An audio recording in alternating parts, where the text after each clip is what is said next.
And Mike, I think Kostas is someone very, very close to you, isn't it? Indeed, I cannot be more biased about this matchup, to be honest. I'm sorry to Marco.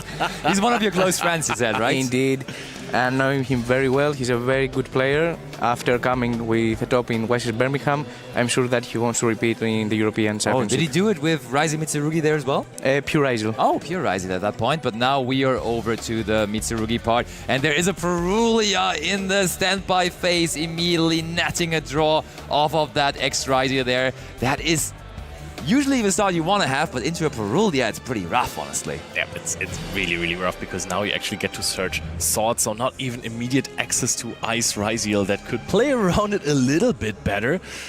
Let's see where we're going to go with this. I mean, we could just summon out the sword and then go into King of the Feral Imps to add Habakiri and then try to play more from the deck. Maybe eventually go out for a detonator here, but we've drawn 2 cards already on the side of Marco, so there's no guarantee that it's gonna stop after this Perulia. Yeah, Pot of Greed already resolved as the first motion of the day. Marco must be feeling good.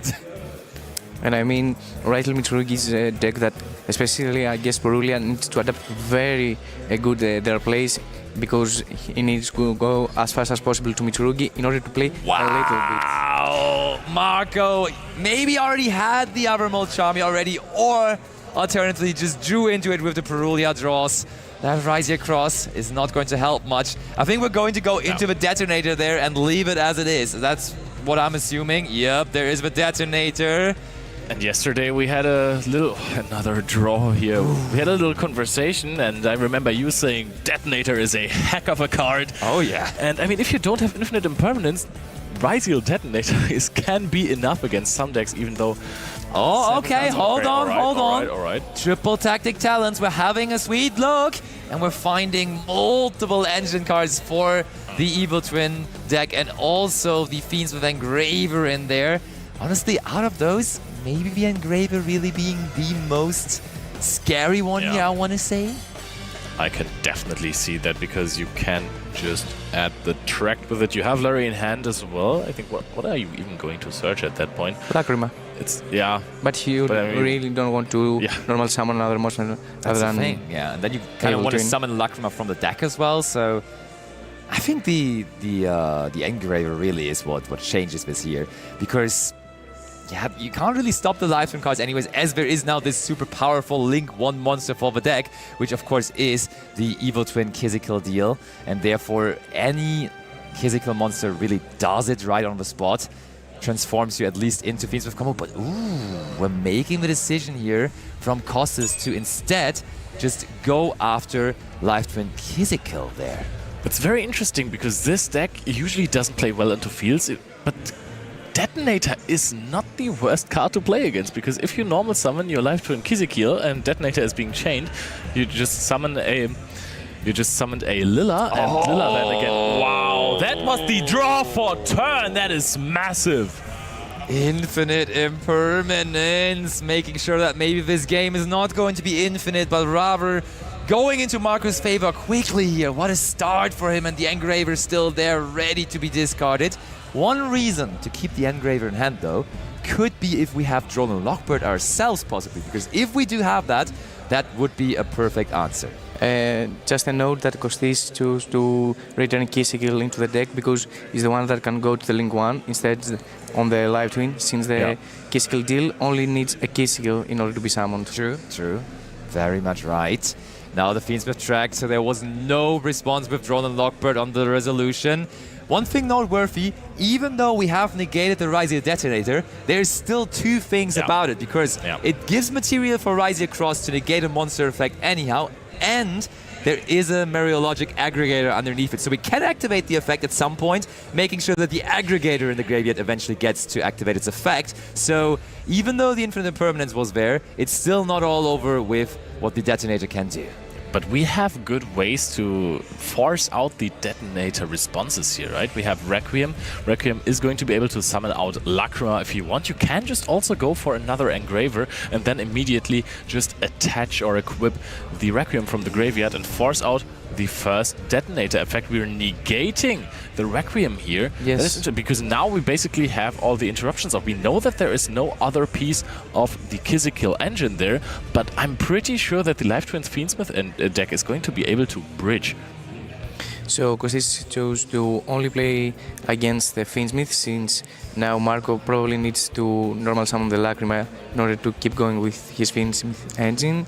Otherwise he could access the Live Team. So Marco right now needs to take the decision if he's going to play with Live Team or with Fiendsmith. Are you sure about that? Because I think you can just activate Requiem here, then Detonator must kind of be chained and send the Aggregator to the graveyard to negate the... Yeah, to negate the engraver. And then if you normal summon Lacrima, you have a sequence line with Aerial... No, you don't have Aerial Ether lines. How do you bridge from Fiendsmith into Live Twin? Do you? You bridge it's usually the other way around. Yeah. You can... because it's so easy to bridge the other way around. Yeah, sure, but... You can turn K-Skill Deal into Requiem I know, but there has to be another way, right? Yeah, there has to be a way that both of these engines work with each other. I mean, probably with Aerial and then go to... But there's no Aerial. Yeah, you can't also... I mean, there are Fiends in the extra deck with the Evil Twins, but the Live Twins are all Cybers. No, they're not Cybers. They are... I've played this deck. They're Fiends. They're Fiends. You mean the Evil Twin Lilla? The main monsters. Oh, the main monsters. They are different attributes. They're Aqua, Cybers. But yeah, they're Cybers, they're Spellcasters. There's all kind of different attributes. But there is a Cybers in there. I'll give you that, Leo. But I thought you were still talking about the main... No, the Evil Twins, they are the Fiends, which is why you can bridge there. And that's why they're evil as well, yeah, right? Exactly. Okay, the Lacrima is out now as well. And like you were saying, deciding only to play against the Fiendsmith engine, I think the Fiendsmith engine on its own is going to have trouble closing out the game here right on the spot. So there is a chance that it gets back to Kostis here eventually. Yeah, indeed, because he right now wants to take another turn. So don't forget that he has been Purulia and Fugalos, so it means that he has a lot of follow-up probably in his hand. Sure. So he just wants to take one more turn and play in a mini board rather than getting OTK'd. That is a good point. Of course, you always take that, but after the triple tactic talents, we knew that Marco also has double drone Lockbird in hand.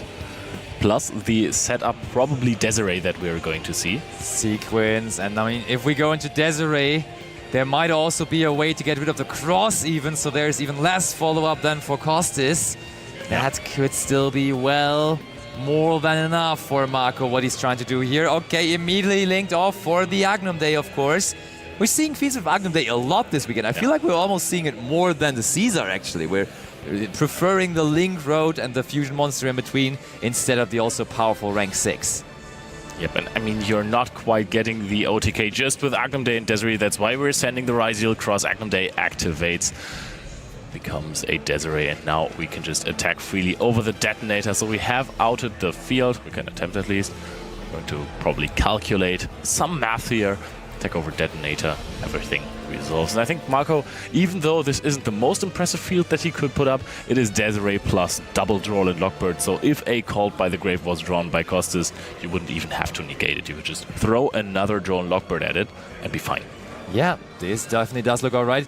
Noteworthy though, that Desiree does not have sequence as a monster equipped to it, meaning Extra Ryziel would be huge, but on the other hand, there's Aggregator already in the graveyard, and therefore that's not that big of a deal anymore. Good point, but you could send Valen and destroy Valen is for set cards only though. Alright. And then we have Ice Ryziel as a normal summon, will be answered with the Desiree, rightfully so. Seems But is there just another Ryziel? Oh, it is Ice Ryziel, which will be special summoned. It's not necessarily the one you want, but it does work with something like a King of the Feral Imps, even though King of the Feral Imps also doesn't do too much if you know that you will be under Droll and Lockbird after this. The thing is, Aggregator is in the graveyard now, or Detonator is in the graveyard, and Ryziel Cross is in the graveyard as well. So the Ryziel engine, it doesn't really do too much right here. If we get to Duo Drive searches us too. Of course, we do get Droll and Lockbird on the resolution, but how much can we do with two monsters that we search? Possibly. Okay, it looks like, we do go into Duo Drive. I guess we get X Ryziel then. We could toy around with X Ryziel actually sending Eclipse Twins. Oh, I feel like Eclipse Twins might be a real good tool to work around all of this here. Now uses the Duo Drive, of course. I feel like there is a way for Costas here. Definitely looks I like think it. there's only one Xyz though in the graveyard. So Clipson cannot reborn right now the detonator. Yeah, not yet, that's true. But with Node, obviously, it's a very good play. Yeah, that's probably what you want to go for. There is the node, so we have now, and I mean, we can also just use the effect of X Dryzeal. Oh, wow, that is enough, Marco says. We are picking up our cards, confident enough that Costas will take it from here. And honestly, I was not expecting this game to develop that way after Perulia and Fubalos right away on the first turn, but Costas is up a game now.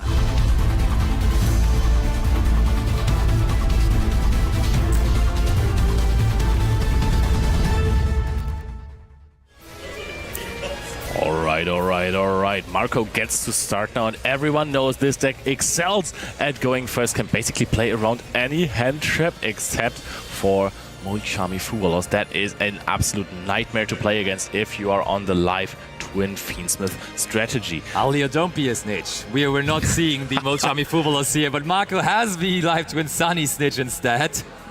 Knowing his face, he has something in his sleeve, trust me.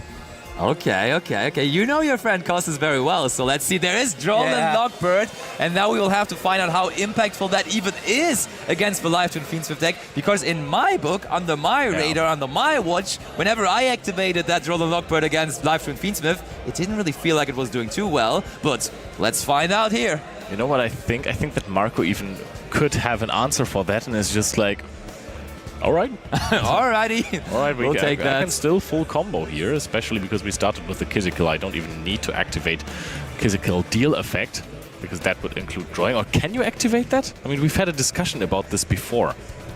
The Twin Kizikil deal is sending to the graveyard there, yeah. And we did send the Sweet to the graveyard with that. Oh, hold on. Okay, I think that is what we're... And this is exactly why Live Twin breeds so good with Fiendsmith. You can just change Kizikil deal into Requiem. Oh, but no Fiends with Access, but there is Called by the Grave on the Ash Blossom and Joyous Spring. So yes, there is Fiendsmith for Marco. And I want to see right now how Marco can combo under Droll, because we had a discussion earlier if Droll is good against the live Twin Fiendsmith or not. And as you, Basti, said, it's rather mediocre since he can access his Fiendsmith engine very easily, as we can see right now. Absolutely. Do we see a Caesar this time around, though? That's what I'm curious about. I would expect it, but you never know, of course. And I mean, not only the Fiendsmith engine, but also just the Evil Twins and Live Twins, they just work really, really well under Droll and Lockbird. You just get to still anyhow go into Evil Twin Kizikil and Evil Twin Lila setup. You may even go into Evil Twin Troubled Sunny if you like, and that's just not impacted. Okay, you don't get the draw off of Evil Twin Kizikil, I guess, but you will be fine without that. Absolutely. I mean, Droll and Lockbird basically is, for Marco, rather a security net, knowing there won't be any Mulchami Fubalos action. Yes. So actually, when this card resolves against you, you're like, you know what? Yes! Yes, thank you. Engraver effect now after a Bower Q, of course. The new boss monster, essentially, from all of the Fiend decks out there. Unchained uses this, and of course also the Live Twin Fiendsmith deck is using it, and we're discarding Fiendsmith in Paradise. What a discard that is, because out of a dead card in hand, we just actually made a real interruption in the graveyard now. I mean, the Lacrima in the graveyard becomes significantly less strong, but look at this field. Look at this setup. Costas will now have to play into this with only 4 cards in hand. Droll and Lockbird did nothing. Ash Blossom was banished later on, but the cards that Costas has in hand, they don't look too bad. Let's find out. We will have to deal with so many things. Interesting decision, honestly, by Marco to summon that Caesar in defense position. Sure, playing around Lightning Storm here a little bit, but it's not that big in terms of defense points anymore. It's only 1800. He has 2 mini protections through battle, though, since both links can destroy monsters. Yeah, that's true. So he wants to force the battle phase. Ooh, X Dryzeal is something to out a Caesar anyways, though. That's huge. That's the best answer to DDD Wave King High Caesar in the game, I want to say. The good thing is when you know that your opponent has activated 2 hand traps in your first turn, you still full combo. There is just a minimal chance of them drawing into field-breaking cards like Forbidden Droplet, like Lightning Storm. Because usually you're either playing a lot of hand traps to stop your opponent from comboing completely, or you're playing only breakers just to get through any kind of field. Sword Ryziel successfully added to the hand, but there is Drolan Lockbird this time around. Both sides now using Drolan Lockbird. And this is now even better. Of course, we did not use Called by the Grave on Drolan Lockbird. Yeah. If we just have one ourselves, because we truly want to resolve that, of course. And to be honest, as you mentioned earlier, Basti, Droll doesn't do a lot against Live Twin, so you can keep your Cold for an As potentially, as we saw. I mean, it just basically tells you that you can't be Fubalos, which is really good. I think, by the way, if you're on Marco's side, you should definitely destroy one of these monsters here, because otherwise we can see the Excitonite, the Evil Swarm Excitonite has been such a powerhouse in the past and is now more relevant than ever, comes up in so many games. And yes, we're activating Trouble Sunny. We won't get a draw from our Kizikil, but Lilla is going to destroy a monster. And there it goes. I mean, Marco respecting the extra knight that you said, Leo. And yes, I think this is game, actually. Costas packs up the card, says, yep, that Drolan Lockbird was maybe 1-2.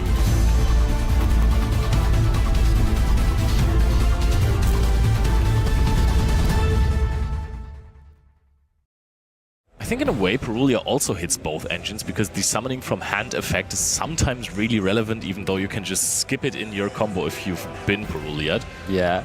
And I feel like, Mike, you're more nervous than Costas here. You're really sweating here for him. I can really relate to that, though. And he doesn't look super happy here. Or is he just concentrated and locked in, trying to figure out what of those amazing cards in his hands is the best one to start with? It is his kind of poker face. Okay, all right, I respect it. Also, if you're rooting for Costas, I'm rooting for Marco. Same, because he has gold pride sleeves. He has gold pride sleeves, he's all my man. Yeah, true. Those are amazing. I used these for my Time Wizard decks, actually. And I have to give it to Marco that he played very good the game too, and he interacted very well against Costas. Oh, but this is taking a while, Costas. Do you even have a play? Or is it just between all of those good cards again? I mean, yeah, if he has nothing, he's gonna pass fast, right? Oh, he is passing, though. It wasn't fast, but in the end, it is Marco's turn now. To be honest, I have seen this face a lot of times, unfortunately. But I mean, he has to have something. But he can't have Mulchamis. You always side them out going first, right? So there has to be something in his deck that does something for him here. What leads you to be in this position? I mean, the problem with this deck, the problem with the Ryziel Mitsurugi deck, that doesn't really do too much. That was good back in the day, right? When you played Runic Live Twin, you would always try to imperm this, but now with the Link 1, it barely really does anything, to be honest. It gives so much power to the deck. Accessing your field engine after you combo with Live Twin, it's just miraculous. The big problem of this deck is that you play cards like Ryziel Cross, you play cards like Kusanagi, there is going to be, what else, Ryziel Star sometimes. There are so many brick cards. If you still have some of your cards like Drolan Lockbird in your main deck because you had to side out all the Mulchamis and there's nothing else to bring in, your hand against this deck can be absolutely terrible. There's even more cards. Node Ryziel, Night Sword Serpent. There's really plenty of cards. Crossroad Designator, Called by the Great. Actually, there's a lot of cards that you don't want to draw. Now, I realize why I bricked so much in this deck. Okay, we got the Necrocrypt Princess on the field, which I always like, because if our opponent now has an Ash Blossom or something, we are kinda secured from it, because we can just get a draw through the Necrocrypt Princess as a backup plan. Alright, keep on Link climbing. That does very much look like a link into the Evil Twin Kizikil. This is looking great for my boy Marco. Indeed. Unfortunately, I have to say that Marco, at this point, has done nothing wrong. He plays under everything right now, and I know that he knows exactly what he's doing. Yep, I will say, fortunately, he's a great player so far. You're absolutely right about that. Bawaku here as well. Bawaku can, of course, discard cards to activate effects, and Necroquences will be happy about that. But at this point, you're leaving it on the field to play around a possible Nibiru the Primal. Yes, you do, and therefore we have checked Nibiru, and we do just go into the Fiendsmith sequence. I feel like we are on our way to get to 8,000 points of damage here, possibly. That is 3 Fiends, including Fiendsmith Engraver, and we all know what kind of a combination that is. That is Fiendsmith Desiree, of course, and once more there's also the Fiendsmith Agnamday coming our way, or rather coming Kostis' way here. Now, Kostis, do you have? Nope, this is no Nibiru at the end of the main phase, not even bluffing his way through this. Bawaku attacks Agnamday, Agnamday puts itself into the spell trap zone. Desiree attacks. Kostis is just nodding here and shows the Night Sword Serpent in hand, gives up the handshake, and Marco wins round 10. Wow, look at the hand there. Double, triple.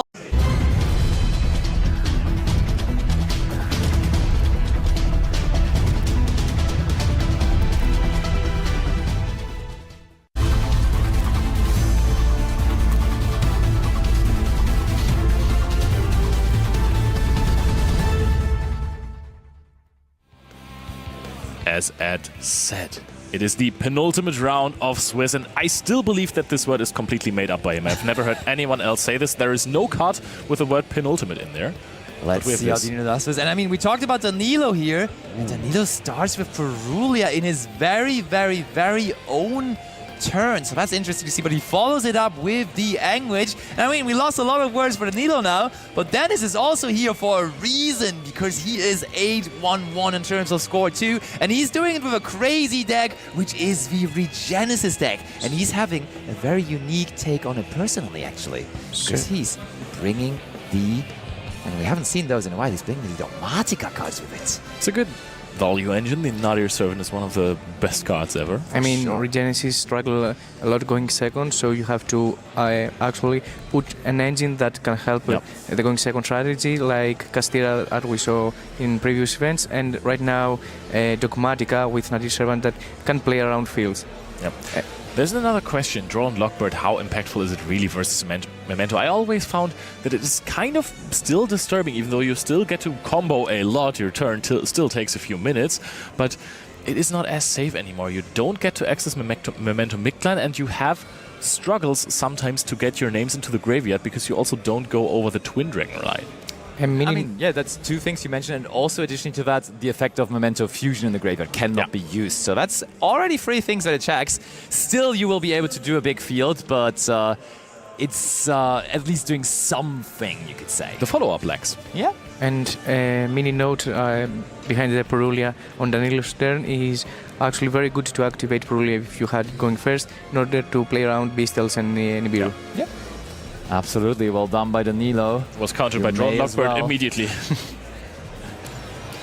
You may as well. And it's interesting to see that Danilo, even though he did not make it through the points playoff with this very Memento deck, he is still very, very, very confident that this deck can perform in the current format, and that it will be able to carry him through to the World Championship. And this far, it is doing a very, very good job with that. I'm quite curious as to what we are sending here with Tekutlika, because of course Akihiron is going to be able to play around Drone Lockbird a little by being destroyed later, even though you still have to find ways to destroy it. We're sending Darkblade. I thought was quite smart to see the Memento Mictlan there, but then if you send Memento Mictlan and add it back, you barely have any way to get another spell and trap card in the graveyard later on, unless you're destroying Sleepy. But right now I think Danilo is having struggles getting all of those valuable resources like Akihiron, etc. to get into the graveyard immediately on this turn. Now we're already going for the combined creation here. Hold on, I think that might be it. Yeah. Honestly, I don't see many more ways to extend here, so this might literally be only these 2 cards. And when you have seen a Memento deck before, that is quite minimalistic for a field. So Dennis and his Drone and Lockbird certainly did the trick here. Yeah, it does quite a lot to the deck. You have no access to mid-clan, and sometimes you can't even access your fusion as well. If you don't have plenty of extenders, like your one-card combo really gets damaged by it. If you have multiple cards, you can play around it quite well. If you have more engine in hand, you get to play around a little more. This is Regenesis core immediately. And Danilo doesn't need to read the cards, but this is interesting. He knows what's up. He knows it. He's a master of the game. He has been playing so much this season, so he certainly has faced this before as well. And we are summoning out the Regenesis Archfiend, which is, of course, pretty much the most powerful card of the theme, right? Because it is just your searcher, and it is searching indeed right now. And also, it recycles a card from the banishment, which is very huge in the grind game. And I really love the fact that a searcher not only starts your plays, but also give you resources after turn 1. Yeah. We see Danilo considering whether he wants to go for Mace immediately or whether he wants to go through the Sleepy first, maybe as well, because Sleepy could then go for, of course, the Horn Dragon, which we didn't, the Twin Dragon, which we didn't use on the first turn, so that works. That is perhaps a little bit of a risky line, because now you really need to get your Creation King off, because you cannot do anything with Sleepy just yet, because you haven't destroyed anything, so you can't special summon it out. You really need to use Tekutlika combined Creation King, and you have to activate it now, because otherwise the Sage is hitting the field, you won't get to destroy anything. So you have to use your interruptions immediately to destroy the Anguish. And now you get to actually use the Sleepy and probably go into a Twin Dragon line together with the Tekutlika Creation King on the field, yes. That is early, I have to say. That is immediately Danilo committing into pretty much all of his interruptions. He does go for the Twin Dragon now, and he's probably going to search the Mace. There it is. But I love this line, because Regenesis is not the deck that just OTKs you out of nowhere on their turn. True. So you say basically, okay, I will use the resources I have the best I can immediately, so I can get the maximum cards out of it, and then try to outgrind you. And a very good strategy to counter Regenesis is to clear the field, and so they cannot summon the other Regenesis monsters. Because except from Arsvin, all the other ones... And speaking of Dogmatica, Ecclesia hits the field. Yep, that is the cards we are relying on to, and we're searching for Dogmatica Punishment, interestingly enough, because yes, we do play that, but I think the whole idea behind playing, that explains, because we also have Nadia's Servant, which serves multiple purposes here. It is going to get us the other monster that we need from the Dogmatica engine, which is the Dogmatica Fleur Delis, the Knighted, which quite handily has 2,500 attack and defense points, so it is enabling our good old Regenesis monsters, but also it is going to send that Bucephalosaurus to the graveyard there. Flirtidis, I was remembering that it somehow gains attack, but that is if you attack with a Dogmatica monster, you can let all of them gain 500 attack. I think even permanently. She cannot summon himself, right? I think he can summon it himself as long as you have Ecclesia. No. Right? If it's Ecclesia and on the field, gains the effect to negate a monster, but he needs a monster from the extra deck on the field in order to be summoned. Oh, that is crazy. And now Denis has been locked from his extra deck also. So I think Danilo will not commit to probably Fusion Summon. Yeah. Oh, Branded Regain. Very, very good card for long games, but nothing that immediately helps you here really to get something going right on the spot. Not the one you want to draw as well. You would rather have something like a Lubalion there, the Bestial Lubalion, to get you into those big grind games, banish something from the field. But there is a Bestial. That's huge. Because there is a Dark Monster, so this serves so many purposes. We get a 2,500 attack point monster onto the field, we get a draw with the Regain, and we get one Memento name out of the graveyard for Danilo as well, but the 2,500 attack point monster not there anymore. Danilo knows exactly what's up in this matchup. Hold on though, it's still on the field, and that's all the Regenesis cards need. It is still there, so we can special summon out anyways. Oh, the exec doesn't exactly know what's up, Danilo, apparently. He was so confident on the Regenesis cards, but it doesn't matter where they at. You just need one on the field and then another Regenesis is flying in. This time it's the Warrior. He only has Earth monsters on the field, so he can't even use the effect of Baldrake to banish something on summon. Even though that is from the extra deck. Oh, Ritual. And Ritual, in any case. Yeah, probably not going to happen. There is Dogmatica Ritual cards. Okay, Battle Phase attacks over the Sleepy, which is going to use its effect. Yeah, you can send Akihiro now if you want to basically protect you from destruction, but Or nothing Gatic will be also. nothing would be destroyed in this turn anymore, I think, if you send Akihiro anyway. So Gatic is actually a really, really smart choice. Take back Sleepy maybe. In order gotta to have realize, though, fusion summon your turn. That's set up right now for Dennis with the Dogmatica punishment, with the regained. It's not even that bad. Also, the Baldrake is going to return to his side of the field. This is not going to be easy to crack back for Danilo then on turn 3. To be honest, it is going to be... no, the warrior bounces, right? Because otherwise you could just turn Tekutlika into attack position and attack everything at once. Yeah. That Oh, would he's be... sending fusion there. That's good for follow-up reasons. Yep, that would be an incredibly easy way to play around this. Also, Danilo still has a mystery card set in the spell and trap zone, so let's see what that is going to be all about. Memento Fusion maybe? Could be a potential. I mean, then he wouldn't have sent it, right? Maybe he waited for battle phase in order for Felderis to... Oh, that's so good. Get rid of the Baldrake. So it's not an issue anymore next turn. And we do get value out of it even by making it a Goblin now. Oh, but the Baldrake, right back, of course, through the branded regain. That's cool. Yep, you still, of course, have to activate it there to get the full value out of the card, but this is, of course, not ideal, the Baldrake being back. I was gonna say, if you Goblin Biker Grand Breakout immediately after the Baldrake summon, then you're good to have your opponent not play anymore, but Regain does the job. And another thing that Regenesis kind of struggle against is a monster with high stats, to be honest. Yeah. So the Memento Creation is a very good contender to counter Regenesis. I agree. For sure. And now what? We have to play around the fact that there is Dogmatica Fleur-de-Lis in the hand of Dennis.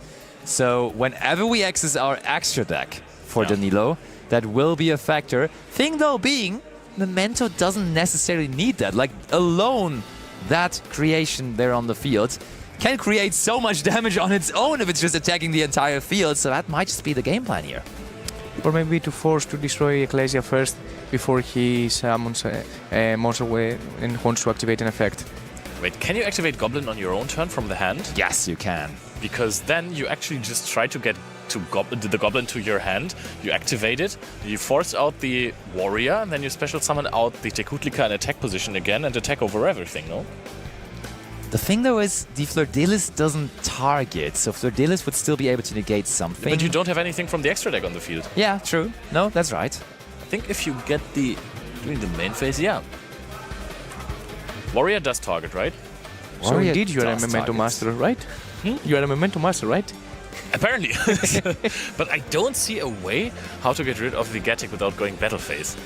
He has a Memento Fusion on Grave, I believe. Yes.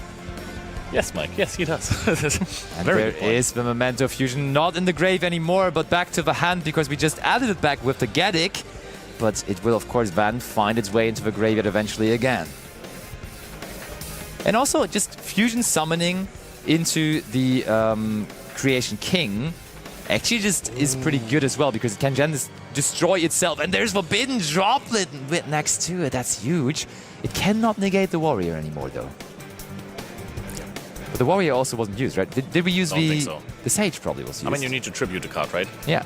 Looks like Sage negating Baldrake, and this is absolutely huge. Danilo wants to go for a safer, or he really wants to go for a bigger combo here. Can't blame him. It's a lot of fun to combo with Memento. And as per usual, maybe we just want to go for 2 direct attacks with the combination of Creation King and Combined Creation when Akihiron allows us to do so. It's looking really, really good for Danilo right here. Oh, and now we can also activate the effect, of course, of Combined Creation on our own turn. Usually this only happens on the opponent's turn, but now also on that turn. And there is Chain Link free.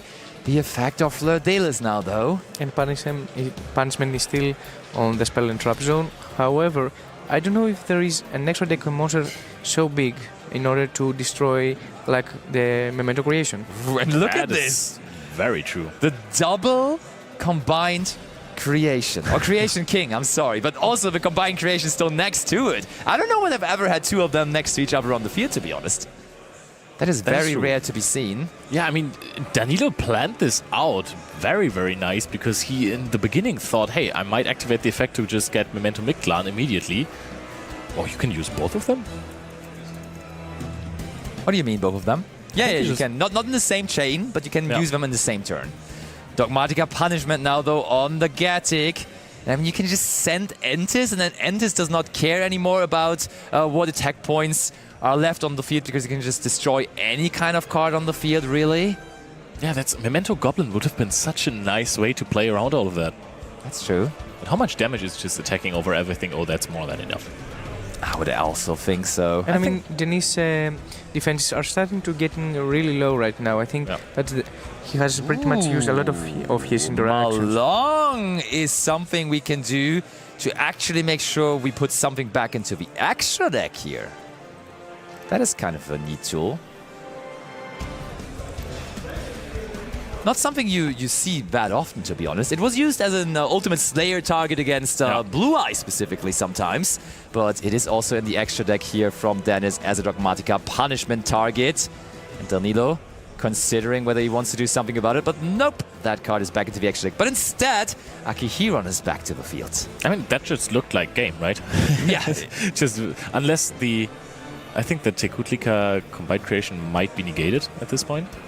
Nope. The Flirtatus, or did we... We negated the fusion monster with it. Now we search Bone Party, another entrance of Droll and Lockbird, but the good thing about Bone Party is a quick spell, so if we really wanted to search with it, we could just chain it here, or worst case, we could also just special summon out. But is that not 10,000 damage?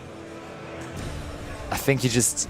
Hold on. You chain the Bone Party here, you search with it, and then you just activate the Bone Party in the graveyard to attack over everything, right? Yes. Isn't that the way to go? That's what it seems Bone like. Party just gives piercing. Everything is in attack position.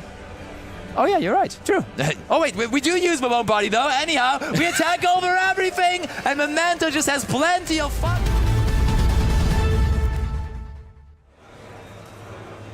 But then again, you have Dennis, the underdog with a Regenesis strategy, something that has not been as popular as all of the other decks since it came out. It was something that people said had potential, but nobody quite figured it out. Now look at this, an 8-win, 1-loss, 1-draw record at the European Championships. This is the highest level of competition that you can find in Europe, and he's doing perfectly well with the deck. And of course, there's always a little bit of an advantage of your opponents not knowing exactly what to do, and now Regenesis, the core card of the spell, is being activated. And Droll and Lockbird though. Yeah, that's searching big. a searcher is always harsh when Droll and Lockbird is the first thing that your opponent activates. Still able to summon the Archfiend, but it's not going to be searching anymore. And Droll, I guess, Regency Dogmatica deck is especially very good. Wow, just one sad card of the Warrior. That is not quite crazy of a field, but looking at the hand of Danilo, once again, I think Danilo right now is thinking, I am blue, because every single card in his hand is a spell card, so he has no way to play. Dabba dee dabba die, that is not looking very good for Danilo right here. This is something that does happen. Bone Party is such an incredibly strong card, but if you don't have anything to destroy, the card doesn't do anything. Memento Mictlan is your brick of the deck that you basically never want to draw unless you get rolled by your opponent. And I mean, this is kind of a flashback to our round 1 World Points playoff featured match on Friday, because there was Danilo against Ben, and same thing happening to Danilo, just not having any card to play with on his turn. But he won that. He did win it in the end, and I wouldn't rule Danilo out for this game either just yet, but there's already 2 big monsters on the field for Dennis, so it's not looking pretty right now. And I mean, the biggest opponent of Memento is actually itself. It has, to be honest, the only thing that it scares most is breaking and do not have any play. Otherwise, can play around every deck. We keep... Oh, we picked up... I think we picked up a monster. And it is a Memento monster. That's huge. If you have Bone Party that actually still plays, I mean, you drew into the Tekutlika. I think we have all of the Memento spells in hand right now. We have Fusion, we have Bone Party, and we have Memento Mictlan. Bone Party is being activated. Ooh, if there is a response to this might still be a huge problem, but it is resolving. This is massive here for Danilo. He said it. He won the game on Friday where he bricked, and he may be able to also take this game here, even though he couldn't play on his first turn. But he really needs to find a line that plays through things. There is a Warrior on the opposing side of the field, and Dennis also, I think, has the trap card of the deck theme Regenesis Birth, which can put a card face down. So if you go for Tatsuno Toshigo, then this is probably something that you can't even get rid of with a Forbidden Droplet. I mean, since Danilo has already the droplet, he's probably going for monsters that have trigger effects on summon, to be honest, in order to play around traps. Yeah, true, you still have your normal summon, that is also really cool, but also you have fusion, so you can activate that if your monsters get put face down. So now Danilo is in here, now he has ways to play the game. Goes for a Sleepy here. We have already destroyed something, of course, so Sleepy is a very, very nice card. That is true, Sleepy is good. The problem with Sleepy, though, you can't really send it for droplet because then you just don't have enough monsters to fuse with anymore, so... The good thing, though, is you just have two ways to fuse here, essentially. So you go for Sleepy, try to fusion someone with that, and if that somehow gets stopped, you can just go for the Memento fusion anyways. I am a little bit concerned about Mementotlin Twin Dragon with no other card in hand getting booked. Oh, Dogmatica Punishment is in there, but destroying a Sleepy sounds like something very dangerous because it actually does have an effect on distraction of itself. Yeah, but I think that he's forced to activate droplet now, so Punishment does not have a target to send a monster from the extra deck. Yep, you can quote-unquote dodge the or punishment. That would also work with the fusion now. The question is now, do you actually still go for the Twin Dragon, or do you go for the big guy here? You are only going to fusion summon this turn once. Now you can actually just chain droplet and put your monsters in the graveyard if you want to negate something, because you're going to be able to fusion from the graveyard anyways, even though you're losing names in the graveyard. Yeah, at this point I think that droplet should be remain set or even activated. It is the droplet, sends the Mementotlin fusion. That makes sense. Make sure to negate. But I mean, so yeah, we only have one fusion summon now. And that is going to be sort of interesting for me or not, because we use every single Memento name in rotation to commit into this very Creation King now. So it is very vulnerable as well to an Infinite Impermanence or an Effect Veiler or something like that. But I think you need to go for this. If you're going into the Twin Dragon, there's just too many outs. I mean, everybody knows that Regenesis Trap is going to put your monsters in face-down defense position. If you have no other card to destroy for your Twin Dragon, then it's super risky to go for that. Gives you a loose condition. I think Danilo might as well be at 0 cards in hand at this point. Memento Fusion can destroy any monster, not only face-ups, right? That is true, so that's a way to play on after that. Then you still have monsters in the graveyard, so you could technically... but they don't do anything, necessarily. You still have your normal summon as well, which is good. The cards that you search off of the Memento Fusion, they don't really do anything. Oh, Ghost Ogre. Snow Rabbit on the Creation King. Hold on. I mean, we can still send Gaddick. And Gaddick just gets us any kind of normal summon we want, which we can send alongside it, so... Yeah. I feel like this is not too big of a concern with that Ghost Ogre. And on the other hand, though, when are you going to get good value out of it, though? In the end phase on Memento Mictlan, if you get to an end phase, I really also don't see it. But if you are not super well versed with the Memento strategies, then I can also see Ghost Ogre there. But maybe you go for a Link some. Oh, you can't bestial this. We know there's still a bestial in hand for Dennis, but there is no monsters on the field. You can bestial this. You can bestial the Darkblade, though. That would have worked. That was a bit risky, actually, but it does resolve. We do know about the Bestial, don't we? There was a Rebellion on the last turn, That is true, but I mean, what else are you going to send? The other useful normal summons are Goblin and Mace, and all of them can get Bestialed. Yeah, but like, why didn't we Bestial then? Yeah, it's a good question. Memento Mictlan now. Normal summons the Darkblade. We don't have another name in hand, if I remember correctly, to discard this. So we cannot destroy the last spell and trap card. The monsters on the field are negated. We know that Dennis has a Bestial, and I don't know if he has anything else in hand. Ghost Ogre was used as well. I mean, we could count cards. There is Regenesis Birth now, though, and I mean, this works decently well, too, because we can now just make sure that it goes face down. And then, the funny thing is, searching Tatsuno Chichogo all of a sudden is not that great anymore because you do not have all Memento monsters on the field anymore. But I mean, we can't search for it anyways. We have activated Bone Body, we have activated Fusion, so the Fusion in the graveyard is not really doing that much here anymore, besides just triggering the Akihiron, right? You can still special summon that card. You need to control no other face-up monsters. Oh, okay, never mind then. Memento monsters, so that still should work. But I mean, how are you going to search it? Yeah, you're right. You still have the Fusion, and you can destroy the Darkblade. The Memento Miglan will check in the graveyard what level the Darkblade is. Yes. So you can still special summon out the Anguish from there, and you get to search a spell that you won't be able to use this turn. But you can... I think that the Anguish doesn't play Fiendsmith, right? No, but you have Sleepy in the graveyard. I think you're fine. If you have Sleepy and Anguish, you can just special summon out... You can go Maze as well. Maze is able to search the Tatsunoti Chogo. Yeah, but where do you get it from? You need to find a way to destroy... You can trigger Akihiron, and you can special summon back the Anguish. So if you do that, you can destroy the Akihiron to summon back the Sleepy, perhaps go Battle Phase Crash Sleepy to send the Tekutlika Combined Creation. That would be a way to get that card, but that's not necessarily what you want either.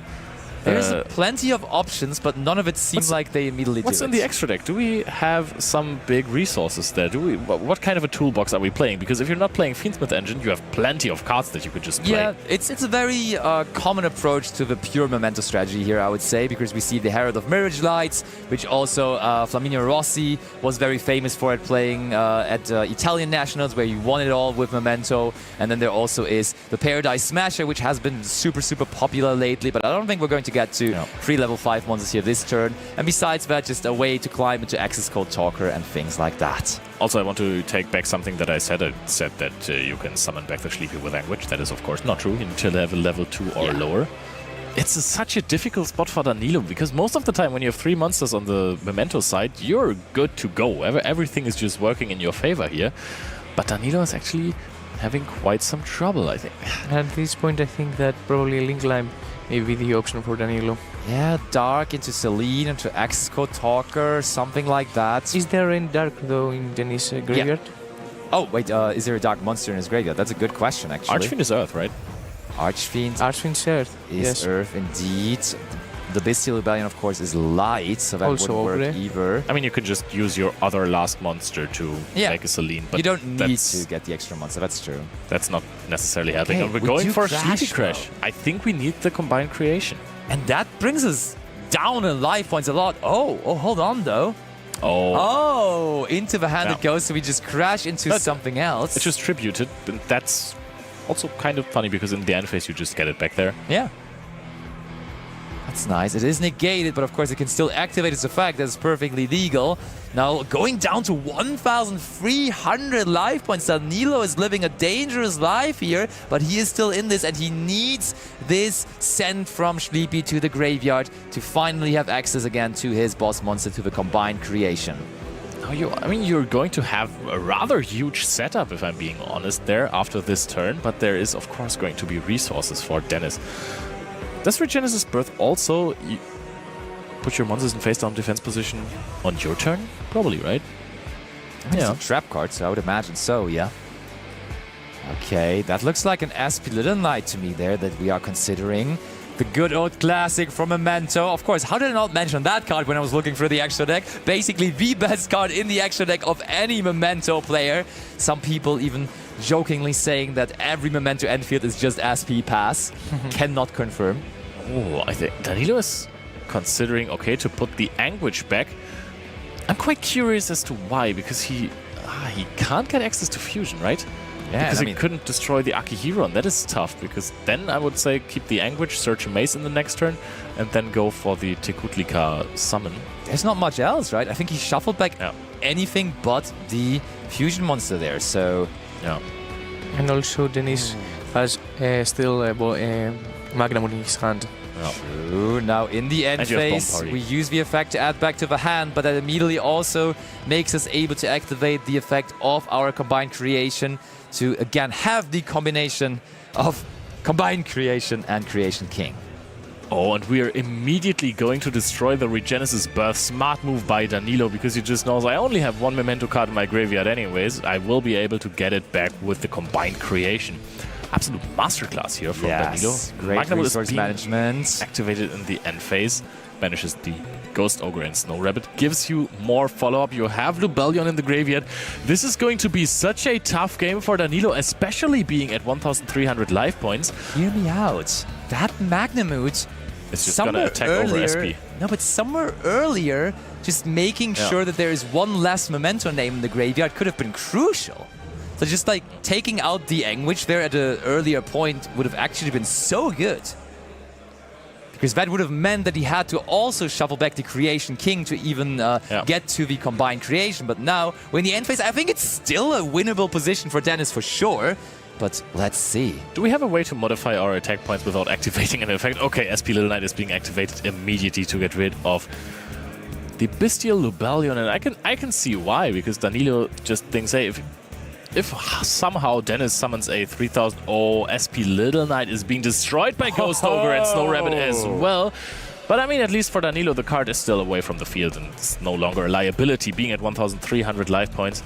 Every Haunt Dragon. It's always scary when you are so low in life points to have an SP on the field. What is wrong with my math today? I just said Haunt Dragon, that would be 1,200 damage. That's true. That's not quite enough. Now Magnemute comes back because, of course, there was another summon of a monster. So that is plenty of... Like, in the long game, now we get another Dragon Surge in the end phase with the Magnemute. That is looking good for Dennis here, honestly. Yep, and of course, with the other Bestial that you now have in hand, you can banish the SP Little Knight as well to put it back in the extra deck and get another draw. I mean, actually, you're just recycling your opponent's resource. Might as well put an Ogre back.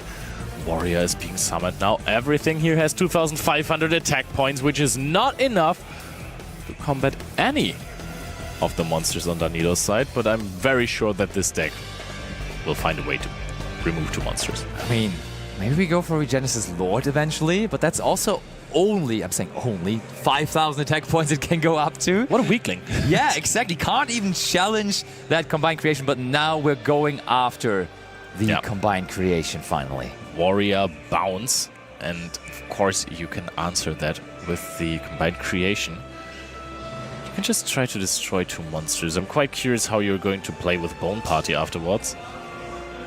You can chain the Bone Party to this, I would say. But then you only destroy 1 monster, no? No, we already targeted, and the targets don't need to stay, but nothing is being chained. Is there even a Bone Party? Is there a Bone Party? There should be a Bone Party, no, except from the it's graveyard. fusion, right? We It's searched fusion. Yeah, it's fusion and droplet. Did we not set back in the end phase? Because there must have been a Bone Party, The right? left card is fusion because we searched from the deck, and the middle spell is droplet. Yeah, but why didn't we set back in the end phase? Because there must be a Bone Party. There is a Bone Party, you can see it. It's the lowest. Yeah, you're totally right, Leo. I think we did not set back in the end phase, actually. That is huge. I mean, it was a huge turn. Nerves are getting to you at this point. Oi, oi, oi. Okay, Forbidden Droplet now is taking care to negate. But Danilo on that incredibly low amount of life points. And Druid's Worm now, when we get access to our extra deck, would be an easy way to deal with that Creation King. But is there even tools in the extra deck? Genis is still locked due to punishment from the extra deck. Was that last turn? Wasn't that 2 turns ago? That felt like ages ago. It was on Danilo's turn, right? Was that even this game? No, I don't think so. Are you sure? Maybe this was in game 1. But right now, I'm just considering how Dennis is going to out this field. Druid's Worm, yes, of course, can crash and then send the combined... Leo, there's the answer. Just search. Regenesis Lord. The Lord is able to get incredibly big, and there it is. It can double its attack in the battle phase. You can still fusion, or has nothing been destroyed yet? Wait, how was the... That's the game! Dennis equals the score! 1-1 with such a...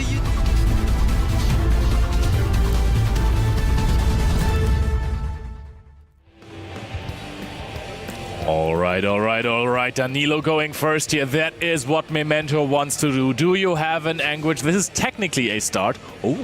Oh, that is a very interesting card on the side of Danilo. That is Heatwave. It's getting hot in here. And Dennis is probably going to start sweating because of that, because he's not going to have a big second turn, I'll tell you that. Yeah, but the thing is, Danilo is not going to do anything either. He's setting his monster and is passing it over. Those are 10-by Dragon technologies that Danilo is using here. And now, okay. Danilo tells him, yeah, bro, that's why I activated the heat wave. I don't want any of that. So the logic behind the heat wave on Memento is like that it can play on draw phase with cards like Moon Party, for example, and set mini field and then activate heat wave on the start of the main phase 1, get one more turn and OTK through an empty field probably. Yeah, I like that a lot, the strategy. Now, if you're asking yourself, why did Danilo set a monster there? Because you might have seen it is Ash Blossom. That is because he also has the Goblin Biker entrance, and he can actually use that card to tribute the Ash Blossom later on. But if he in his next turn top decks a Memento card, he doesn't want to waste a normal summon there. I kind of like that, having an extra board on the field there. Oh, wow. We sent the Chimera there, interestingly enough. Chimera Technologies.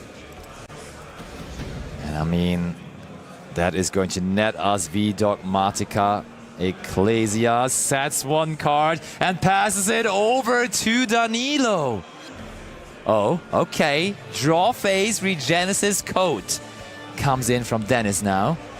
Quick spell, so that is totally legal, of course. And we do go ahead and summon out the Regenesis Sage here. Pressure is high, tension building up. Dennis and Danilo. Not even 8 minutes remaining. Okay. Danilo, do we have a play here now? Oh, Chains Forbidden Droplet. And now we could even technically send like a Memento Fusion to the graveyard, which would get us started for a play. That kind of helped to get the Memento Fusion into the graveyard. Sage is going to be activated here to send the Archfiend to the graveyard. Oh, Grand Breakout, Danilo. He wants this to resolve, and it does resolve. There's the Goblin. And Goblin is not any less good of a starter than Anguish, than Darkblade. Oh, there's a Ghost Rider, but we have the code by the grave! Ring! Who is it? It is the grave! And now we're just going to combo off. And top lane the Goblin. We have the fusion in the graveyard already, so we can go getting. There's the handshake! Danilo wins the game! He is on 8, wins 9.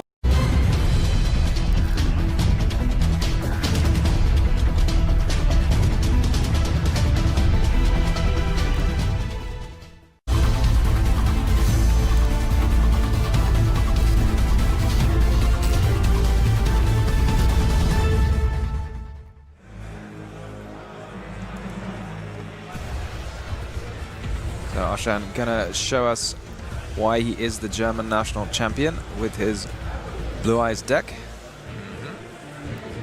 What do you think of the Blue Eyes deck? It was very popular when it first came out, and ever since then I feel like it's slowly gone down in popularity, but here we are seeing it represented once more. Yeah, I mean, it's an interesting deck for sure. I mean, here the card we just so sad, I think, is the real you know, winner. Drill Beam, such an amazing card. The ability to just come back, get rid of your opponent cards, it's so strong. But maybe it's on the fair end of decks, and we have seen, you know, this weekend what other top contenders are able to do, and then when it comes to that, it really makes you wonder, should I play a deck that does less in this way? So it's, you know, it's always an interesting decision, but I think it's totally a fair choice if you're comfortable with it. And I mean, both duelists have an amazing record. I'm pretty sure even a draw would be enough to make it to the top 64. So, you know, impressive record up until now by both. Yeah, here we see Arshan using the Primate engine to its fullest extent. So Lordly Load can not only search your card, but it can also special summon a Blue Eyes White Dragon. But you do have to give up the chance to use any more monster effects. But here we see what is lovingly referred to as the most powerful infield in the game, which is Seal's Pass, a classic of all dragon decks. But when you're backing it up with a Drill Beam and hopefully some hand interactions, it might be enough to get the job done. You're a fan of the deck, aren't you, right? I like it. I do. I mean, I just remember the first time reading Drill Beam, how powerful I thought the card was. You just think, wait, it negates it, then it banishes it. You just think, my goodness. But we'll see how it does against the Vanquish Soul deck. Targeted removal probably not quite as strong against Vanquish Soul as it is against other decks. Indeed. And we do open Stick Your Soul, arguably best spell in the deck, and gonna prompt a response. I mean, on the one hand, you can expect a lot of entrops from the Blue Eyes deck when you can, you know, set up a field with pretty much one card. You can play a lot of non-engine, and that is exactly the case. I believe there is at least a draw in hand, maybe? Plays a lot of them. Draw, Lawcash, Vader, Bell. I think we do have draw, but we are thinking... I mean... Pretty reasonable drill beam target if you have a card to reveal, which I think he does, right? Because he added a Primite to his hand. And yeah, it's indeed the case. Decide to go for the drill beam right away. I think there is a reinforcement of the army in hand, so Quent is not completely done, but let's see. I think it's a very reasonable strategy, even though there is the Totally. follow-up here. But we know the deck's so dependent on getting to Razan at the beginning. It's easily the most powerful starter in the deck. So if you have a chance to just shut it down. But you know what's good against it? There it is. Drawn Lockbird, you know, quite unfortunate, you know, paired against that reinforcement of the army shutting down the search. But we're still gonna normal summon the Raisin in the same column as that hieratic seal. You've got a few options here. Presumably you want to chain the seal. You can bounce maybe your own Lordly Load or the Razan. What do you reckon? Yeah, I mean, it's an interesting spot. Now at least you revealed some more information on what's in the end from Quentin. But it's an interesting matchup, I'd say, overall. Because both decks, you know, sometimes struggle to close things out. And then, yeah, we are gonna see an interesting chain here. What do you think we are gonna summon off this? Maybe a Magnumite if he's running it. Wow, so many entrants. Just, you know, looking at the decks, and no, it's just the blue eyes. He's not playing Magnum mode, actually. The optimal version, I'd say. As well. That is hard to argue with. It is the original, at least for us in the TCG. Yeah. I'm surprised at all he's not playing Magnum mode. Yeah, I'm very surprised actually, because Magnumite is such a powerful card. You don't even need to run any other Bestials. You just run the one Magnumite and then you can search. Oh no, Blue Eye's going to get sent to attack position there. While it's a 0-0 thanks to the effect of seals.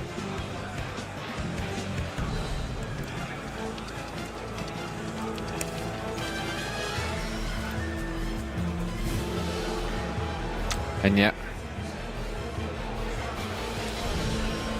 Like I've seen the effect of Geelong to switch attack position or the battle position before more than the other effect of search on stream this weekend somehow. But for now, yeah, we are just gonna take it slow. Under draw and lock, we can't really make use of all of the search effects, so we are just gonna go for our good old rock. Yeah, adds just so much to the Vanquish Soul strategy when you have a rock on the field, getting to summon those extra monsters, prevent you from running out, and adding one back from the grave to the hand if you would rather.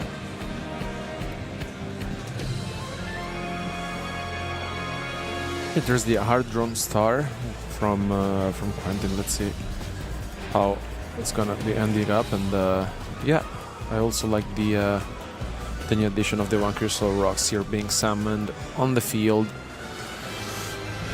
Am I missing something? Did he not activate? I think it did. Yeah, right. Rock to just return the. Oh, he wants to summon it. Something that you don't really see in every Vanquish Soul deck, I have to say.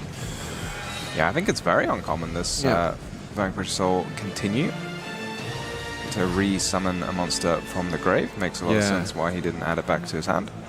And it makes sense exactly because of the field spell that requires to have, you know, 2 Vanquish monsters to set the trap. So, you know, well spotted by Quentin, who now gets to access his Snow Devil.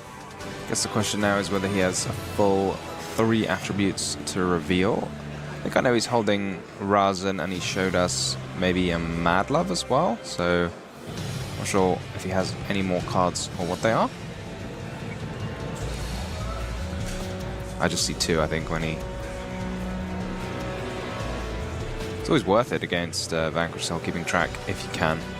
of what's in their hand, because it can be very, very important in the future. Yeah, most of the time you basically know all of their hands, and because it's basically revealed, right? But yeah, I really like the continue spell card here from Quentin. As mentioned, it's something that you really see, but being under drone and lock, this was quite powerful. Yeah.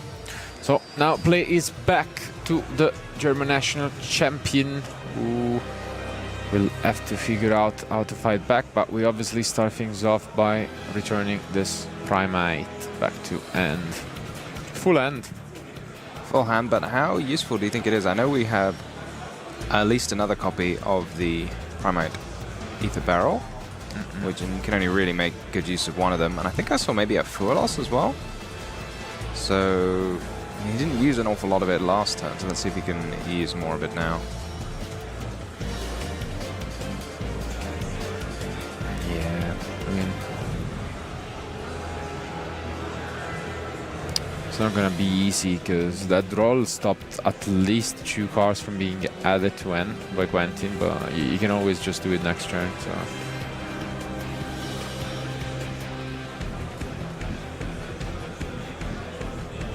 It's tough to say whether you want to actually negate any Primate stuff anymore now that you already have a drill beam. So did he even activate barrel? I guess not. Pretty rough drawing all of them. Yeah.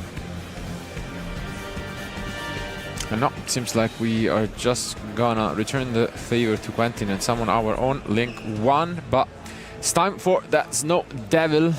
And no, it's not gonna be 3, but just 2. Is the second effect the one that prevents your monsters from being destroyed? Yeah, that would make sense. I feel like normally you save the most powerful for last. So no destroying the field, but we are going to get to summon a Razin. Some nice zone placement from Quentin there, making sure not to leave anything in the extra monster zone columns. So you can summon Razin in that column. Just like playing around Relinquished Anima. True.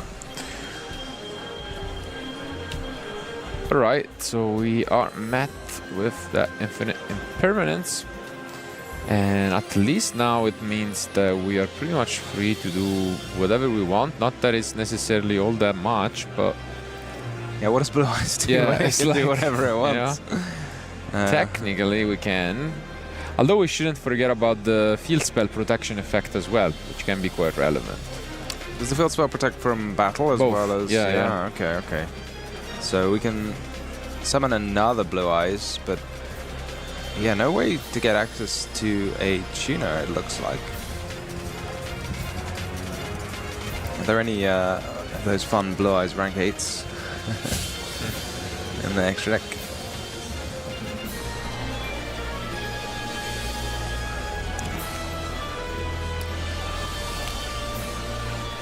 We can make Typhon. Might be fun. And yeah, I think now he's just realized about the field spell, because it seems like he wants to attack, but that's not really gonna do much. We can just reveal and that's it.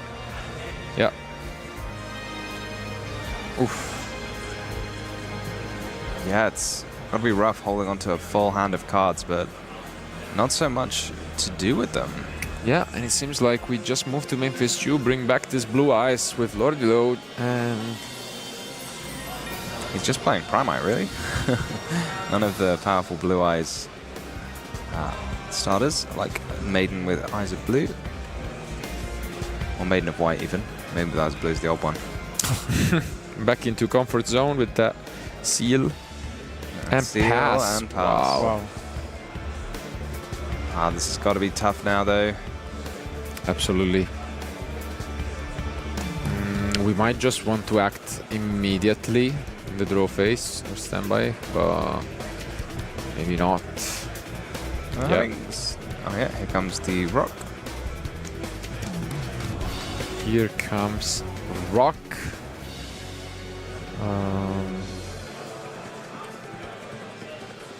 Quentin's doing some math. We did inflict quite some damage already.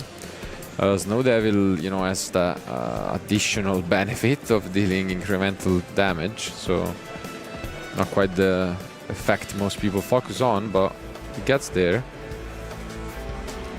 Yeah, I feel like as long as you don't fall into the trap of... Oh, we can see a something. Fall into the trap of using the field spell while the seals are still on the field, then I think you're probably going to be good to go. And yeah, seems like we just want to force out the two known interruptions with this SP. Yeah, very heads up here, because if you chain the drill beam now, then you can just chain the SP targeting the seals, and that will be everything gone. Yeah, and it also prevents, you know, this rock from being negated, which means we are also guaranteed to then net back whatever we want and play. And yeah.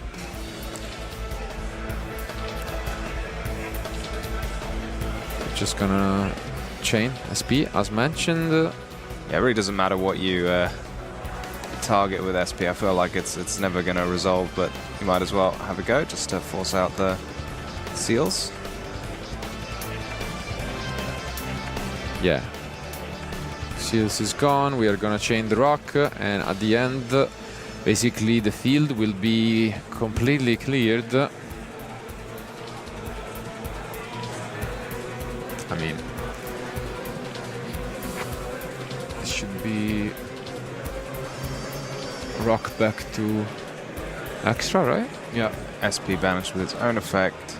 SP is banished. Rock back to the extra. I'm wondering if there was maybe a better way to organize that for Oshan. I'm particularly a bit worried about the field spell already still being there. Because you can use that every turn, right? Yeah. Yeah. Yeah, so this is going to be a lot of advantage appearing for Quentin in just a second. Doesn't seem like there is anything from the end. So this might just be it. As mentioned, we have basically two searches here.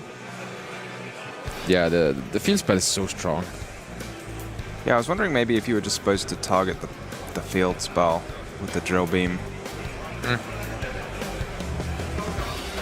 Fair, yeah.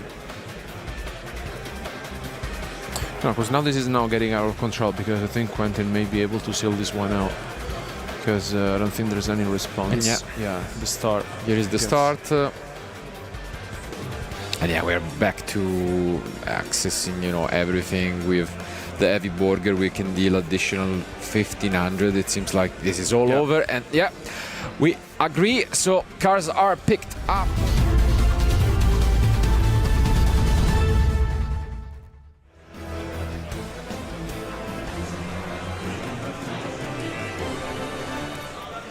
Let's hope for Oshan. He's got both halves of his engine this time. Comes a Purulia being activated from Quentin, and that goes through. He had two ways to negate it in his hand. Second one.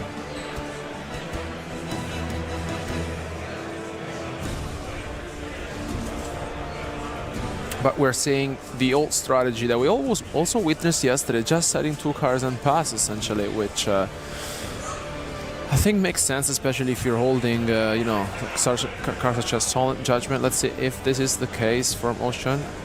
Yep, starting quite the pace in this game too.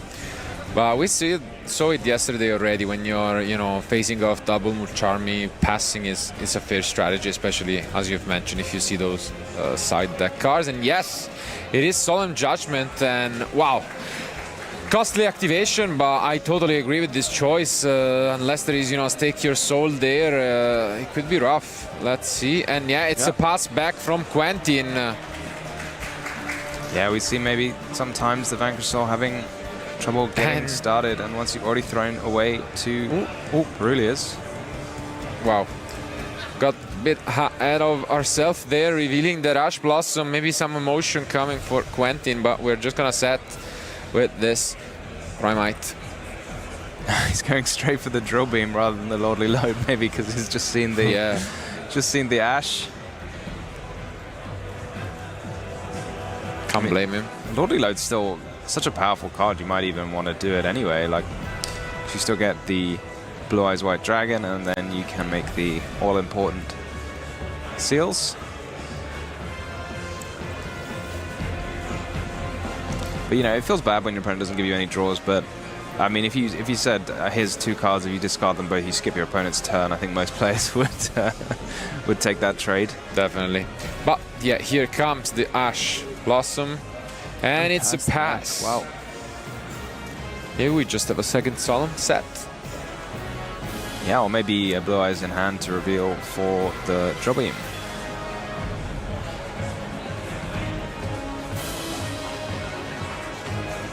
Doesn't seem like a good ad for Quentin. But yeah, I do agree with you that maybe the Lordy Lord would have been better regardless, but yeah, it's just a pass, and yeah. Wow. Ether Barrel needs a normal monster, but if you've got another one, you don't need to add the one back from the grave. And yeah, I think, wow, this has been an insanely quick game too, with Quentin just not bothering to continue again.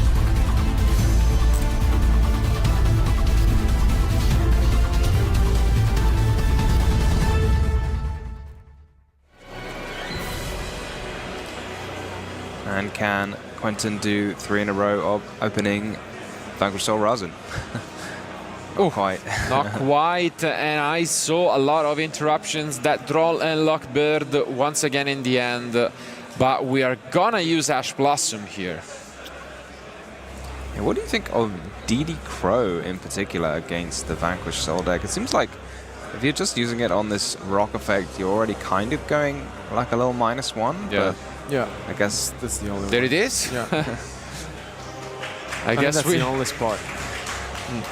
We see a clap from the crowd. Could that really be enough to stop Quentin? And is there a Primite is the question. It is there once more. What an opener. Oh, and he's learned from the previous round, which is owned to put it in. Here comes the Lordly Load. I don't think it matters too much as long as the Lordly Load, as long as you don't put it in a potential imperm column. And it is Ash Blossom playing quite the pace, I'd say. And maybe we're going to see a bit more Blue Eyes action this game. I think I'm spotting a couple of the Blue Eyes spells in the hand for Oshan.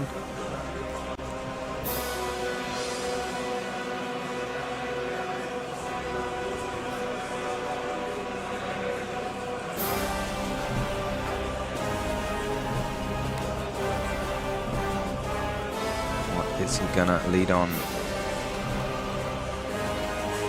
Here comes Wishes for Eyes of Blue, discarding Droll and Lockbird. Gave away the draw and lock.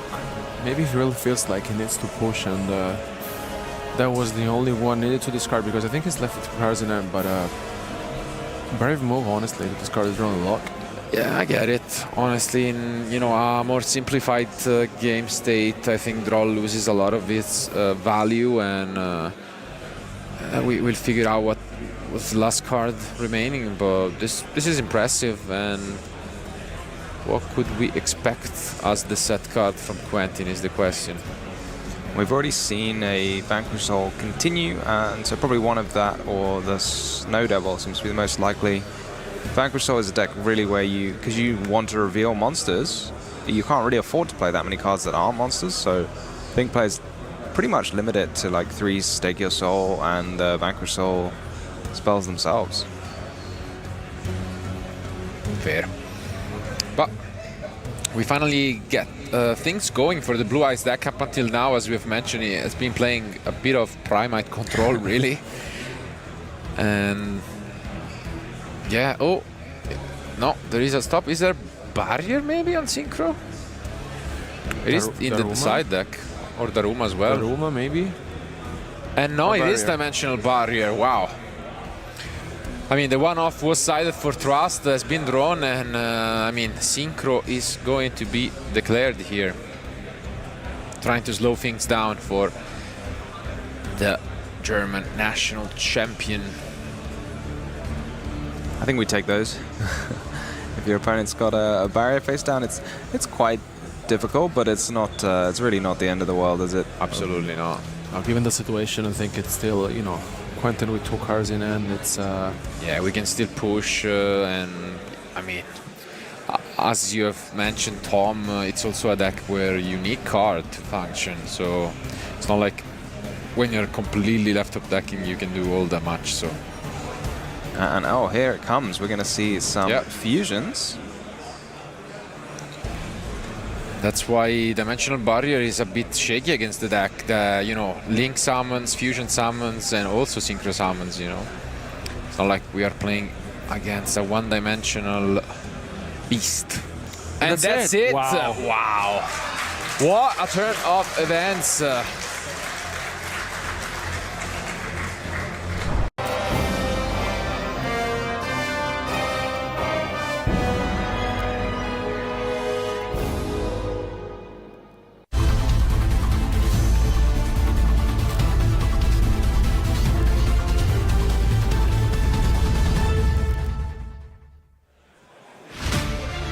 Yeah, here we go. Malice going first with Anthony as his pilot, so you gotta be pretty scared, I think, given the most intimidating deck when going first against with one of the stronger pilots in the room.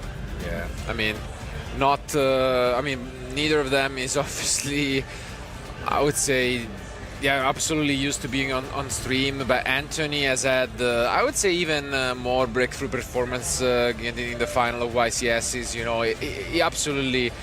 I don't know. It's in a way it's an heartbreaking match because I feel like they both absolutely deserve a shot at going to the World Championship, but it just makes it so much better for us to just stand by and watch what these two amazing duelists can accomplish. But Anthony, thinking about it quite a bit, is that pricing at all? All right, we do. Oh my. Yeah, quite a suboptimal card to start the duel with. So I guess we can see why he had to think about it for a while. Oh my goodness, is that the Holy Sue. terror of a Holy Sue? Oh, yes it is. Oh, is he actually going to do it? I think people were like dreaming of this, where you just start with absolutely crazy. What a start. Oh, wow. What a start it is indeed. Wow, this is the absolute dream for Lorenzo. Wow, That's it. issue face down, and that might just be it. Lorenzo able to just do what has been considered impossible by many. What an opener from the former Italian national Is he going to destroy us? No way. Wow! This is absolutely crazy. What a hand. Yeah, the only thing is... You don't want to give the card back first, Yeah, right? exactly. That's what I was thinking. But, right, this turn absolutely incredible by Lorenzo. We now start things off the same, and that's it. Game one immediately goes to the Italian, and you can see Anthony, I mean, smiling it off. He's like, okay, all right, that was quick. What can I do about it?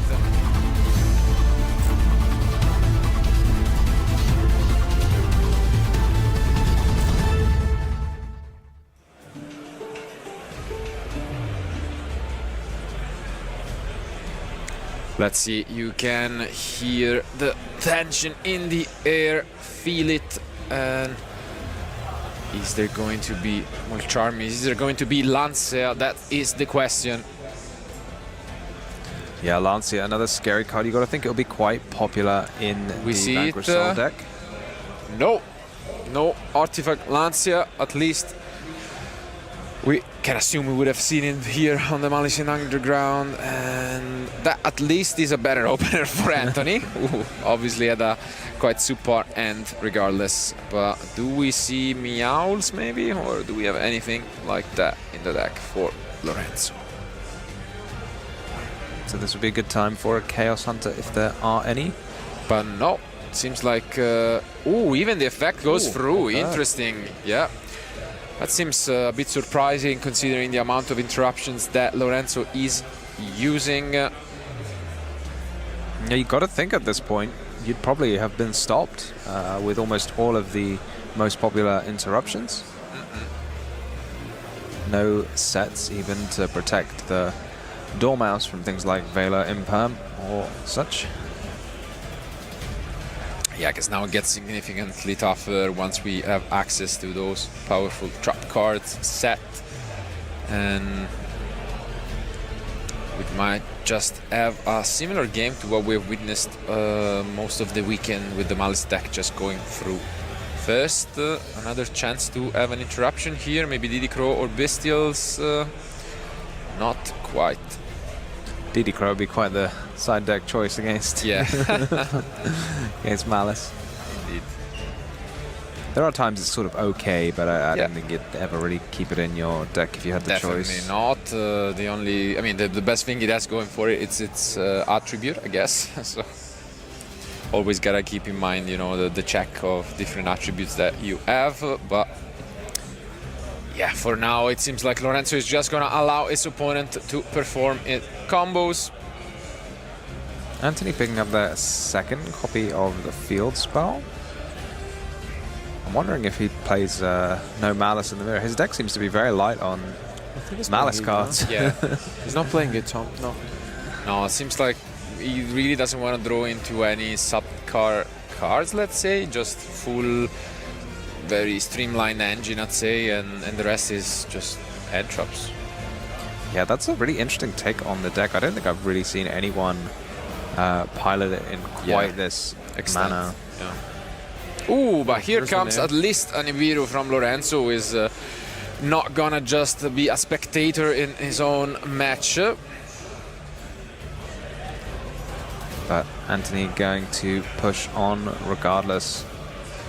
Too bad he didn't sign the token as you did, Tom. That's the etiquette, I've heard. Yeah, there it is. Okay. And yeah, I mean, this is also another interesting take by Anthony, who decided to include additional, you know, backups in the side deck. So just prioritizing consistency when going first. Yeah, just the one backup. It seems like a very interesting way of playing it. But it should do the trick here. Gonna get him back to a Malice monster on the field.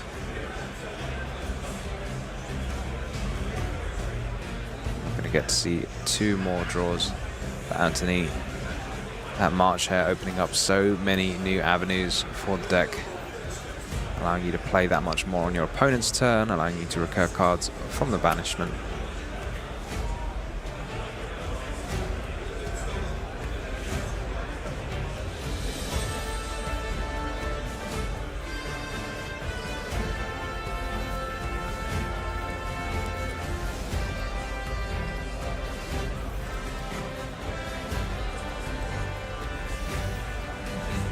I think there's some extent to which Malice is the only deck that can afford to play these sort of hand traps like Valor and Ogre and things, because Malice is the only deck that can really like push back against another Malice deck with these cards, whereas anything else I think you're going to have a tough time. Real curious to see the choice of Anthony not playing the Mulch Armies at all, because I think it's one of the must-have of the weekend for sure, but also, you know, very nice additions in his main deck. Can we check what options, given, you know, his unusual build he has in the extra deck, maybe for his end field? Is it he's playing a light code and bomb topologic? He's not playing topologic. Okay. Nope. So now we still see this firewall that we have come across multiple times already during the playoffs. Different ways to go about it. We have not really used any interruptions, so not like we can recover something useful from the grave. So we're just gonna have a draw and possibly just keep it as an interruption. We might just want to recur a card and then turn it into an allied code toolkit or something like that. I think a bounce is super important against. Definitely not. For sure. They bounce their own cards anyway. Could give them the Nibiru back just to send a message. So you enjoy it. You could always just pick up a card for next turn, maybe put the March Hare back in hand or something. Cool. Do we use it at all? I was going to say, is there really nothing you want in your hand? Fair enough. Okay, completely forgoing the effect and just going instead for this poker, but do we have any way to fight back against this field? Definitely a good start with the Pot of Extravagance. We'll immediately ask a question of, do you want to possibly negate it? I think like for every, generic negation, it has always been a question ever since the start. Do you negate the card that draws true? Is it Desirous Extravagance? And I've heard different answers.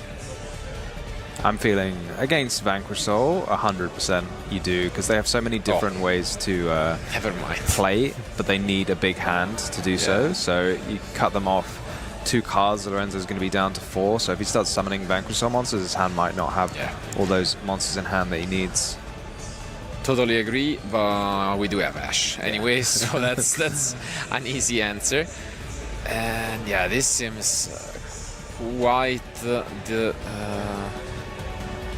rough spot for the Italian.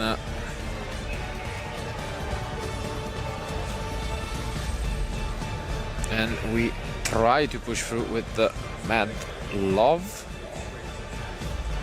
Yeah, this is a tough spot. Anthony's got his pick of things to do here. Yeah, I mean, full hand, Plenty of cards in really hand as pick well. your poison kind of situation. You could always just wait and let the field spell activate and then chain that MTP. Yep, seems like that will be the case indeed.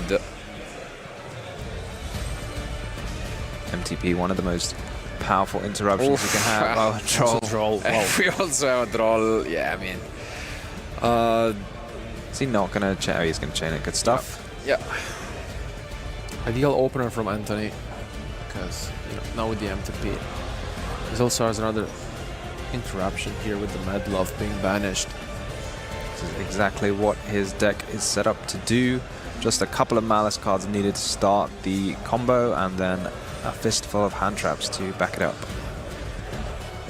I mean, I would be shocked if Lorenzo managed to find a way around this. But never count out the Italian. We have seen him in tough spots in the past, and he's always tried at least. He is a fighter. Like, he's not someone who is gonna make it easy for you. And to be fair, game 1 lasted really couple seconds, so they have all the time in the world to play this one out. Okay, Heavy Burger, was it? Review? Yeah. Revealing Heavy Burger. Oh, this Impulse too. Wow. I mean, What a hand there was. Impulse, Ash, draw. yeah. It's just the power of the Malice deck, especially when you get to go first. You're going to draw, like he drew 3 cards extra. And he only needed 1 card to start his combo. So This was a solid hand from Lorenzo as well. But yeah, he has seen enough, and that means that we will go to game.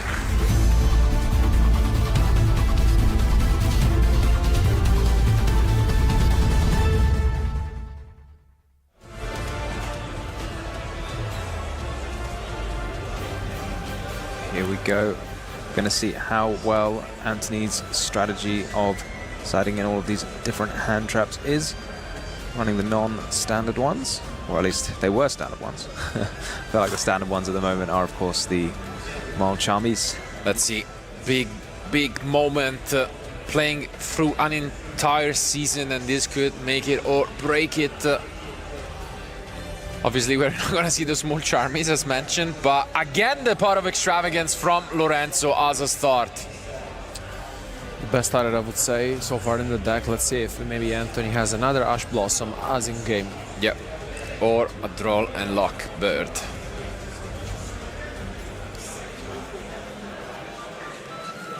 Here we go, he's getting to draw 2. Will we see a Droll though, if no Ash? Is there a Droll? It could be extremely annoying.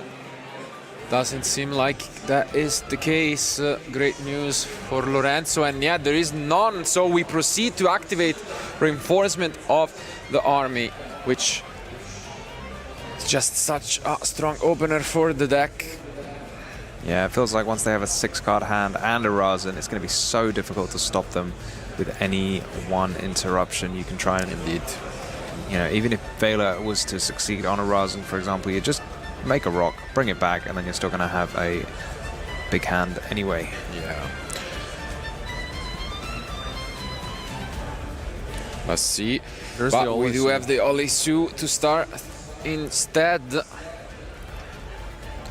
Only downside of Extravagance is you cannot then use Heavy Borger to draw a card, but I mean, you've already Guess got I'll take your it. 2 cards, Yeah. you know, you might as well. I think you live with it.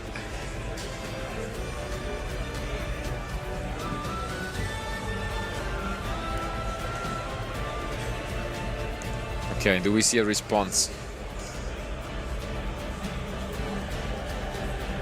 Might we even be seeing the Paradise Smasher when you go first with this powerful a hand in the Vanquish Soul deck?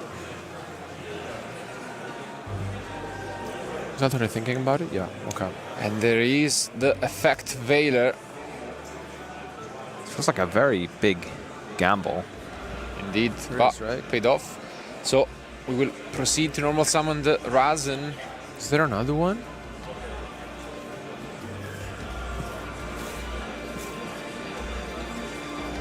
It's quite the interesting clash to me. Here comes the Infinite Impermanence.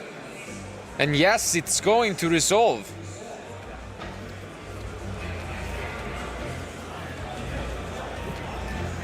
Just amazing how different this game would have been with a single Borger or Caesar Valius in the hand for Lorenzo. Indeed. Would have turned it completely upside down. But Lorenzo's still not out of moves, can summon this Dr. Madlove from hand. Oh, we're going to see a third interruption from Anthony. Now quite. It seems like that has been enough. And There are some Ghost Ogres in the side. it that's is what we're Ghost doing. Ogre. Wow.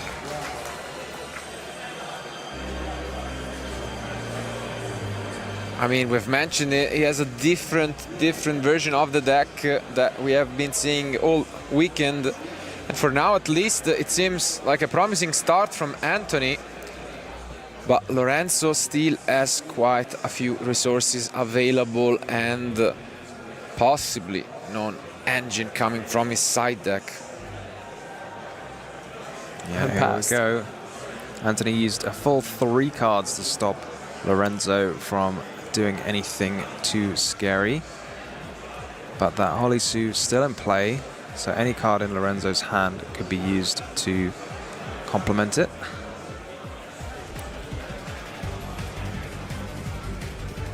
As well as that Dr. Madlove. God, there's so many interruptions, even after being hit with 3 from Anthony.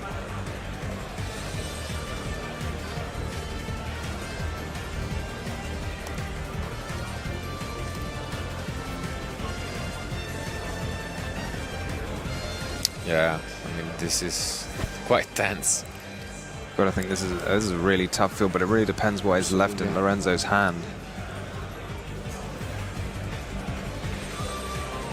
It's getting to use the effect. Here goes Goes with Ash Ash Blossom from Lorenzo.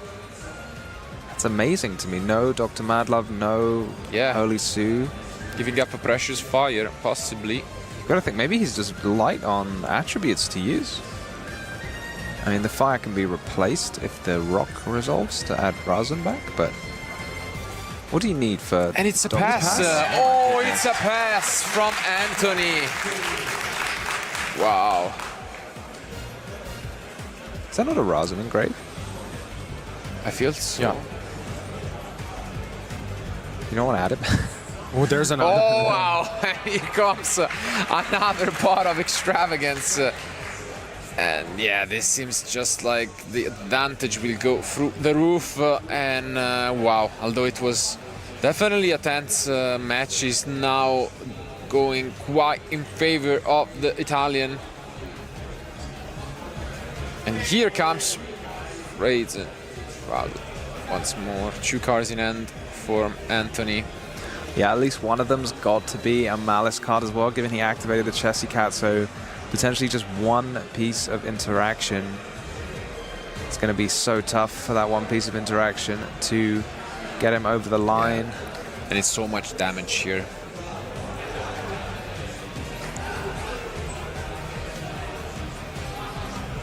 And yeah, you can see Lorenzo has done this before, not wasting any time, playing quickly through his lines. Only card really that could turn this game around. It's got to be a Nibiru, but Yeah. Lorenzo probably seen that idea before. Yeah. Going to I keep think the it's summons just- to a minimum. That's He's only still 2 only so on 2, far. yeah. I mean, this pretty much already does it. Like, you don't really need to do all the fancy, I guess, stuff.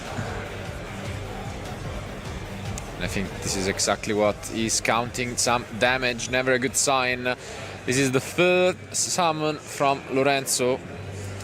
Yeah, I think even this is And enough. there goes the 4th, and yeah, it absolutely seems like it's going to be enough damage. We can push the additional 1500 with the heavy burger, and that's also what Anthony has come to the conclusion. Lorenzo Muselli advances to the top 32.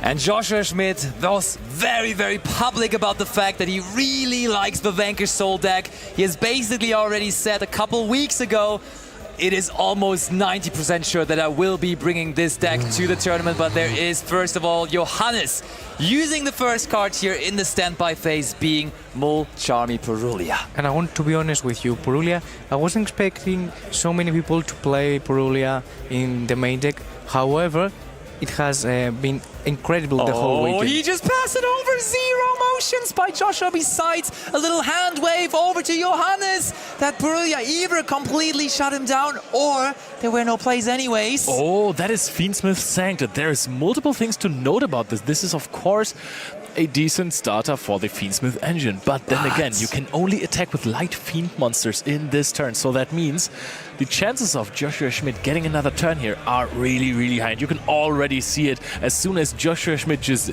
nears himself to a featured match table, the entire venue is filled. And there's Fualos being activated here. Step by step, Charmy for Charmy, but there's Called by the Grave on the Fuvalos, and so no draws have been given for the Mulcharmy Purulia for Johannes, but also no draws now for Joshua through the Fuvalos. I think Mulcharmy was very much to be expected here on the side of Josh.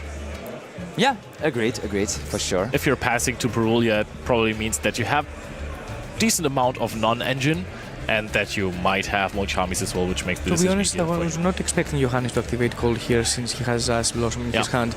So it was a very interesting choice, and I want to understand his thought on this, because maybe he wants to establish a midboard and then have more defenses like Ash Blossom, I guess, the Vanquish Soul. Yeah, and also, I mean, Ash Blossom and Joy Spring, technically a card you can normal summon. Maybe you need to do that eventually in case you want to go for some other plays, but there is now Mulcharmy Meowth, and now it makes even more sense that Joshua didn't play any cards on the first turn, as if you, looking at the main deck here, count correctly, 8 Charmies in the main deck for him. That's a crazy high amount, but this one not going to resolve as Johannes still has that Ash Blossom and Joy Spring in his hands. Meowth also has the advantage of being an Earth monster, even though you're most of the time not lacking Earth as the attribute to reveal this card, of course, still helps there. And also the Mulcharmies, let's be honest, they are going to draw you into more of those cards. Discarding it not before a summon, but before the Necroquip Princess can be summoned. Just so you avoid the Necroquip draw. I really love how Joshua is still on the zone, meaning that he got Purulia, then passed there with Fugalos Meowths, and he got Called by the Grave and Ash Blossom, and he's very chill and still on the zone trying to find the best way to... I think with Joshua, really, we all know him. He's such a likable guy, always open to talk about Yu-Gi-Oh! But when we saw him here step up to the stage, you really recognize how in the zone he is, how much he is destined to deliver this weekend. He wants to be the European champion on top of all the accomplishments he already has. And now we see Sword Riser coming down for Johannes, and that is the Norman Summon, if I'm not mistaken, right? Yep, that is still going to be a rather minimalistic combo here, if I'm correct, because the X is not going to be able to search here. True. That's a little bit of a problem with Sang, to be honest. You're playing less breaks, so you're not playing Tracked with Lurry there, you're not playing into Droll and Lockbird with those cards, but still it forces you to activate it when you have nothing on the field, so you kind of disturb your Ryziel engine a little bit. You're saying minimalistic combo, but I you see sure about everything this? going It's not for gonna be- Johannes right now. I'm not sure if it's going to be a massive Ryziel endboard here, but you can definitely go Habakiri. That's going to help. Certainly, and Joshua, just with 3 cards in hand, we know the Vankerstone strategy is good when it can profit off of a lot of cards, when it can chain 2 things and so on and so forth in the hand, but the lower the amount of cards in hand gets, the tougher it also gets for the deck to really get rolling. Basti, how many Ryziel cards can we see in Johannes' deck? Is he playing Node? Let me check. There is absolutely no Node Ryziel in his deck. It's a really small package. It's called Mitsurugi Ryziel, but it's really not that many Ryziel cards in there. There's only 1 Sword Ryziel, only 1 Ice Ryziel as well. So it's really just the 4 Ryziel main deck monsters, with of course the 2 X Ryziels being the best ones out of them. It's exactly enough that if you start with Ice Ryziel, you can special summon out Detonator and the King of the Feral Imps. Oh yes, and that's And what to we be did honest, with it. having Finsmith also in his deck is probably the reason that he doesn't have much space about more Ryziel cards. Yeah, absolutely. Johannes has basically been playing a very, very similar deck to this already at the German National Championship, and he's an expert in throwing out big names out of the tournament, because there, also on featured match, I can tell you, he threw out Dinka Bui out of Top Cut. So is this another big name falling to Johannes? And I've seen a very, very similar list, but he plays 1 card differently to that list, and that is the Night Sword Serpent, and this card can become so super relevant. But we're sending our master to the graveyard here. Indeed, and also Kusanagi. Kusanagi immediately going to get the ritual back into the hand. Serpent still in deck, as we just saw there. Him browsing through it. Also another tendency lately with this deck, and I think Johannes was an innovator on that as well. Playing triple Mitsurugi Ritual in this super big pile out of 3 engines, still valuing that card highly enough that you want to include the full amount of it. Yep, if you're playing a big Mitsurugi engine, it helps you just play through hand traps and other interactions.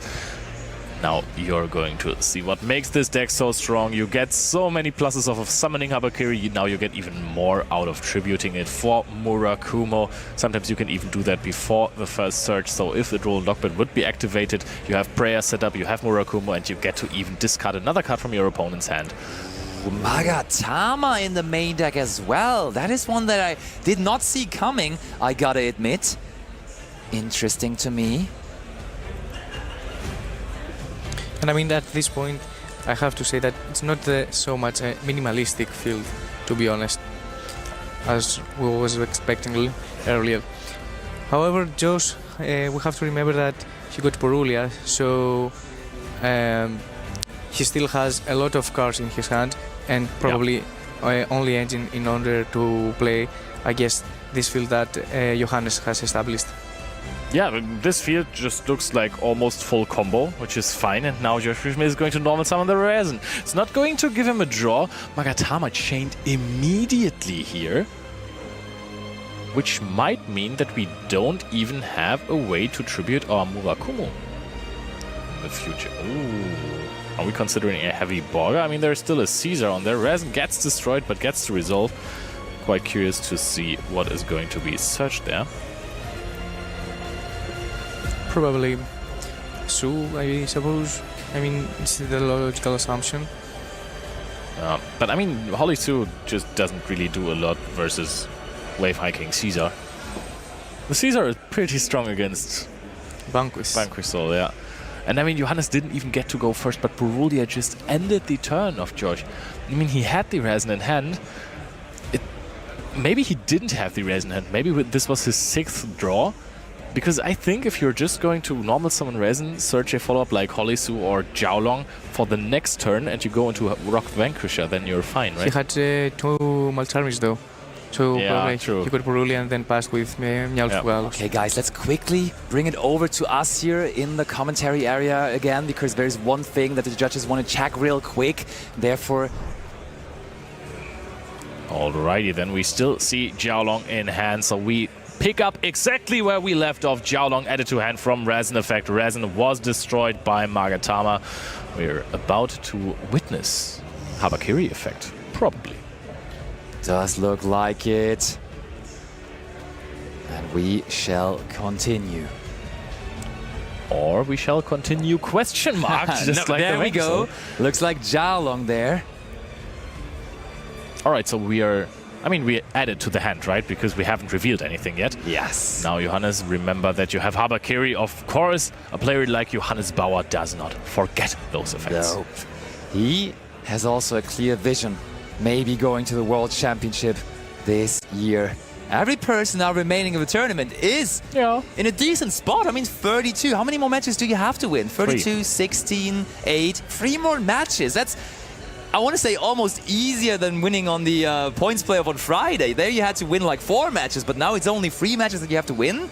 I mean, given that they have already won about 11. They won 11 matches, yeah. Elf is the German word for 11. I don't know what came back there. But, Holly Sue is activated. Jialong is activated. Caesar is empty now. Josh picks up the cards. Johannes Bauer wins game 1 here against the world champion and world's runner-up.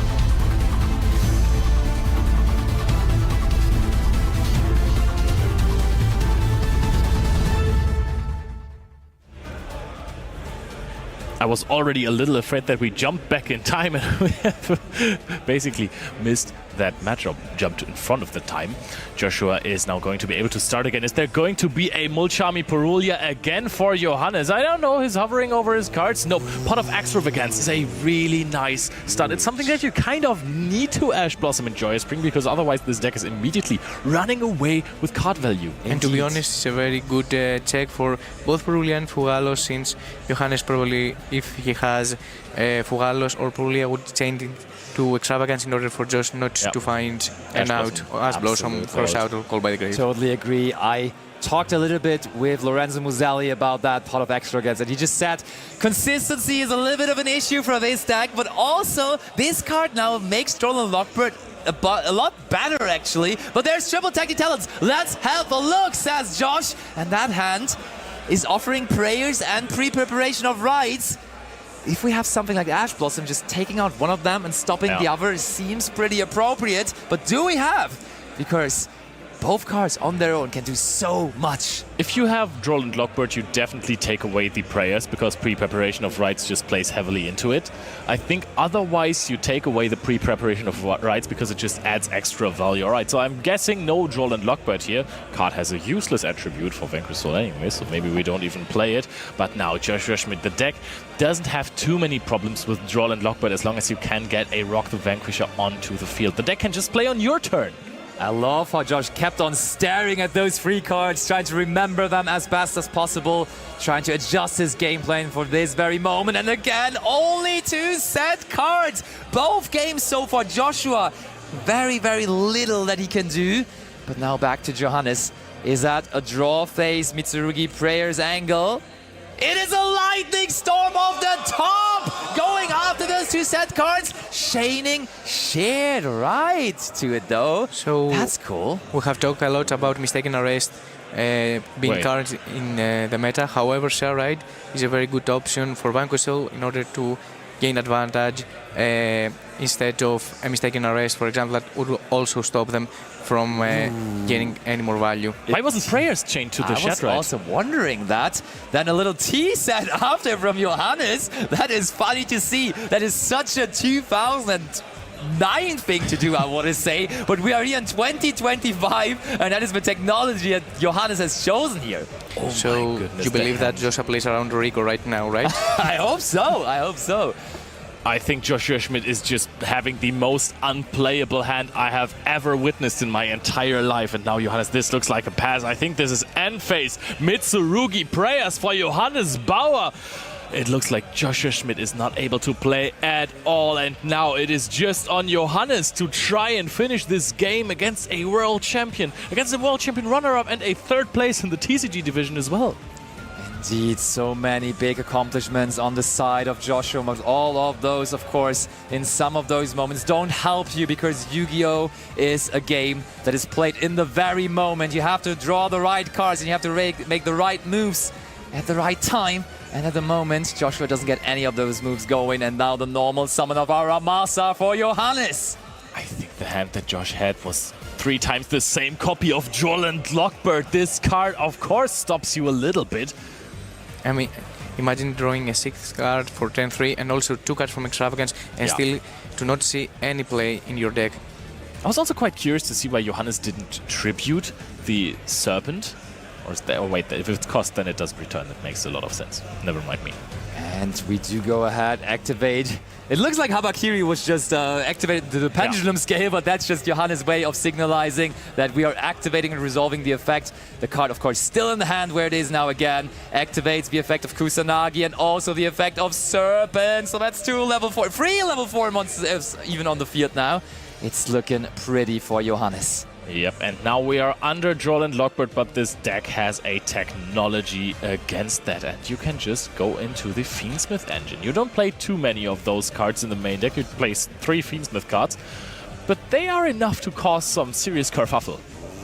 We go into Moon of the Closed Tavern, and even though there's not that many Fiendsmith cards in the main deck, it is complemented very well by a huge amount of Fiendsmith cards in the extra deck. Essentially the full package. He's even playing Agnum Day and Desiree. He really is leaning in on those Fiendsmith cards, and he really wants to have the full toolbox from those available in his extra deck. And I mean, in this simplified game state, that you know that your opponent is desperate for a top deck, Fiendsmith is the right time in order to pop off and give you a constant grind and coming back to life all the time. Ooh, hold on though.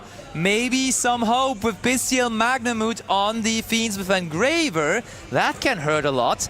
Activates the Bestial Magnamut because technically we could add something from the graveyard. Currently there is nothing in there though, but maybe somehow until the end of the turn there could be something going into the graveyard. Maybe someone summons Zombie Vampire. Huh? You never know, right? But now what can Johannes do? Because the 2,500 attack points here actually pose a big threat. Goes into the SP.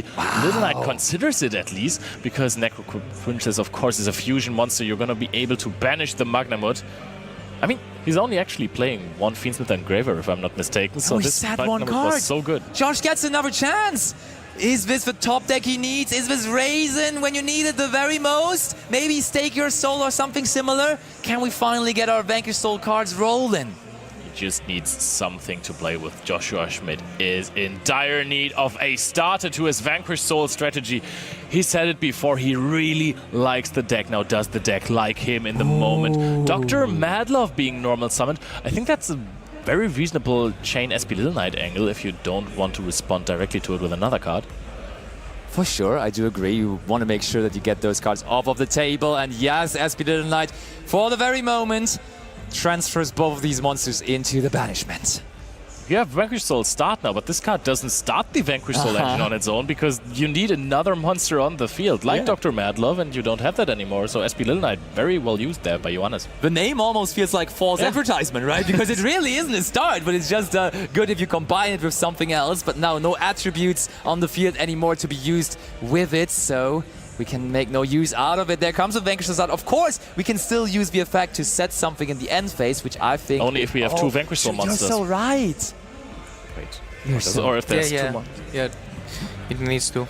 But also, what is the Snow Devil doing here? It's also not really helping too much. Mitsurugi Prayers is activated. Habakiri is tributed in the end phase. That is so many searches. This is going to summon out another monster that searches or adds back something. You could go Kusanagi, add back the Prayers.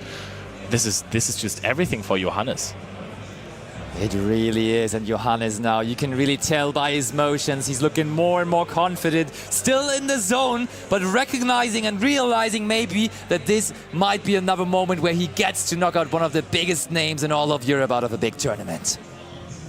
And to be honest, at the current game state, as I understand, Johannes has not any more of the Fiendsmith engine, since probably he doesn't have Lacrima in his deck, and Engraver is banished. I think that was a really funnily used Droll and Lockbird there, yes. We prevented the Aramasa surge very essentially, so that Droll and Lockbird and Habakiri worked like a... Oh yeah, true, both of them actually, yeah, that was pretty nice. I think that's a sign that says that I saw it right earlier. This might be a triple Droll and Lockbird hand for Joshua Schmidt right there. That is not something you can really play with.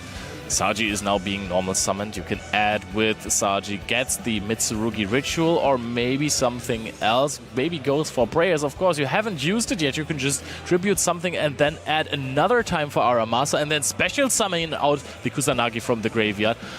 You can just do whatever you want right now. Indeed, true. Joshua not looking super happy with the situation right now, and I mean, we all understand why, because Johannes clearly in the driver's seat right now. It was top 32 at the French National Championship that Joshua attended, where he got knocked out. Is it going to be top 32 again here also at the European Championship?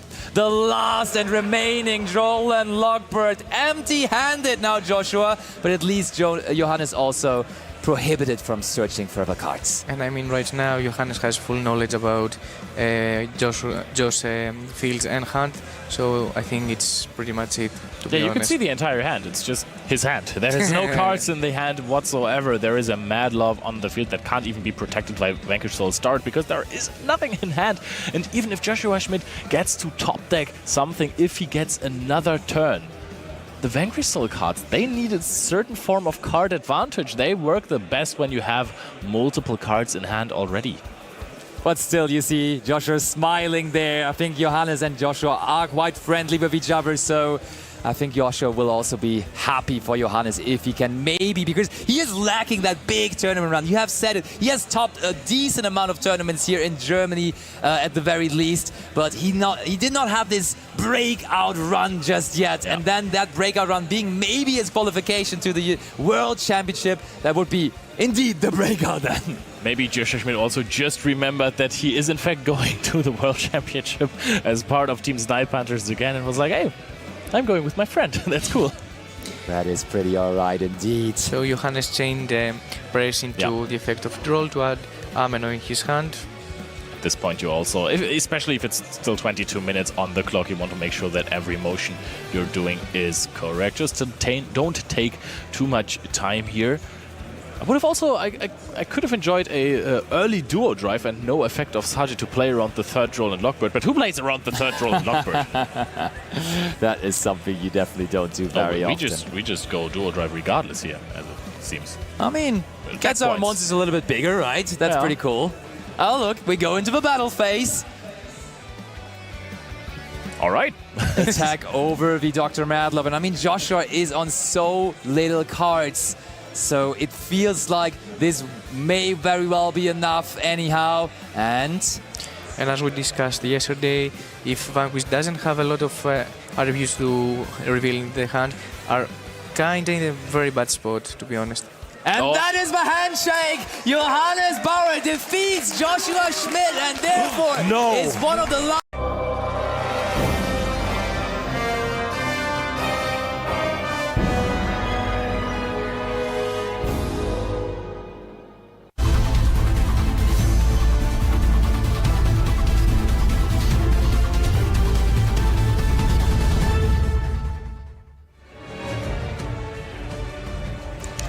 castle of cards on the side of Theodor. I'm not playing Labyrinth of the Silver Castle, but I wanted to say a similar strategy, but not really if I'm being completely real here. Edgar is going to start, and even though Sky Striker is not the worst deck to go second with, uninterrupted Mitsurugi Raziel combo, that's kind of something, isn't it? Would you still go first one, even if you know that you play against Sky Strikers? Or would you let them go first? I mean, Sky Striker is not necessarily this full breaker deck, right? It's just breaks. Not anymore, not anymore. It used to be completely only that, but it's really changed what it can do. And there's Joel Lockwood and Edgar staring into the camera there, realizing what happened there to him. That is the card he was hoping not to see. But Theodor confidently falling into his chair there, knowing that this is a very good answer to the Mitsurugi Raziel deck. Yes, and now they are just first clarifying that the Roland Lockbird does resolve. Edgar is now committing into a ritual summon with the Mitsurugi Ritual, which is going to resolve in actually technically losing a card there. Usually it's plus 10, or actually not really, because you can just send the Kusanagi or tribute Kusanagi and maybe a Night Sword Serpent. Is Edgar running Night Sword Serpent though? Edgar has decided to run that Night Sword Serpent. Edgar actually has made the decision, very contrarian to some of our other national champions, to take a full 180 and go to a completely different deck than what he qualified with at his Portuguese national championship. We saw, for example, Özcan Yildiz winning the national championship in Germany and then still being with the Blue Eyes deck. Edgar won the Portuguese national championship with White Forest of all decks and is now onto a completely different path though. Another deck that loses to Droll though. That he cannot lose, that's true. But I really love the fact that he has included Serpent in order to play around Droll in situations like this. But is he also playing a Fiendsmith package? Because if he isn't, then this Habakiri and the Night Sword Serpent, they're not really adding a lot to the field right now, or to the strategy in total. We're getting rid of the Habakiri. That's a tribute summon! Engraver is crazy! Leo, yes, we are playing Fiendsmith cards, as you now have the answer there. And you know what's even crazy? I mean, if we weren't under Joel, that Engraver tribute summon would also be so hilarious because it would absolutely just trigger the Habakiri, right? Yeah, that's true. Tributing those ritual monsters actually does a lot. Engraver now sitting on the field. Next question is, how many other cards are we playing? Are we playing just the Engraver? Because technically that is enough for some comboing. Are we playing a Lacrima as well, maybe Sanct? I mean, way to... Oh! Nibiru, the primal being, making sure that that Engraver stays the only light fiend in the graveyard. And I think Edgar not even deciding to chain the Murakumo there, interestingly enough. So, of course, Theodore could have countered that by just sending the nip from his hand. That's smart. That's super smart, because you want him to not have the Nibiru probably. in the graveyard. To be honest, this is a very cool interaction that Ameno can activate the effect into the Nib, but you can also send Nibiru into the graveyard and resolve as much as it can to tribute every face-up monster on the field to the graveyard, but it will not be summoned or summon a token. And I mean, Leo, I'm not even that sure anymore. The modern version of Sky Striker, sure, you are still having Engage where you need an empty main monster zone for, but you also are playing just a decent amount of monsters nowadays, so any normal summon here can just turn into a Link 2, and then that might be good. And we do have the best normal summon of the Sky Striker deck! The almighty, the all-beloved Sky Striker Ace Ray! And to be honest, Edgar probably that was the reason why he chose not to activate Ameno effect in order to let Theodore have a monster on the main monster zone in order to play around possibly and engage. And now you can go into a Link 2 here. You can either go into Azalea to get rid of the token immediately, but I can't really recommend No, that. because it will be destroy herself also, yes. Yeah, but Zeke works here. You get rid of the token, doesn't get banished, and now you can just Link climb down, actually, if you want. If you want, but it looked like we may just try to move into the battle phase here eventually. Or not. What's this that we're trying to activate here? Oh, we're not sure. It's certainly a spell card. Is it just our all-beloved Sky Striker, Mobilize, Engage? I'm hoping for that card. I mean, this is an open field here for a Sky Striker deck. This could very well be an OTK, even though Theodore is taking quite some time for this turn. He's going to attack for 1,500. The question is, does he have a linkage in hand? That would spell disaster for Edgar. That would be the card he needs. What are we going to send here? Engage is being sent to the graveyard. So worst case scenario, we can just in main phase 2 add that back to the hand with Kagaru. We are in the main phase 2 now, and I'm saying worst case scenario, but it's a pretty good scenario still, to be fair, for Theodore, because he gets set up in a pretty decent way here. Do it, Theodore. Do it. Activate it. We want to see it. There is Sky Striker. Mobilize, Engage. Everyone at home and also everyone in the venue, please mobilize yourself. Yes, that is the card that is so exciting and so amazing. To be honest, at this point he can also send Anchor to the graveyard in order to play a potential as Blossom or even Droll and Loco Bird, because he doesn't have 3 spells in the graveyard. True, true, but now the Hornet Drones will bring out another token. Theodore still not seeing any response. Link Summon 2, and of course that is the new card. The new card that really brought the power level of this deck up so much again. That is Sky Striker Ace 0. And he wants to leave Edgar here 0 chance to win this game. I mean, this is the card exactly that Sky Striker wanted in order to play in the current meta. This is absurd. Search for Engage. Like how? That is not even real. And we give it up. Theodore is our Engage.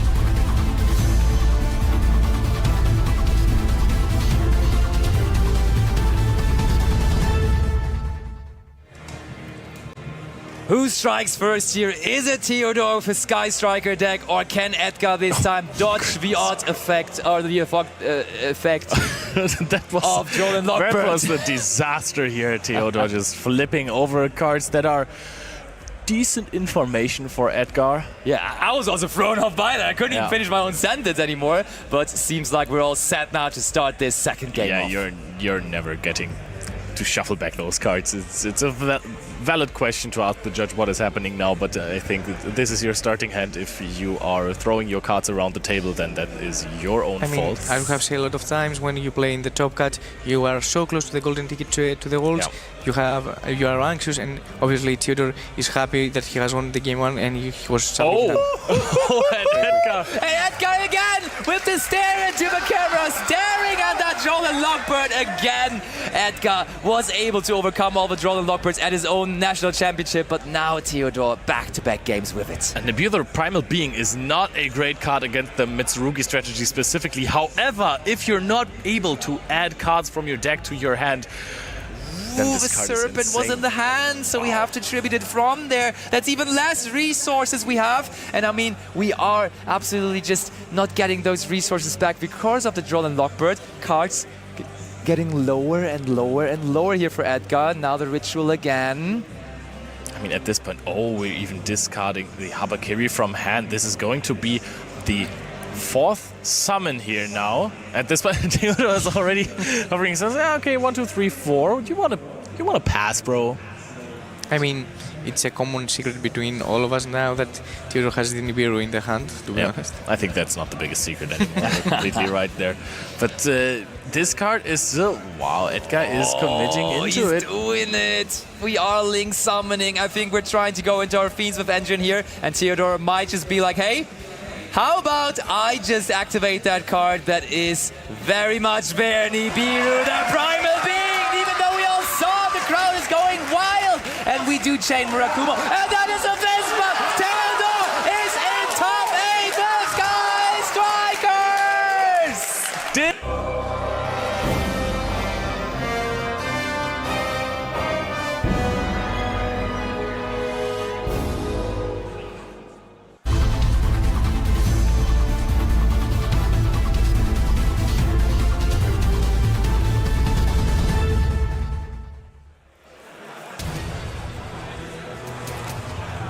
Big die roll win by Tom. You could see how much it mattered for him, closing his eyes, putting his up in prayer. Can he finally have the breakout performance? Yeah, that prayer is probably the most important card in his deck as well. If you go first and you can activate it in the draw phase, you can sneak quite a lot of few plays underneath a Droll Lockbird. So let's see if Tom has that in the cards.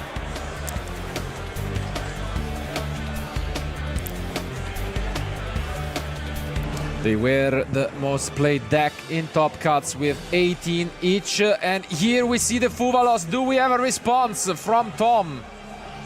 Let's go. And a second one. Wow. That hurts. A little wins from Tom there. He is running so many cards to try and deal with these Molchamis when he goes first. He has got the Call by the Grave. He has got the Crossout Designator, but in this case, not got access to either of them. Looks like his deck is very combo heavy, very going first oriented. Also like the addition of the Crossout Designator in the main deck, just, you know, to have an extra option just in case. This one is gonna hurt, to be fair. Like the double Fuvalos being drawn from Giuseppe. Difficult to navigate through this, and what else can you expect if you're Giuseppe now? The Ritual get activated from Tom. Not easy, honestly, to play under Fuvalos like double. Yeah, it really depends on the choice of deck. There's so many ways to play Mitsurugi, and you can play the version that Tom is playing with the highest ceiling, with the Ryziel cards and a couple of Fiendsmith cards thrown in. It opens so many options up, but on the other hand, these are all cards that you don't really want to have when you're staring down a Molchavi Fuvalos. And yeah, here the German player, amazing accomplishment, amazing career, is gonna try his best to just navigate such a tough spot, but he has been here multiple times, winning on stream in the past. we are seeing the mirror. A lot of players this weekend have opted to include a bigger Mitsurugi package in their Mitsurugi Ryzeal decks, and Tom is no exception. He's running the mirror, so presumably accompanied by some pre-preparation of rights. And here we see, even in the main deck, the Mitsurugi Magatama, I think it is. Magatama. Offer you a bit more options in your ending field. Yeah, seems like a common occurrence. We saw it in Johannes' deck also when he knocked out Joshua Smith. He's still one of those players in the event, so maybe this is, you know, a new addition. Yeah. Addition to the deck. Yeah, Mitsurugi is a theme with a lot of different options that you don't have to run, but you can. There's some very powerful other cards, like the Magatama, like the Trap, that can negate a monster effect as well. Are we just going to pass? No, seems like we are. Wow, interestingly enough, we're going to just proceed the normal summon that Purulia and give 2 more draws.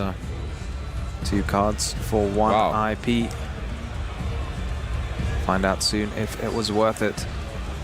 And yeah, that's a pass. So Giuseppe gonna start his turn with a lot of resources and staring down this IP and Futsu. Yeah, this is the ideal situation for Giuseppe after losing the dice roll. Indeed. Oh, and we start thing off with the ritual. Well, this could be a bit of a problem for Tom if Murakumo is the first thing to hit the field. Could neutralize the IP somewhat. And oh, not quite. It's its own Futsu. Oh. And yeah, here soon enough we'll have another question of does Tom have any interruption in end? You can also tell how much Tom really thought about summoning the IP, if that was really worth it, giving Giuseppe 2 extra cards. But I don't really think he's holding any interactions in his hand. I think he's just playing with the 2 set cards as well. Could be the case, and we're gonna find out soon, because now our area of chain links come from Giuseppe. Yeah, Tom can start special summoning monsters from his graveyard, but if he does, then Giuseppe will have the option to summon some from his own as well. So we could see an army of reptiles on either side.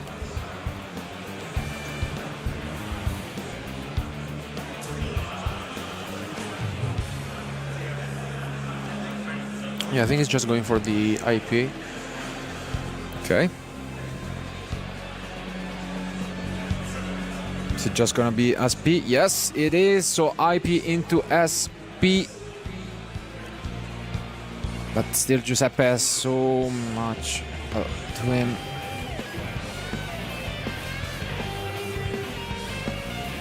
Yeah, look at this. I mean, we have seen Mitsurugi Ryzeal perform extremely well throughout the entire weekend. And at least one of them, of course, coming from this match, will be going to the World Championship. Interesting choice there, Tom neglecting to summon something from his own graveyard with his own Futsu. Yeah.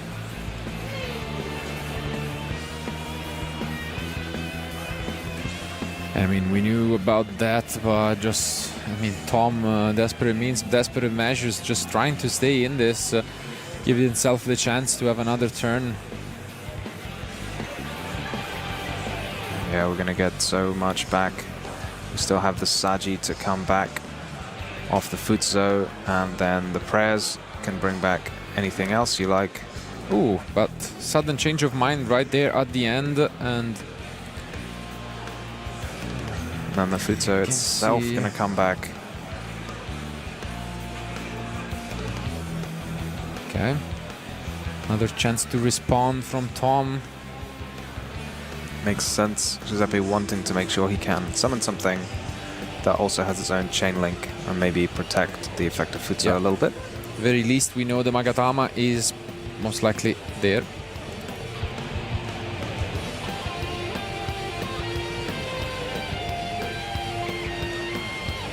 There's the Ash. Okay, all the prayers. Magatama, yeah. A lot of interruptions from Giuseppe here. Let's see if Tom responds to this. But really, it's going to be very difficult for Tom here now, because I think you're kind of forced to use the Nagatama. I feel like... Yeah, I mean, Magatama, you can't do anything unless you have a reptile to tribute, so you might not even be able to use it at all. It's a real problem for Tom here. That hurts. Because, yeah, sometimes you kind of rely on the prayers to resolve and start bringing back your Futso, and then that can bring back other reptiles. But once prayers has been negated now, he might struggle to get anything onto the field, might actually pass his turn without even summoning Murakumo. Indeed, and as we can see, Giuseppe just added his own copy of Magatama, making things even worse for Tom.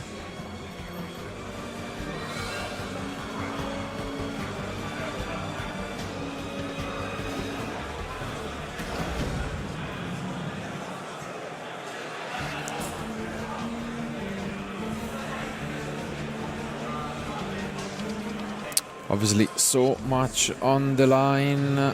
We saw, I would say, a bit of a UK dominance in the past few years at the European Championship, and until finally we had again an Italian winner in Esteban. So the question will be, can we have a back-to-back also for Italy? And we do have 2 chances at it with Giuseppe and Lorenzo. So obviously we'll be in support of whoever will be the most deserving to do so, but yeah, I think that is enough. Giuseppe does win game 1, going second.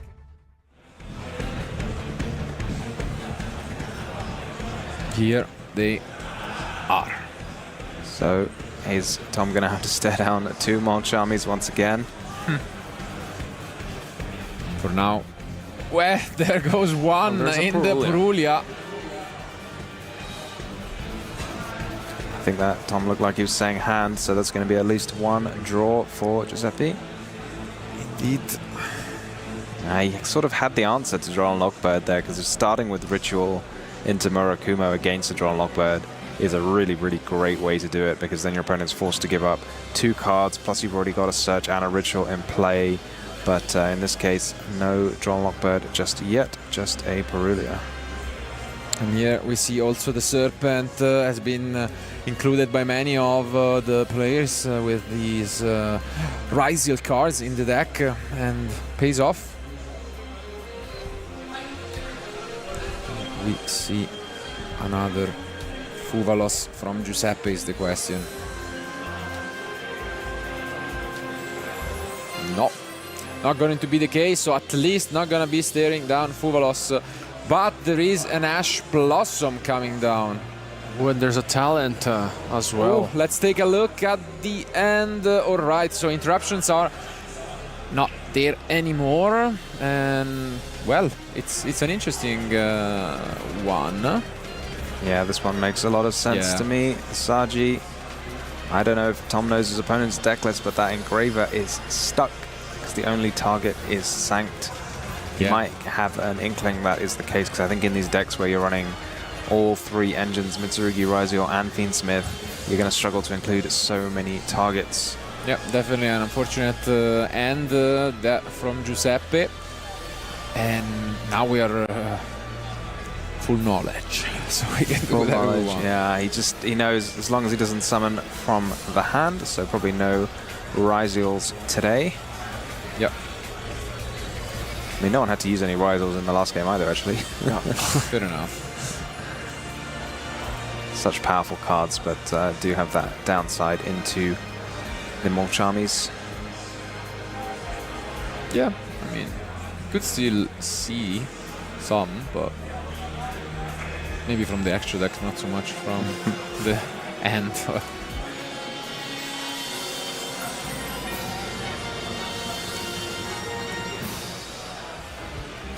Tom, it looks to me like a Moon of the Closed Heaven if we're going to go for a Link 2 right now. Here we go. Tom running the most trimmed down Fiendsmith engine that I think I've ever seen. Yeah. Which one's his though? There's only Yes. one engraver. There it is. That's the end. That's it. That's the engine. That's yeah. the engine. Well, it's still 4 extra deck slots, but it'll do. But yeah, we decided to include only one engraver in the. But it's definitely worth it if it can get any 2 monsters into a Wave King Caesar. Yeah, debating about the position, it seems like probably not fully aware of what the side deck from Giuseppe is, but in the end decides to summon it in attack mode. Makes sense given it's, you know, only 1800 in defense, I believe. And yeah, it's gonna take quite a lot for Giuseppe to come back into this, especially given, of course, the Purification is going to join the party. And we could have another very quick game, 1 draw. I'm trying to imagine what it is. The answer is almost always X Ryzel, but I'm not sure X Ryzel is going to cut it. We knew about that, and of course it's got negated. As you have mentioned, we cannot use the engraver from end, no other target available. And yeah, it's a pass, so yeah, doesn't look like we are going to be waiting all that much. We have an Ash. So the card that was drawn was the Ash. Yeah. Sure. But the Ash Doesn't really change. Yeah, doesn't really do much. Yeah. Futsu can come And straight yeah, back. Giuseppe has seen enough, smiles it off, and picks up his cards.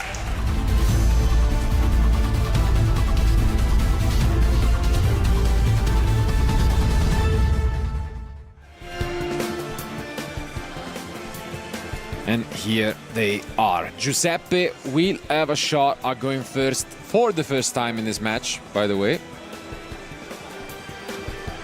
Players are just counting up, making sure they have side decked all correctly. And there goes a nice handshake.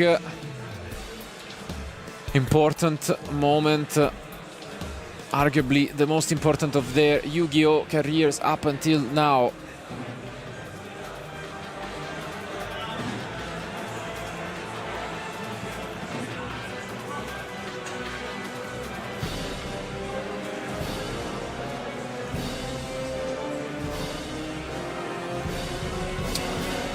And here comes the Saji.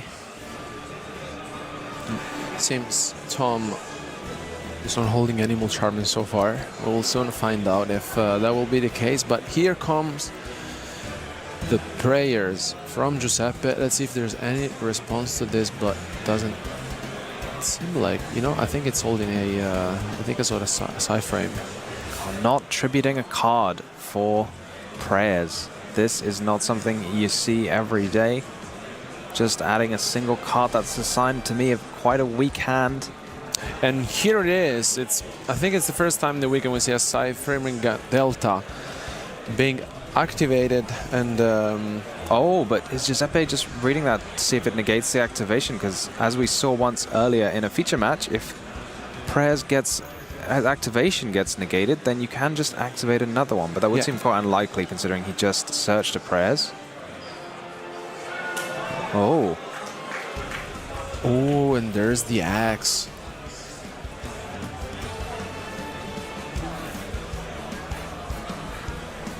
It's going to lock him out of his Fiendsmith engine, but it will take, I would take that every day of the week if we get to a Habakiri. Yeah, absolutely. I mean, we have mentioned these side frames making an appearance, and obviously not quite the gamma, but still can be extremely annoying. And let's see if there is anything else from Tom to stop the aggression. Yeah, maybe that potentially weak-looking start from Giuseppe has baited Tom into using that side frame delta a little bit earlier than he might otherwise, because you've got to imagine that's normally wanting to negate a ritual. Yeah, I mean, I feel like it's a very powerful card, but you really need to be careful where to activate it, right? Because I feel like if Tom doesn't have any other interruptions, that, of course, is not enough. Yeah, and in fact, Giuseppe can just go ahead now and pick up that prayers back from the graveyard or search another copy later in the turn. And it seems like that will be the case. Couldn't return the favor to Giuseppe, who has been just throwing Mulcharmies at him all match long. And that is a big issue, because obviously that's the downside of Psyframes. They do occupy your field.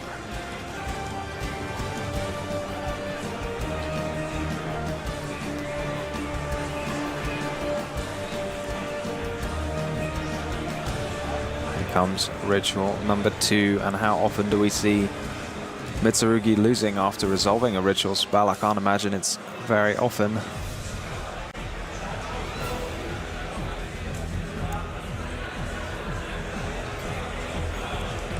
Here comes surely the Murakumo, and I guess in this instance he wouldn't wipe the field, although Giuseppe seems to think that he wants to. What an opener from Giuseppe, and Tom doesn't have anything else, I think. I think it was the only hand trap that Tom was holding. Yeah, I'm wondering about that board wipe there, because it just opens you up to, you know, if Tom, for example, just had another Delta, he would now be able to use it.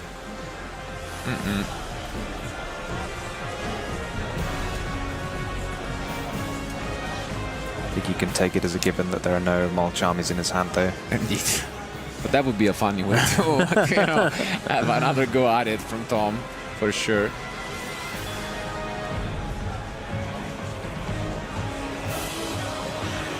Let's see. We could soon find out, but for now we do get to see some Ryzel action for the first time ever in this match. I mean, just shows the difference in power. I would assume he's playing a light package when it comes to the payoffs. Not expecting like cross, but I don't know. We can take a look at the deck list from that. And yeah, we do see the detonator right away. Yeah, he plays. Yeah, there's the one detonator, one dual drive, and that's it. I think it's a very small Ryzel package. Yeah, of course. I think they're just checking whether he was able to summon the sword when he did. Maybe it was the case that the X was underneath the King of the Feral Imps. Deck, yeah.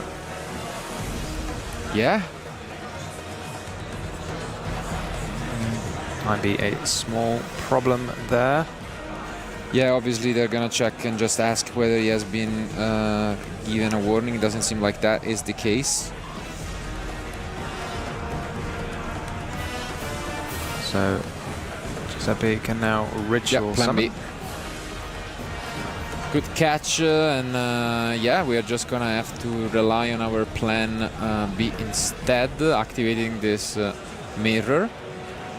I think Giuseppe can find a way to tribute it if he wants to. He's not used Habakiri. He can use prayers again, although he might not know that because that is a pretty niche situation. Of course. Almost all cards nowadays say use once per turn rather than activate. Prayers is an exception. But that would be quite the important time to just, you know, check, because imagine going down, you know, due to that. Would be something to keep thinking about in the future. So hopefully he does spot that.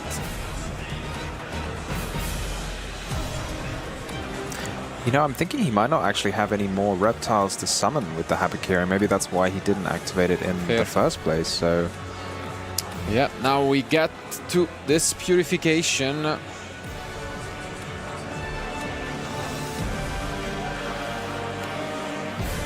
And in the meantime, we have been informed that the backup future match just is about to head into game 3. The score was tied by Johannes, so they are 1-1 at the moment. But now it's a pass back to Tom.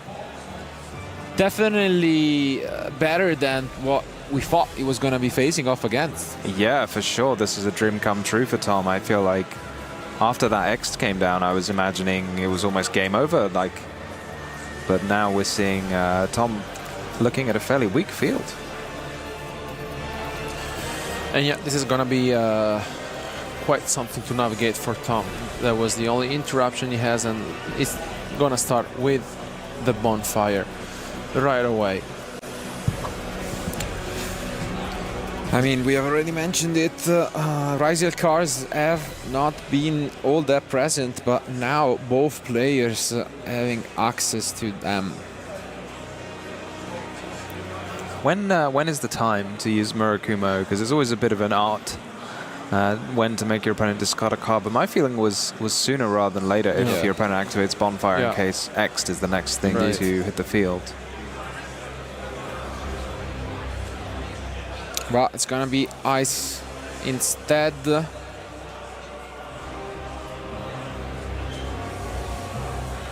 Yeah, this could be an issue. And we use the purification right away. Okay. I mean, it is a big investment, but it is so much value you get of Ice if you let it resolve. And against the sort of lighter Riziel engine that Tom is running, maybe Giuseppe knows that, he might not have any more Riziels to follow it up with.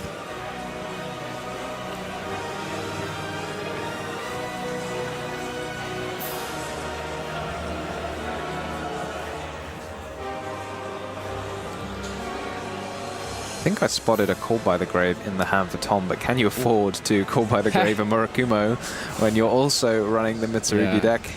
We also are not using it anyways, so wow, look at this.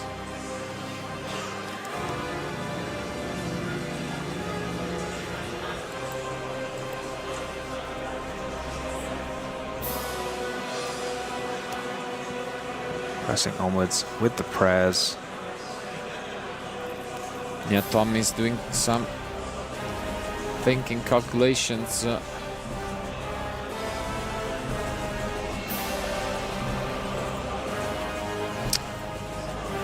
has to be an unfortunate sequence and choice from Giuseppe, from that king. Yeah, so easy to do, just not thinking carefully about which material to detach. You'd think at some point it's such a minor decision, but even these minor decisions can come back. So impactful, honestly. Gotta feel bad for him, but obviously Tom, on the other end, is gonna obviously take the chances that are given to him. And Giuseppe definitely not out of things yet, though. He is going to get his Futso effect. If he survives the Tom's turn, then he is for sure going to have follow-up for days. He's going to have a handful of Mitsurugi cards and a handful of, well, at least one Riziel to play with. But is it going to live the turn? I'm not too hopeful in terms of at least body language from Giuseppe. Yeah, Tom's added Murakumo. It's about to come down.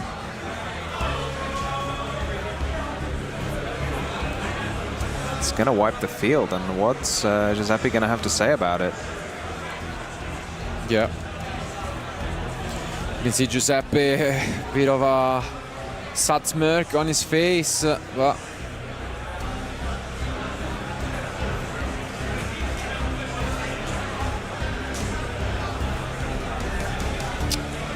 array of chain links available to him. Is there anything that Giuseppe can do to stop this?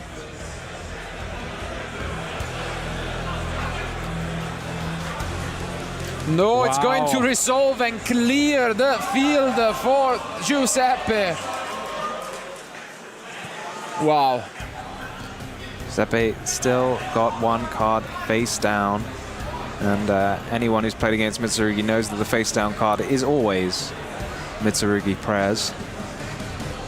Or could it be something else? And now you can tell it is Tom, the one who is thinking about this situation, and that he's so close to doing it. Oh, is he really gonna get away with this? He's gonna take it. Cannot be prayers.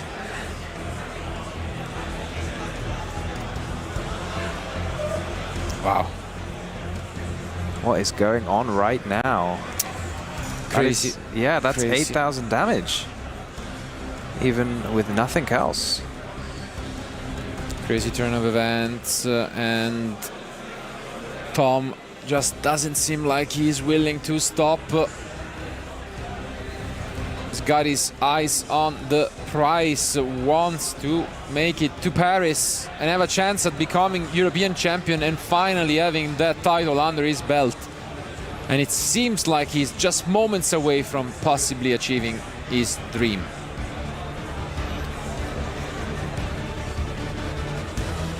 What is that face down? How many extra deck cards has Tom got going on here? Oh, he's got the moon next, yep. Gonna cycle through the Fiendsmith cards, it looks like.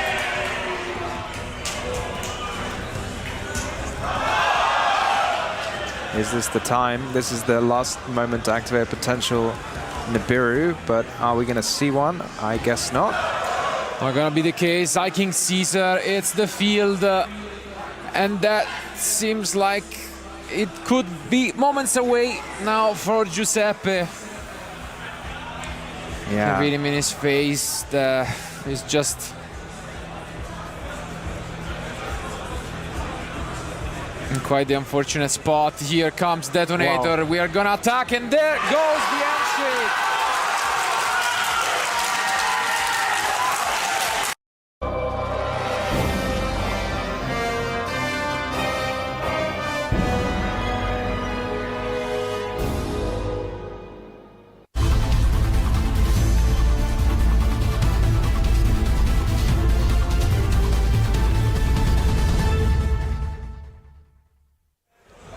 Here we go. Of course, we have seen both of these players on the feature match stage before. Lorenzo Muselli, so decorated with multiple national championship titles. And Theodore, kind of a fan favorite by playing that fan favorite deck, the Sky Striker strategy. I mean, at this moment, in the most important match of the whole tournament, in my opinion, is the decisive match. Who goes to Worlds and who takes the golden ticket for Paris. And Lorenzo does have the start that he wants. He does have the Vanquish Soul Raisin. So sometimes a Vanquish Soul deck has a bit of an issue with bricking. This one looks very, very nice, Bo. Theodore is one of those players who always likes those rogue strategies.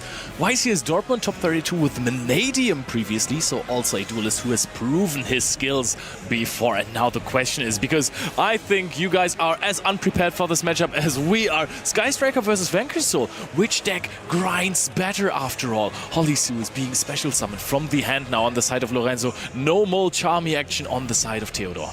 I mean, Sky Striker is one of those decks that, even though you can combo off and establish a very good field, you still are not sure that you are going to win, meaning that they have such a good going second strategy. Absolutely true indeed, and Theodore is for the moment left waiting, and that also is basically a sign of how good Duelist Advance was for the meta game overall, as both of these decks just are in the spotlight again because of that most recent set and because of those new cards like the Hollysu we just see resolving here. Hollysu revealing Dark and Fire, therefore you get to special summon monster from the deck. Heavy Borga, no Jiaolong is being summoned here. I think so far, I don't know if we have seen another Fire attribute. Yep, there is Dogoran, the Mad Flame Kaiju, being another Fire attribute, getting the Surge. Are we going to see a Caesar Valius? Are we going to see maybe Vanquish Soul start, or maybe even Heavy Borga? We can take different routes here, but Lorenzo, with all those hours of testing, certainly knows the best way to attack this situation. We're searching for Snow Devil directly, which would have absolutely not been the choice that I expected here.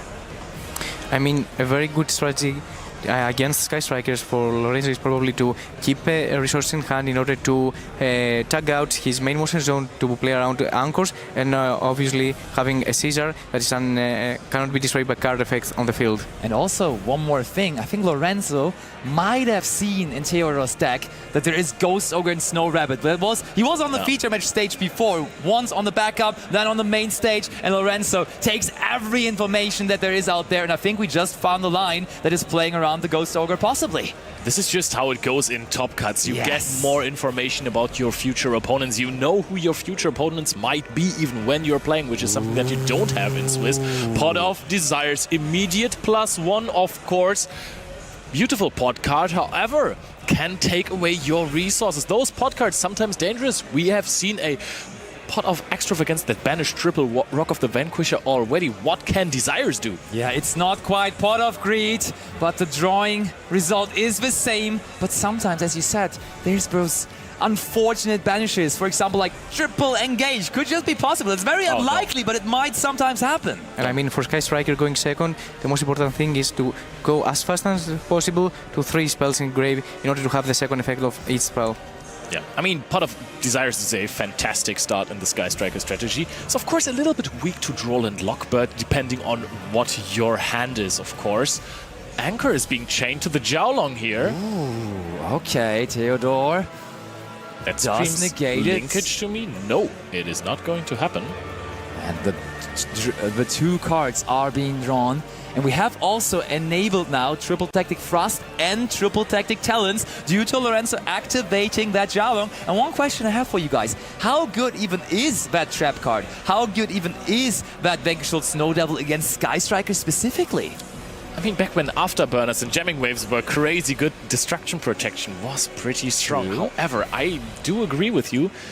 Looking a little bit oddier. On the other hand, Hollysu effect, that's pretty strong against Sky Striker, huh? You're right. Just taking it over. And there is the Triple Tactic Thrust I was mentioning. Of course, due to the Jiaolong activating, it is now live. And which card do we desire here?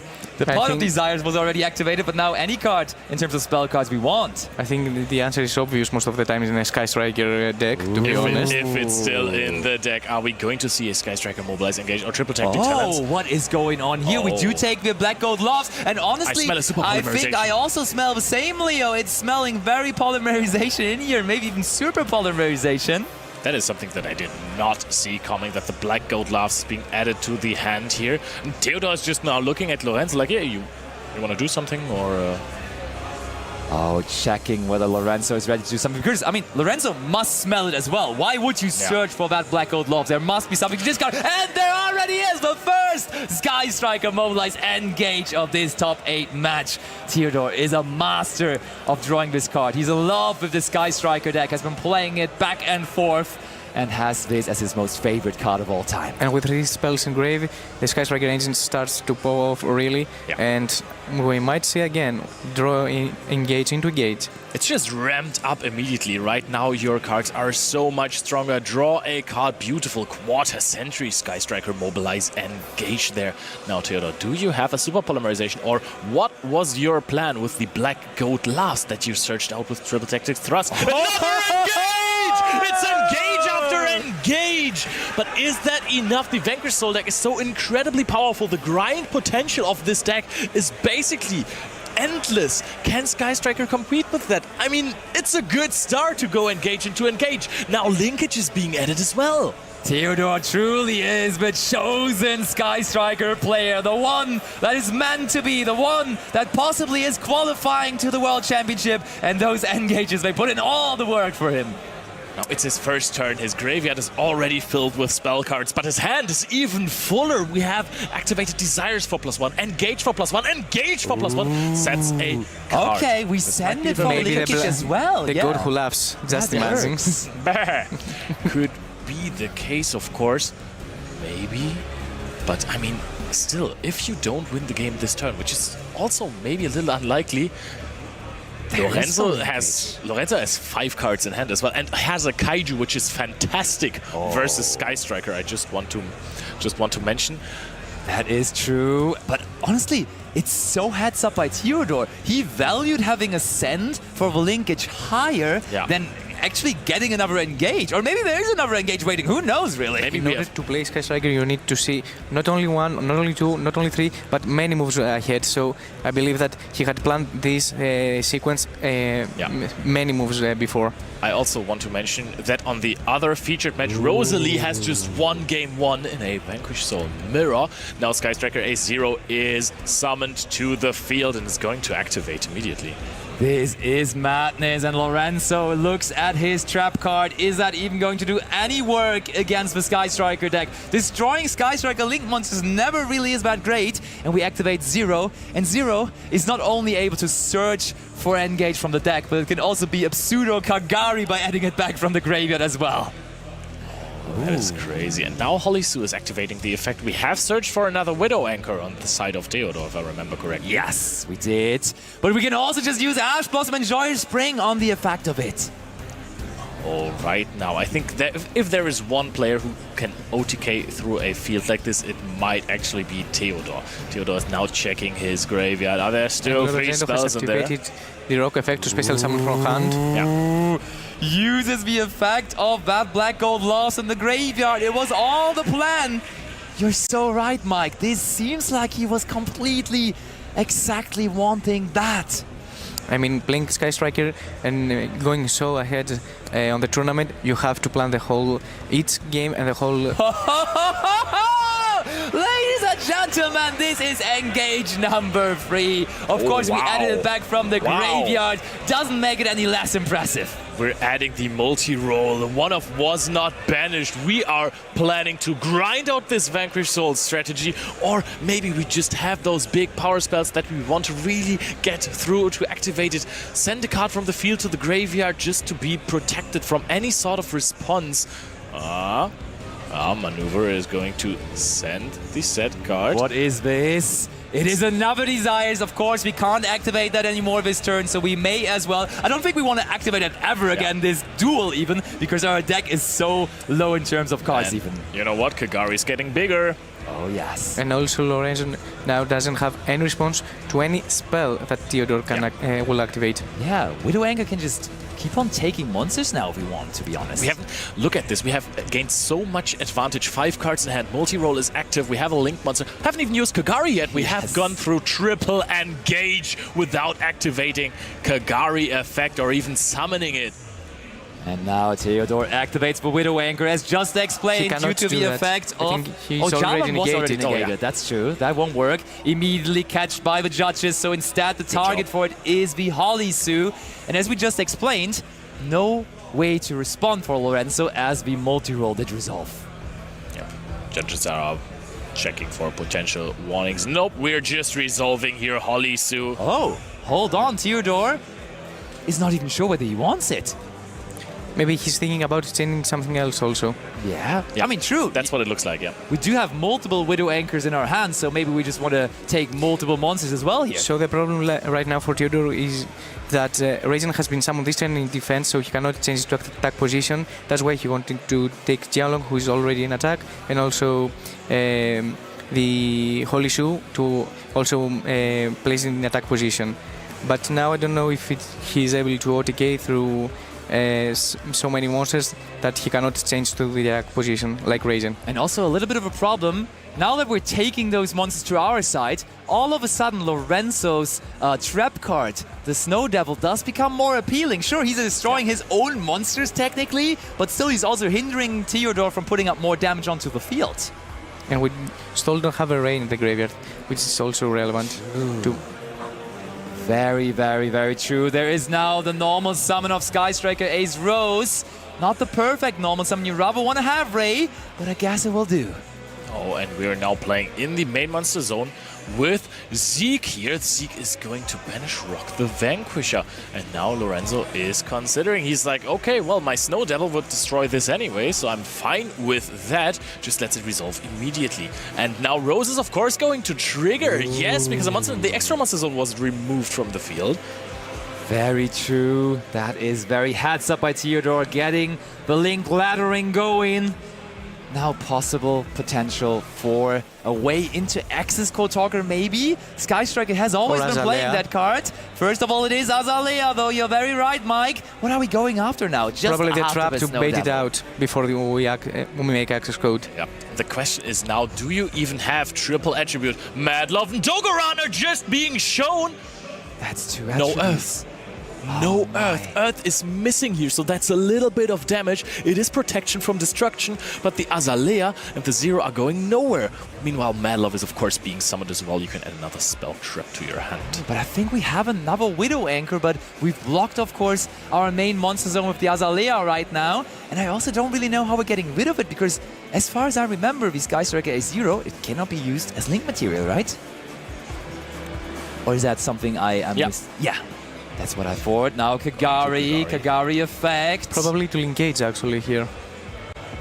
Which one do we want? Is there even targets for engage left and right? Linkage. Or linkage, okay. Yeah. But this one also says that you can't control any monsters in your main monster zone. Yeah, You can it make an is access code and Widow go. Anchor instead. Does he have access code? Yeah, he does have access code in his extra deck. Okay. He does, but But I mean, now we're still missing one link marker, right? Because now we can only go to 3. so Theodore. I mean, you can't use 0 as a link marker anyways. I'm missing Lemnis Gate. I'm guessing that Pot of Desires got rid of it. Possibly. I mean, 10 cards is quite a bit. It's a quarter of your deck, so there must be some cards that you're sacrificing. And that is another link one, and that is Shizuku now already. Usually a card you're summoning towards the end of your turn. So that is maybe what That is Theodore the end of the is turn. marking here. He is in the end phase now, using the effect of multi-roll. And Lorenzo still has so many monsters left on his side of the field. He must be quite happy here. Yeah, he's going to be over the moon. This did not look like his game to win. This did not look like he's going to necessarily get another turn, especially since Sky Striker is a strategy that is so well known for just winning games out of nowhere once they get a battle phase. Interesting. And I think Sky Striker really is one of those decks, as you were already saying it a little bit, that really needs to pre-plan every move you make. You really need to be perfect in execution. You need to be so concrete about every move you make. And I feel like Theodore may have just stumbled a little bit by not chaining the second Widow Anchor early on, because he needed that extra link body, I feel like, to actually keep on going. Yeah, I think because he wanted to anchor the Jialong, but at this point he has already his effect negated. Yeah. So he may be zoned out at the moment. Could possibly be the case. And I mean, now the Shizuku is just blocking your own zone there. That is true in the end phase now. Widow Anchor is back in the graveyard. Yes, maybe because only one spell was activated after the rock activation. Oh yeah, true. I mean, we started off with all the engages, but that is a very correct thing you catch there. That was only one spell. It felt like so many engages, but of course, I feel like the third engage actually was the one that searched for the multi-roll, and then after that, only the Widow Anchor was activated. Completely correct, and therefore that is something that cannot be set back there anymore. I'm right now, I think... I mean, I've said it multiple times already. Lemnis Gate is such a crazy card to me. I wonder if you're playing a deck with Pot of Desires, if it's correct to only run one Lemnis Gate, because you can lose that card quite fast. That is true. Okay, so we can only set back one card. And it looks like it is now back onto Lorenzo, or is it? We're still discussing a little bit.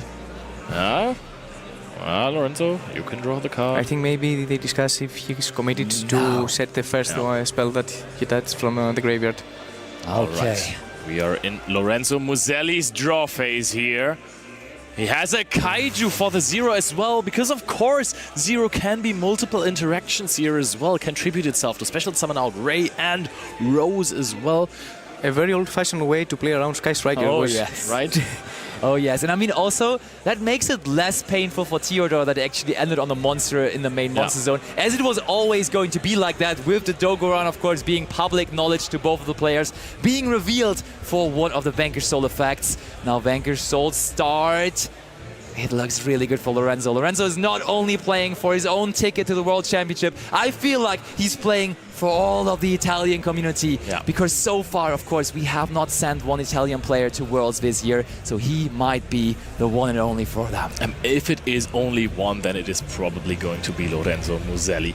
He has been such a star, such a middle piece of the community in Italy for such a long time now. Double national champion, Droland Lockbird now for the turn of Lorenzo Muselli. And now we have an Earth Monster as well. We have the Caesar Velius.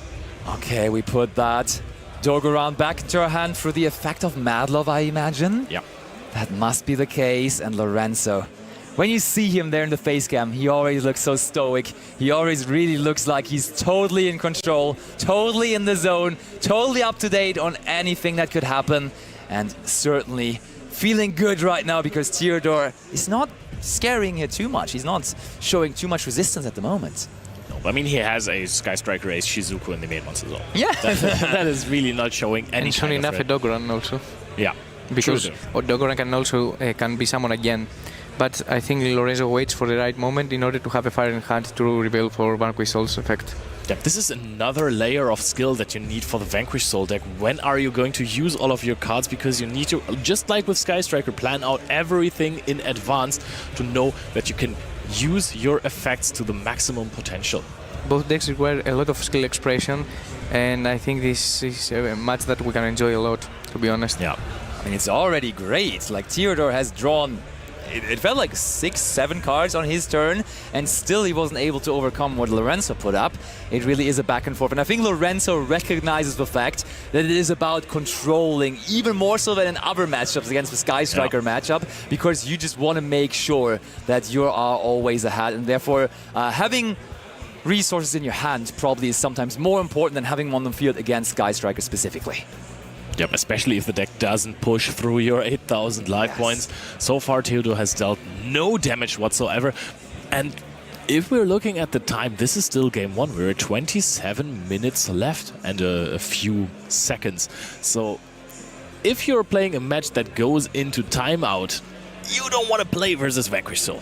That is very true. I mean, both of the decks having their options to modify life points, with, of course, the Sky Striker strategy also having Kaina famously. But the Borger is doing a bit more damage than the Kaina can gain, really. I was going to say Kaina is kind of doing less than Borger, because Borger is doing heavy damage. Now Caesar Valius was activated, linkage destroyed, on resolve was banished here as well. We know that Theodore has linkage follow-up in hand because of Shizuku. Hollysu is being activated now. And, I mean, you don't need to Kaiju this card if you can just steal it, right? You can Kaiju and then steal. Yeah, true. You can just double the attack of the monster. Yes. That is true. Theodore thinking now, of course. Okay, we are in the battle phase now all of a sudden. There's quite a few spell cards, honestly, in the graveyard, so I don't even know how much damage that is going to be, but there's still Jiaolong, Holisu coming. And there is no Ray on the graveyard also, which is very important.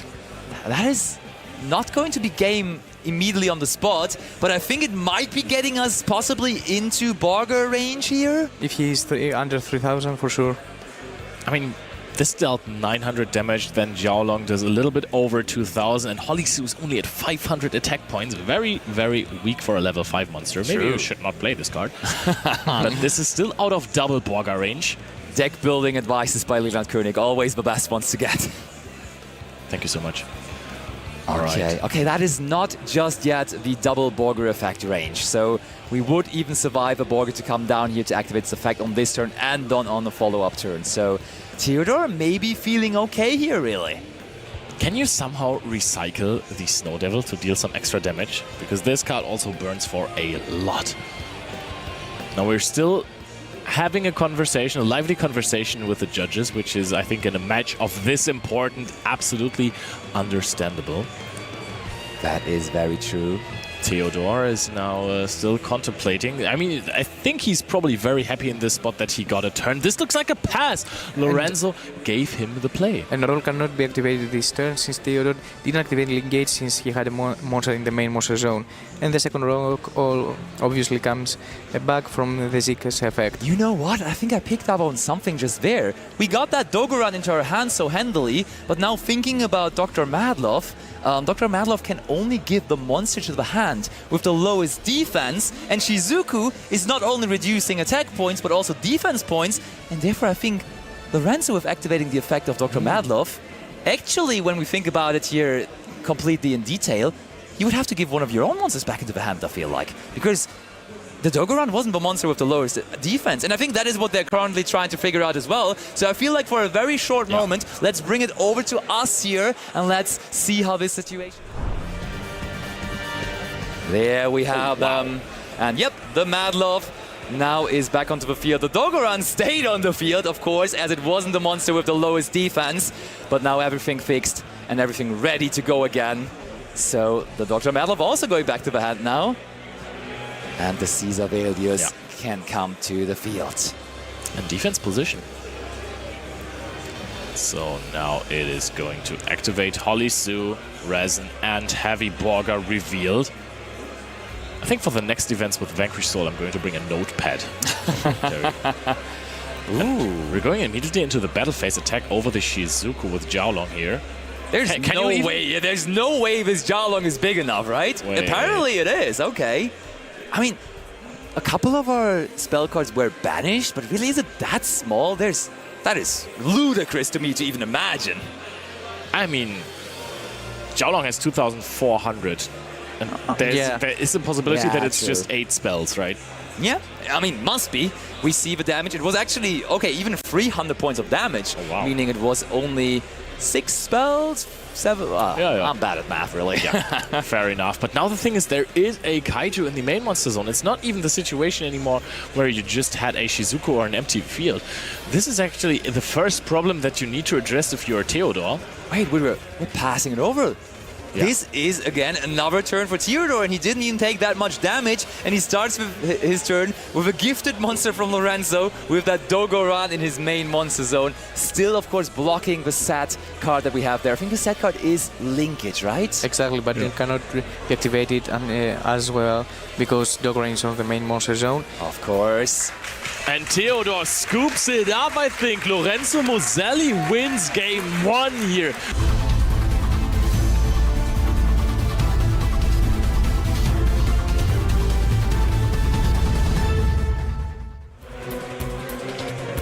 And a couple months back, it would always be obvious that Sky Strikers would be going second. But now with the modern version, with the new support cards, I do really feel like, and Theodore agrees, it is more of the going first deck again. And we start off here with reinforcement of the army, reinforcing ourselves into Sky Striker Ace Ray. But a huge cheer is going on in the crowd because Droll and Lockbird comes down from Lorenzo. And I want to see right now if Theodore can extend through Droll, because his plan obviously is to make Sky Striker Ace 0 and pack with couple of anchors maybe. We normal summon Sky Striker Ace Ray. Actually are going to link it away. Kind of looked like activating the effect as He well. did, because we are going that into makes 0. Total sense, because this is already an interruption on the opposing turn. Okay. That is triple tactics for us. Could send the Black Gold Loves, or maybe we have something even better from our side deck. There is in his side deck a dimensional barrier, but that card is just so bad against Vanquish Soul. Another reason why Vanquish Soul shines at the moment, and therefore it will be the more generic card. It will be that Black Gold Loves. I mean, back in the day when Malice didn't exist, Vanquish Soul always played Dimension Shifter because it was a dark monster, which is good, but also because it stopped so many decks. We set another card on the side of Theodore, and he is going to pass it over to Lorenzo. That is not an amazing amount of cards, and Lorenzo gets even more cards with activating that Pot of Extravagance. Such a good card. He explained earlier in his interview in the analysis corner, this card is so important to the Vanquish Soul strategy, and gives him more cards here and now. That is 6 cards, and Droll and Lockbird now also on the side of Theodore. Returning the looking strong. favor. I mean, it's only fair that when your opponent draws, you also have a draw. Yes. This is the top 8 of Euros, and nobody searches here. Theodore is just now waiting for But they any search for motion the of golden Lorenzo. tickets to walls. That's true. That's true, but will any of them find it? I'm not too sure at the moment, because now under Droll and Lockbird, after a Pot of Extravagance, there is a big problem for the Vanquish Soul deck, and that is that you basically your normal summons, they don't add you another card.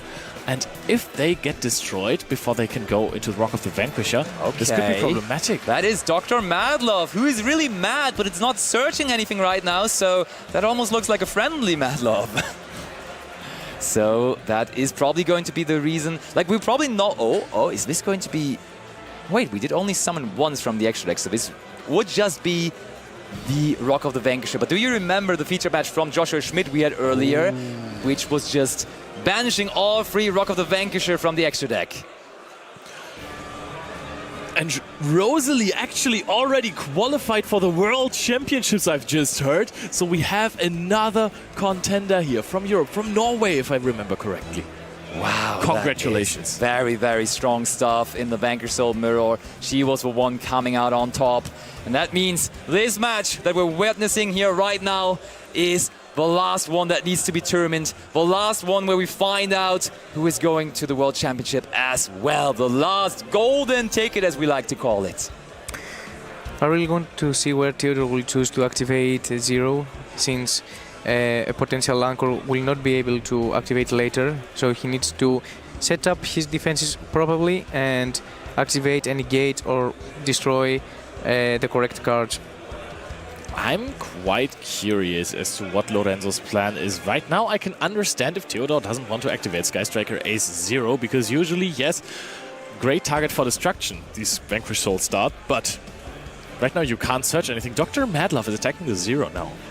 I mean, activating the Vanquish Soul start, of course, was quite smart, because we can just protect from the destruction effect of the 0, of course, because we can just reveal the Vanquish Soul monster in our hand instead of it being destroyed. And so that's kind of cool. Then you can trigger Jiaolong from hand. Yeah, I feel like that might be what we're up to here. Lorenzo is in the battle phase. Reveals a Dr. Madlove, though, for it. And that's fine, just taking a little bit of damage here as well. And now we're chilling. Oh, wait. Does that mean we want to go into possibly Vanquish Soul Rocks in the main phase too? Because we did now, in fact, attack with a Vanquish Soul monster.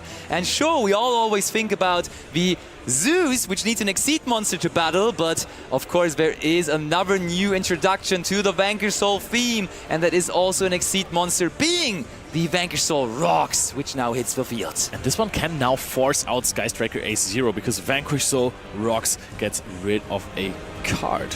Ah, that is only if you used an Earth monster though, but instead we did use the Dr. Madlove, which is a Dark monster, so I think this effect actually is not as relevant, is it? Because I think it's only reducing attack points, or what was it again? 800 attack points. So I'm curious about that, why this card is even in this very moment better, quote-unquote, than the Dr. Madlove. Yeah, also wondering that. I mean, I thought the Droll and Lockbird for the Sky Striker deck was such a tough thing to see.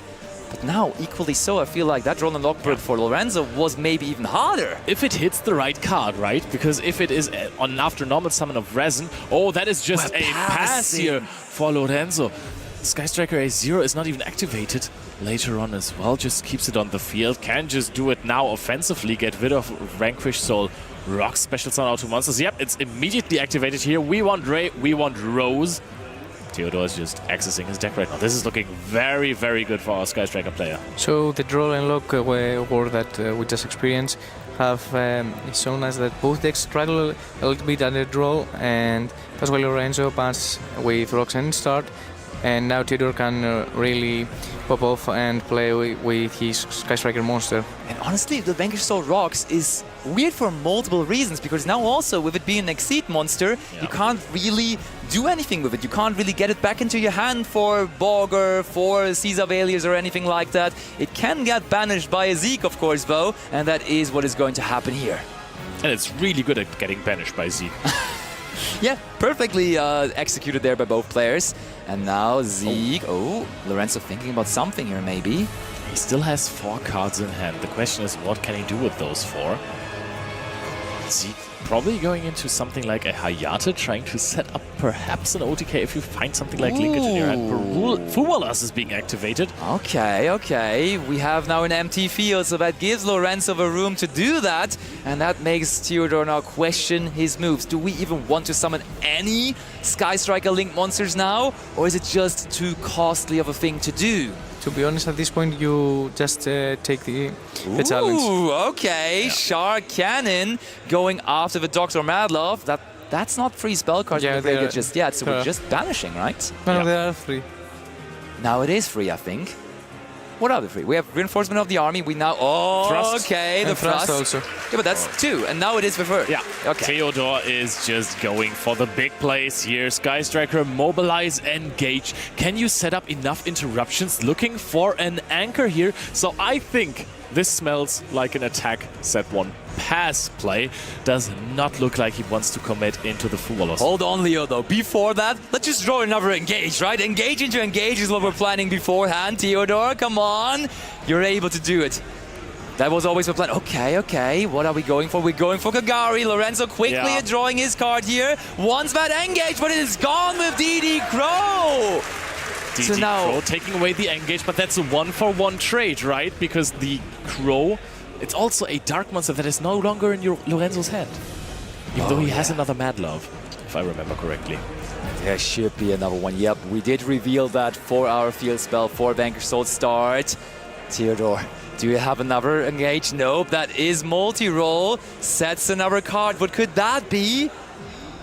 Probably the anchor. Oh, I mean, and also let's not forget, the Black Gold Loves is still set on the field there. So Theodore, with the anchor and the Black Gold Loves, honestly looks pretty comfortable here. Is Theodore really considering to give up a draw for a Shizuku to add something in the end phase? Ooh, that's dangerous. Yeah. I mean, we have seen that Shizuku can also be a 0 or an anchor potentially. Biggest Mad Love counter. But if you're going to search linkage and go into 0 now, then that's even more draws. This is really giving a player like Lorenzo Muselli ways to find himself into the game. No, the engage was banished before, so you can add one now with Shizuku. The pressure can really be felt. There's so many people watching right now. Still, the venue is completely silent because everyone is just looking at that screen. It's just feeling with Theodore and Lorenzo as they're playing the match of their lifetime. I wonder why he didn't do the old Sky Striker play that he had anchor activated to Shizuku and set it up with roll.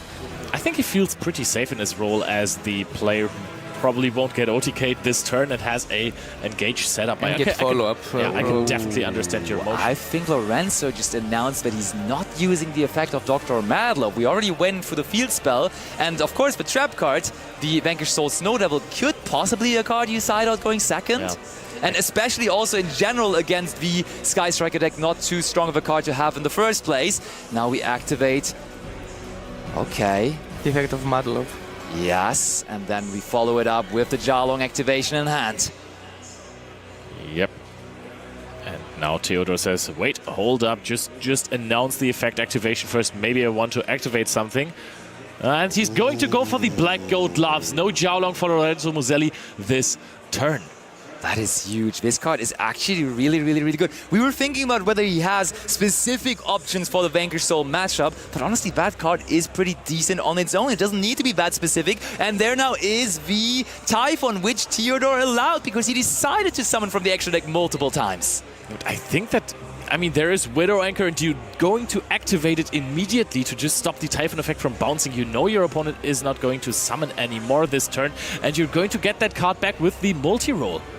Okay, now in the end phase, the Vanquish Soul Rocks comes back, and of course the Typhon as well. Typhon in general, not really a card that is giving the Sky Striker deck too many headaches, because the monsters are usually rather small. Unless you get a really big Kagari, but this feels like Sky Striker peak gameplay. Mobilize Engage is being activated again. Ash Blossom and Joyous Spring is the answer. And we could have countered that by activating the effect of multi-roll beforehand, but Theodore wanted to immediately activate his most favorite card in the world, and therefore maybe forgot about even that card being on his side of the field. But I mean, we have Kagari anyways, right? Yeah, but he has revealed the DD Crow. Oh, DD Crow, Engage number 2 is banished now! And the grind game of Theodore's deck may have been significantly hurt here. The thing is that Engage is of course a fantastic card, but it doesn't change the way your deck plays because you can still access all of your other cards. Okay, Widow Anchor, we're taking control of the Typhon. Attacking over Vanquish Soul Rocks, and Kagari goes in for some further damage, but this game will keep on going. This is not game yet, and Theodore is just right now thinking, why can't I just simply win this game against Lorenzo Muselli, the Italian powerhouse who just stays in there. He is just so incredibly resilient. Yep, it is really an even duel here between the two.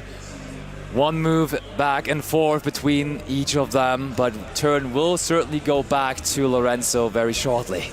He has used Zeke, he has... Oh, what are we going to go into now? Going to find another Shizuku no Hayate here, which makes sense, I guess. You can just use the effect if you're getting attacked, unless we have something else planned here for Lorenzo. Potential Rose maybe on hand. Oh, now the multi-roll on the Typhon. Of course, we don't want to give that card back. That could have possibly been the first action we could have done on the entire turn, and that would have been it. That would have been nicer because we activated, or we could have resolved the two engages there.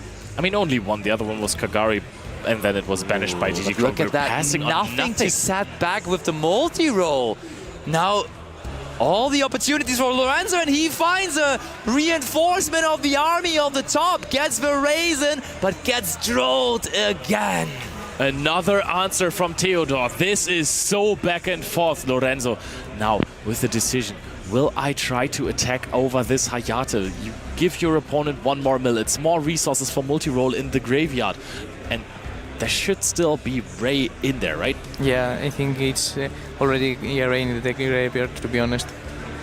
This game really so close. No real way to tell who's going to come out on top. I mean, you still normal summon Verazen and go into Rock of the Vanquisher, right? Almost certainly, I would agree. There is Verazen, doesn't even bother about the column that Hayate is in, because we really don't want to destroy it. Reveal for the effect of Verazen, of course. That's not the searching effect, but the other effect to protect itself.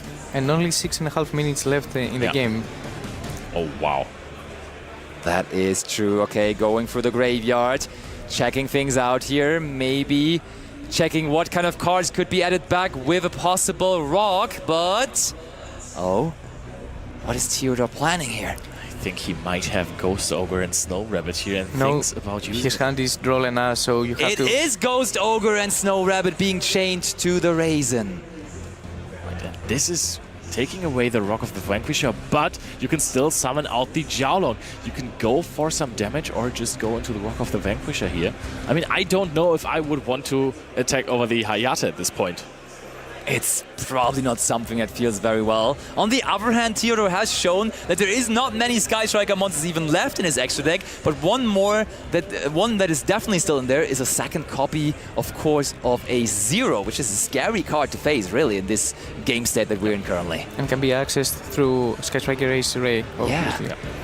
Hayate is now going to mill either another copy of Ray or maybe something that you can add back with your Kagari. Adds back and engage, maybe to summon Ray and make Kagari and take engage back.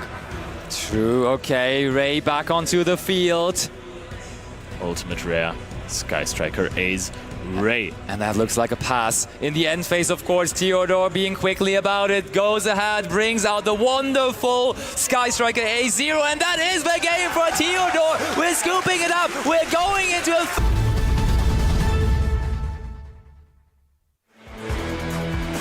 2 minutes and 30 seconds left remaining. Lorenzo Moselli is starting up the game. And that is the most important game of their lives so far. It all comes down to this very game. And that is a Holly Sue start from Lorenzo, which is very strong. So we did not break at the very least now. Speaking for consistency issues, I think that Holly Sue is one of the best starters of the deck. Okay, and we reveal Dogo Ran and also another attribute to make sure we get to special summon here. So we just kept the Dogo Ran in the deck to have as many attributes as possible to reveal. Dogoran and Dr. Madlove as well. So there is a normal summon. Razen is being activated. Theodor just nods here. He might have Joel and Lockbird. And the heavy Borga is being summoned immediately. Lorenzo is not joking around here. He just wants this big monster to deal some damage. And he also needs to find Earth attribute in order to the Borga be able to do some You can damage. bounce the Holly Sue. Yeah. That works like a charm indeed. We do go for Dr. Madlove, Vanquish Soul start. Not even Joel and Lockbird this time around for Theodor. So Lorenzo really free to do whatever he likes. Free to create his own path to the World Championship. And I mean, there's only 1 minute left in the time, so I really believe that Borger may actually play a huge role right now. Yep, there is even the possibility to go for a rare rank 4 exceeds on the side of Lorenzo. No, bounces back. The Dr. Madlove activates Heavy Borga. Theodor has no answer. Takes 1,500 damage. Nods, looks a little bit defeated, but there is still a few seconds left on the clock. Lorenzo Moselli still can't play. He's going to go to the end phase. Okay, Theodor does have some time. 40 seconds, we need Sky Striker speed now. Can he do it? We're going into the main phase so quickly. Come on, Theodor. There is one engage. We need to resolve this quickly, though. can engage Resolve, or does Lorenzo have Ash? He's going to activate Heavy Borger again. Is going to deal another bit of damage. Right down the 1,500. Theodor nods. Will resolve the Sky Striker multi-roll. It's 15 seconds left remaining here. This has to be the fastest Sky Striker turn in the history of the game. Okay, now the triple tactic thrust, what could that be? What are we trying to get with that? Harpiest Feather Duster, okay, we want to make it as easy as possible. Surely we're going to chain the Snow Devil, yep. Even more damage. Lorenzo looks for another response. Theodor is sighing right here. Shows 1, 2, 3 attributes. That is so much damage, and there is a fist bump. Lorenzo Muselli goes to the World Championships in Paris, finally.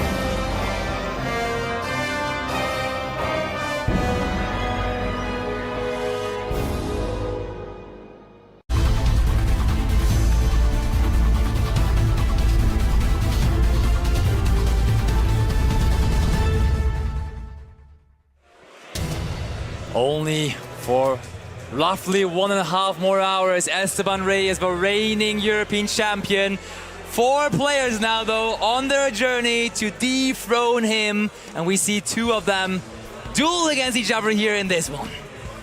I'm quite excited that we're sending 2 more Germans to the World Championships as well. And of course, Rosalie and Lorenzo are also super epic. A start with the Dr. Madlove here from Rosalie. And the semi-finals of the European Championship, when everyone has secured that ticket to Worlds, is always a little bit funny to me, because never before you have seen so many smiling faces after losing games or breaking. Everyone is just already over the moon to have accomplished this crazy, crazy thing. Totally. But now it's time to win. Which is your most favorite moment of a top 4 match? I think, I gotta say, it probably was the Yoho Ahn one, where he just was super happy about getting Harpiest Feather Dustered by Jessica Robinson there, and not really being any part of that top 4 match, because he knew, and both of these 2 also know, that they already have the most important thing from this weekend secured. And I mean, at this moment, all of the 4 players play way more, convenient and know exactly what they are doing, and don't have the pressure on them, since they already have been qualified for the World Championship. But of course, they're still in the tournament, they're still in the game, and they need to secure that beautiful trophy of the European champion. Ooh, we do set the Vanquish Soul Snow Devil, and that's always an indicator that we find ourselves in the end phase. But now after that, we could still just activate the effect of Holisu. I like this because we're playing around Nibiru, and in the end phase, I would assume this could very well be a Borger here, because that Borger then can immediately after also draws another card there in the end phase. Or a Resin. Or the Borger. Or the Borger. But you're right, it could have also been Resin, but yeah. Interestingly enough, we don't go for that though. We reveal Impulse and Ash Plus. That's 2 cards that are really, really good on Johannes' turn. And we are now going to resolve the effect of Jalong, bringing us Caesar Valius. This is such an importantly good setup for Rosalie. This is plus infinity right now. There is so much value, so many layered interruptions as well for Johannes. I wouldn't even know what to tackle first here, because even if you have something like a Raigeki, you're just gonna get Snow Deviled, protected, so it's really hard. It doesn't look like much, but it is really hard to play around this field. Yes, I think the Vanquish Soul is kind of like the Memento strategy, meaning that they both establish a minimalistic board on paper, but on the actual facts, both decks can establish a huge field and play with their resources in their opponent's turn. Absolutely, and you can tell by the way Rosalie looks into the camera right now. She is feeling so good about this first turn. She's feeling confident, she's feeling safe, and Johannes on the other end, deep into the thinking tank, trying to figure out how to solve this puzzle.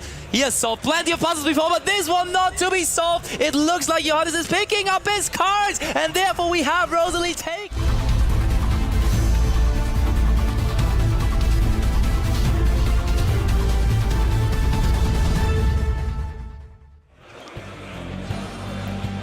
Johannes threw out big names in this tournament. For example, won against, of course, Joshua Schmidt, also here on this very stage. But now he's with the back against the wall here after losing this first game.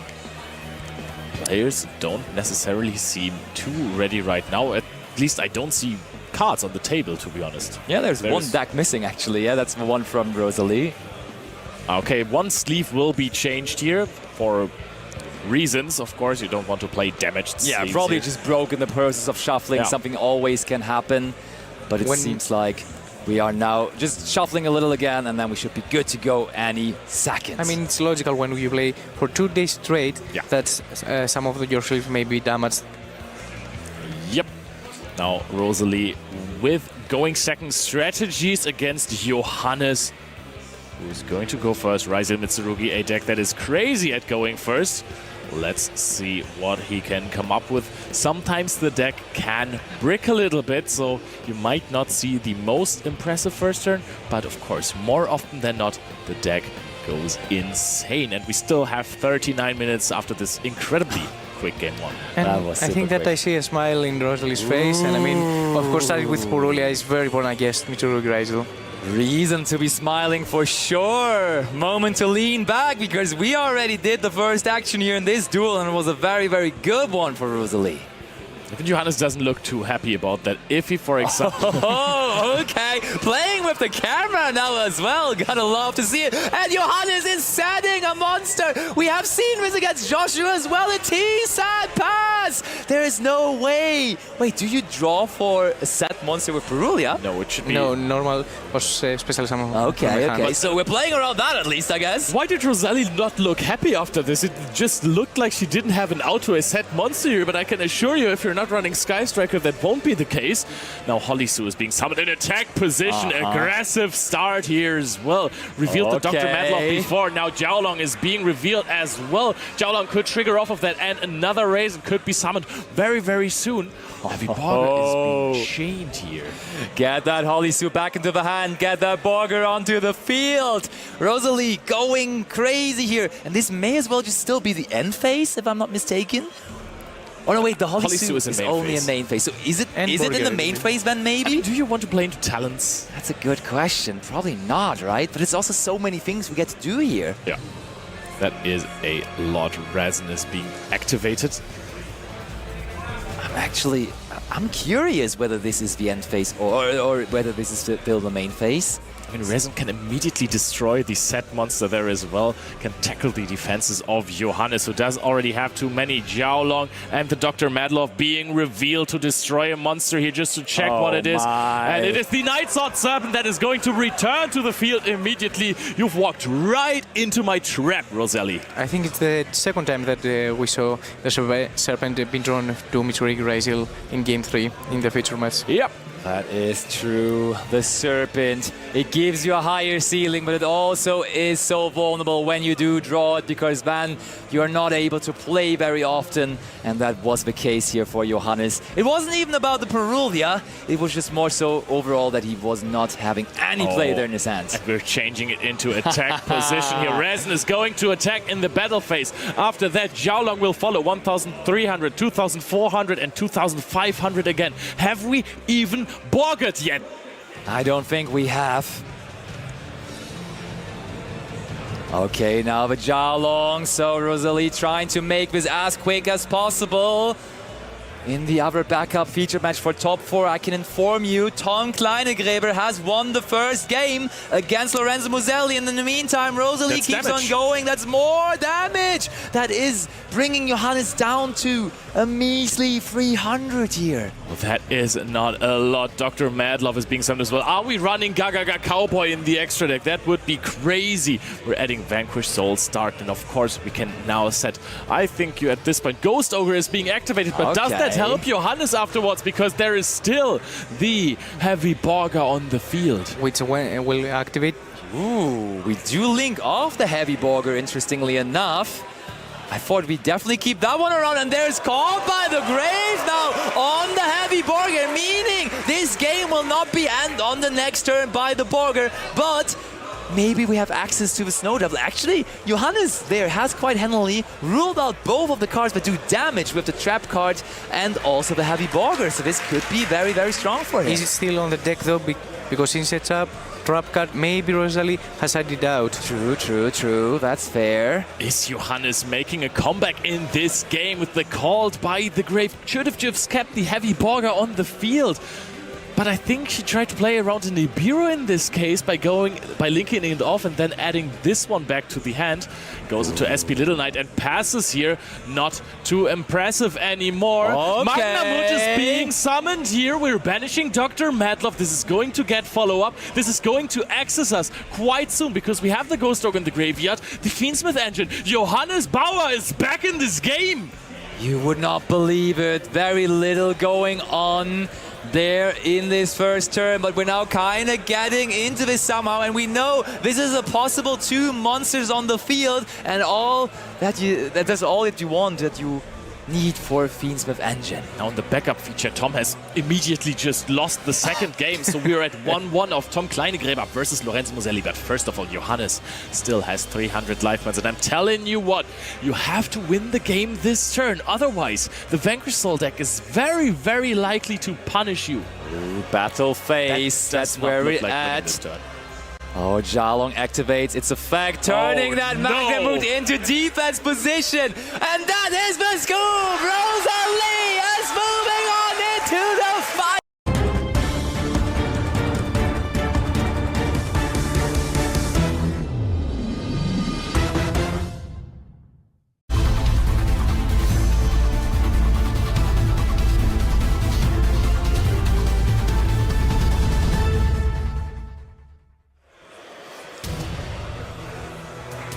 There goes a nice fist bump, and let's give, I think, from the crowd a round of applause for our finalist.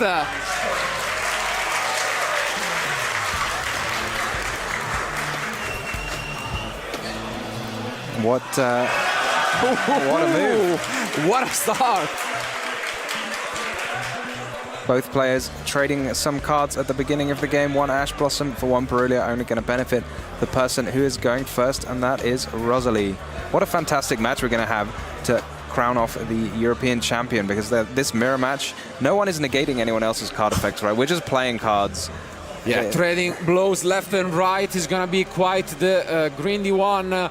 They had to, just dismantle some quite combo-heavy decks, but now it's down to Vanquish Soul Mirror, and it's an interesting matchup for sure. Yeah, here we are. We're going to see Xiaolong hit the field and a Razan. This is an absolutely premium start for Rosalie. She's going to be searching cards. She's going to be drawing cards. And Lorenzo cut off from drawing any more cards thanks to that Ash Blossom and Joyous Spring. A massive surplus of fire monsters there for Rosalie. 1, 2, 3, 4 in the opening hand, so no worries giving up that Ash Blossom at the beginning. Yeah, perfect start from Rosalie here, especially because we've seen this weekend how difficult the mirror match is, because you really have to understand where to activate your Vanquish Soul cards and also to interact with your opponent's one. It seems like Rosalie really opened up a premium hand. Yeah, that Ash was absolutely crucial. Just take a look at how many cards Lorenzo would have drawn with it. And the advantage had surely shifted as we go and access yet another copy of the Heavy Borger. Oof, wow, and Stake Your Soul. Yeah, this is absolutely perfect. Every starter you could need in addition to an Ash for that Perulia. The only card you might be worried about at some point is Nibiru, so you've got to make sure you're not going to unnecessarily extend into that one if Lorenzo is even playing it. I think it's playing one. And there goes the Fill Spell, such a card. It has been the star, no pun intended, of all of our weekend. Absolutely crazy, crazy, crazy tool for the deck this start. And yeah, I mean, once more, we have seen plenty of times how this deck can just assemble resources, both on the field and in the end. And who could have predicted this? A final between Vanquish Soul. Yeah, I find it very hard to imagine anyone that could have predicted this. We're going to see so much advantage for Rosalie on the first turn. She's going to, each of these cards, when you summon them, you get that +1. She even got the +1 off the Xiaolong, which is not so easy to do normally. And we're going to draw 2 cards from Borger. We're going to have a trap. We're going to get the rock. This is going to be very, very tough for Lorenzo to fight back against. I actually broke the curse actually because my pick was Vanquish. So Was it? Watch them get both DQ'd and then end the tournament without the winner. Yeah, but here, I mean, we are just setting up everything. The Snow Devil comes into play, the card that also allowed, in the end, Lorenzo to go to the World Championship. And I believe that's a pass. Yeah, back comes the Mad Love to the hand in the end phase because Stake Your Soul, you've always got to remember to do that. Just going over a nice recap for us of the turn and how many millions of cards Rosalie has in hand. That's impressive. She just revealed 6. That's a draw for Lorenzo. Can he find a way to push back? That's a great way to start things off. Always opening this part of extravagance. I mean, we all know that no matter how good you are, you need that tiny bit of luck to make such a run, and obviously he's gonna take all the help needed. Yeah, going to be very important for him here to try and maintain a healthy hand size after having one Molchami negated, so he's going to go back up to 6. Hopefully not again banishing 3 copies of the rock, but we've seen that happen a couple of times already, which is unbelievable. Yeah, that is very rough. Rock being a very useful piece of the puzzle. You can always take your opponents in the mirror match, of course. Fair. But you only get to take it for a turn. But I suppose you could always rank it up afterwards, so... You'd like to, huh? Well, you can rank it up into the Vanquish Soul rocks. Yeah. From the rock Keep it there into the rocks. forever. Yeah. But here, yeah, Lorenzo finally summons his first Vanquish Soul of the match.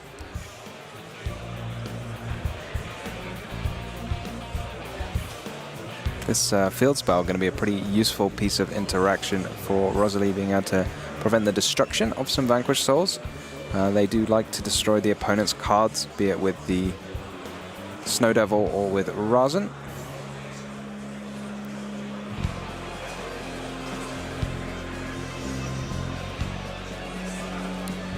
Lorenzo working with a full hand of cards, but still not as many as Rosalie's going to have access to. She can always search one more with Geolong. She's got about 100 fire monsters in hand. It's going to be very difficult for Lorenzo to navigate through this because, of course, like he knows Rosalie's hand, but at the same time, you really have to think, how deep do I want to go? When do I want to push? Where do I want to activate my interruptions? And he's starting with the Holy Sue. Yeah. Yeah, once you start to lose resources, it can be difficult to come back with Vanquish Soul because you don't have any cards left in your hand to activate all of your powerful effects. So every monster you commit to the field that doesn't replace itself can be a limited resource. Something interesting, I mean, more on the side that's just come to my mind. If I'm not mistaken, was last year entry playmat the Vanquish Soul one actually for the European, you know, and WCQ events. I'm pretty sure it was. And what, you know, what a throwback to what would turn out to be the deck in the finals of the next one. Yeah. Wow. Very, very prophetic. Well, this year we had Molchami Fuelos, so I mean, that's probably going to turn up next year too. Unless there's a full-blown Molchami theme that we're not yet seeing. Ooh, and there we see the star of the match against Sky Striker, that one copy of the Kaiju. Yeah, really bringing us back there to Kaiju against Sky Strikers. Really?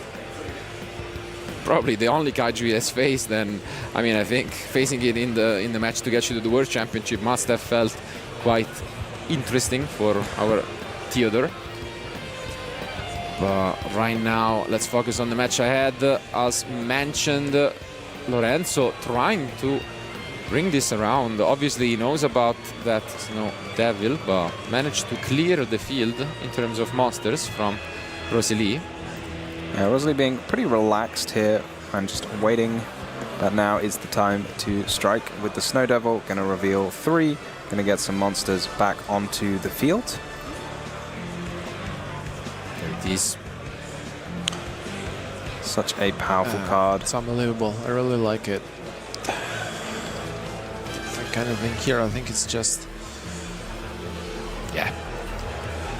I mean, when you're able to use it for the full effect, it's such a blowout card. Being able to pretty much clear the whole field, and it does happen, does resolve. Rosalie Angelica able to turn things around, resolving this Snow Devil and clearing the field from Lorenzo. Wow. Yeah, no profitable way to chain any monsters from their hand to summon themselves, obviously, because they would just get destroyed in place of the ones that you returned. So maybe Rosalie gonna put a check here on Lorenzo, because without a Stake Your Soul, I don't see how he's going to get another monster onto the field. And even with a Stake Your Soul, Rosalie can just summon that Caesar Valius and pop whatever gets summoned. Definitely not going to be easy feat here from the Italian, and I think that might be the pass back. Yeah. It is a pass back. I think you can get a lot more stuff off if you're Rosalie here, but if your opponent passes you, I think you just don't look a gift horse in the mouth and you just say, okay, I'm going to go back to my turn. I'm not going to play into any tricks that you might have. Yeah. Burger was used. We could even go for damage if we want to just close things out. And yes, that is the case indeed. That's when you know you're in trouble, when they've decided they have enough cards that they would rather deal you some damage.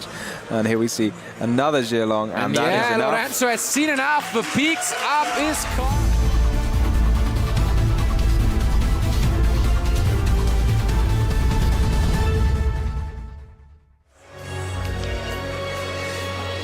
Here we are we going to see the Purulia from Rosalie as well? Oh, revealing the end. That could be an either amazing or terrible sign, but we start with that part of extravagance once more from Lorenzo.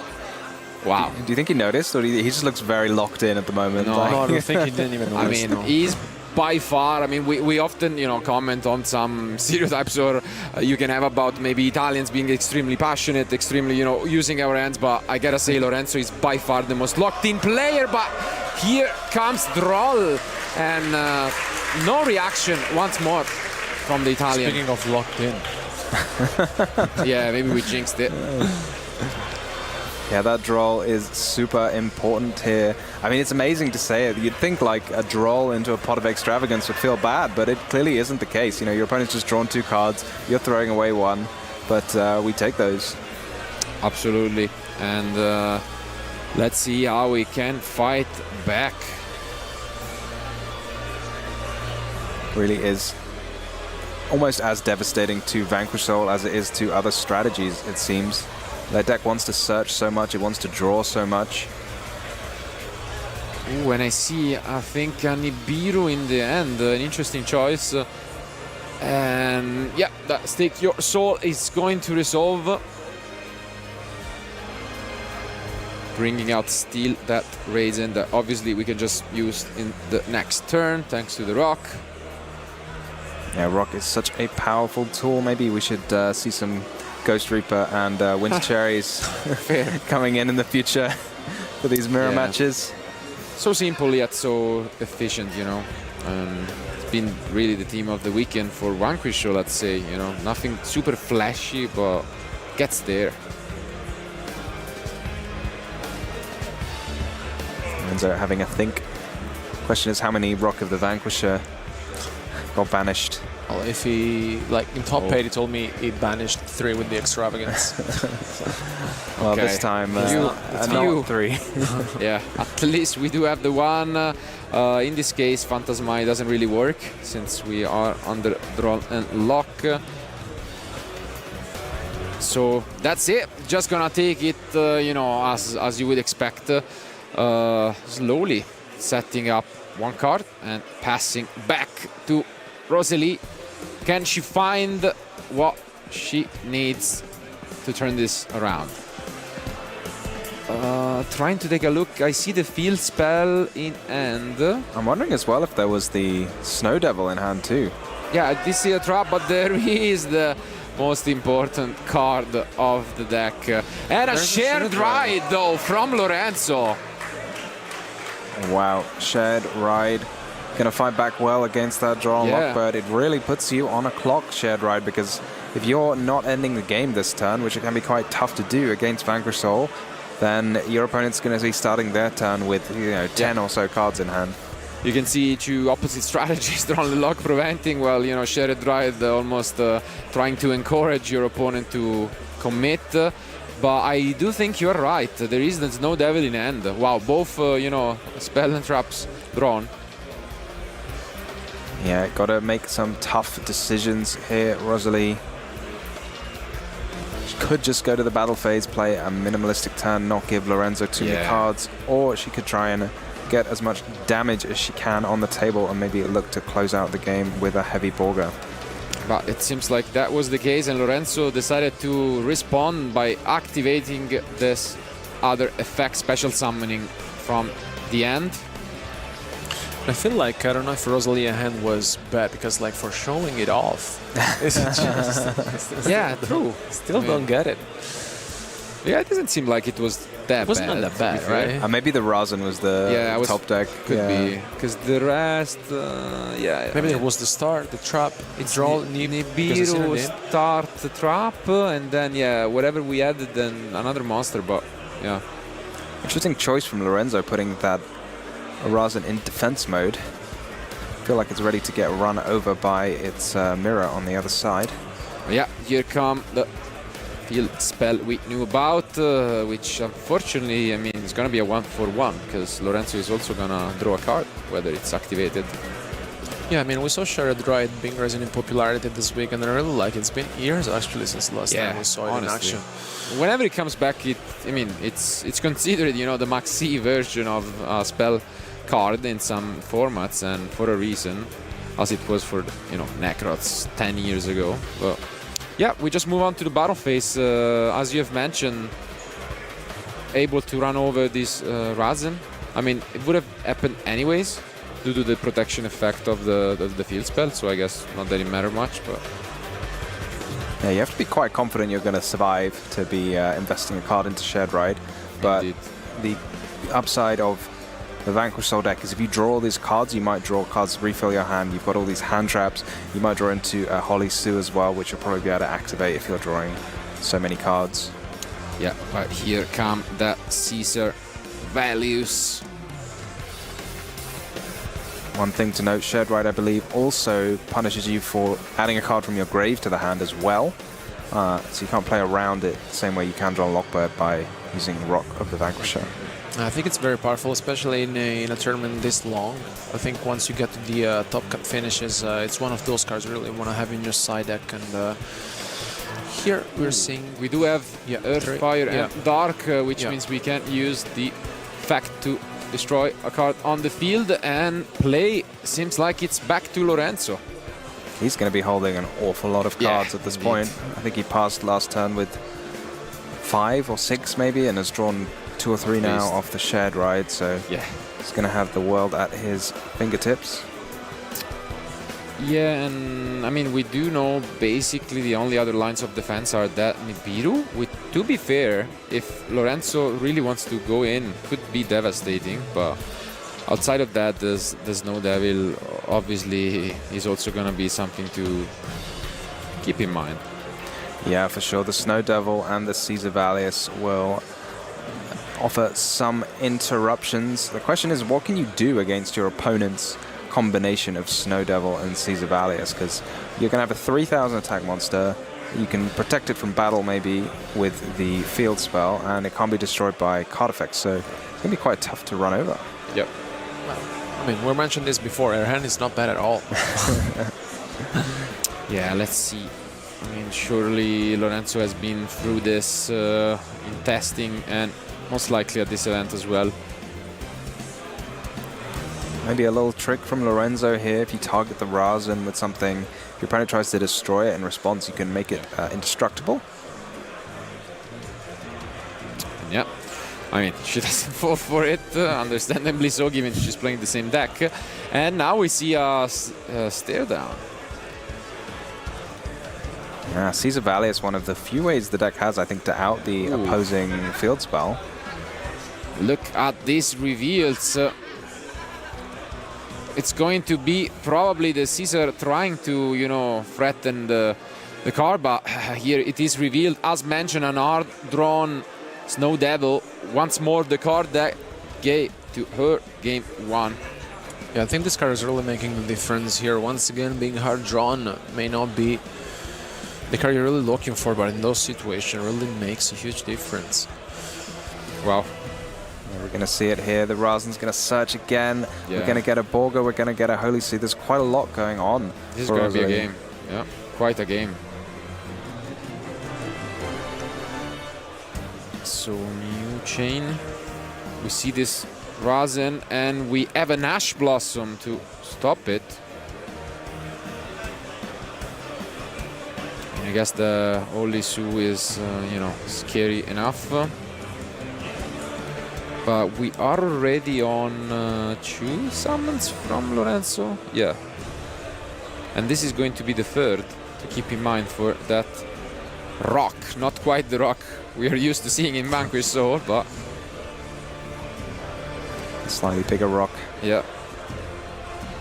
But worth noting that Ash Blossom actually going to be quite tough for Rosalie, because I think the 3 cards she revealed were the only cards in her hand, with the exception of Nibiru. So she's no longer got the full attribute set and might not be able to activate so many effects.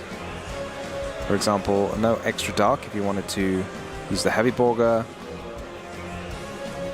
No full set of attributes for the Caesar Valius either. So now she's down to 2, right? Plus the Nibiru. So yeah, it's gonna be tricky. So well piloted by Lorenzo, but now we are just 1 summon away from unlocking that Nibiru, and I don't know that he's gonna foresee it. Yeah, this has to be the time. Oh, it's not the time. Very patient. Yeah, I think she's just waiting for the right moment very patiently here. It's, I mean, we mentioned this before, the Vanquish Mirror match is very difficult to play, but yeah, she's just allowing Lorenzo. Where do you think the Nibiru can... We're on 4, no? Yeah. We're already on 4. Okay, that makes sense. Yeah, yeah. Oh, yeah, that's we are only on 4. Oh, That's what it that said. makes sense. Yeah, yeah.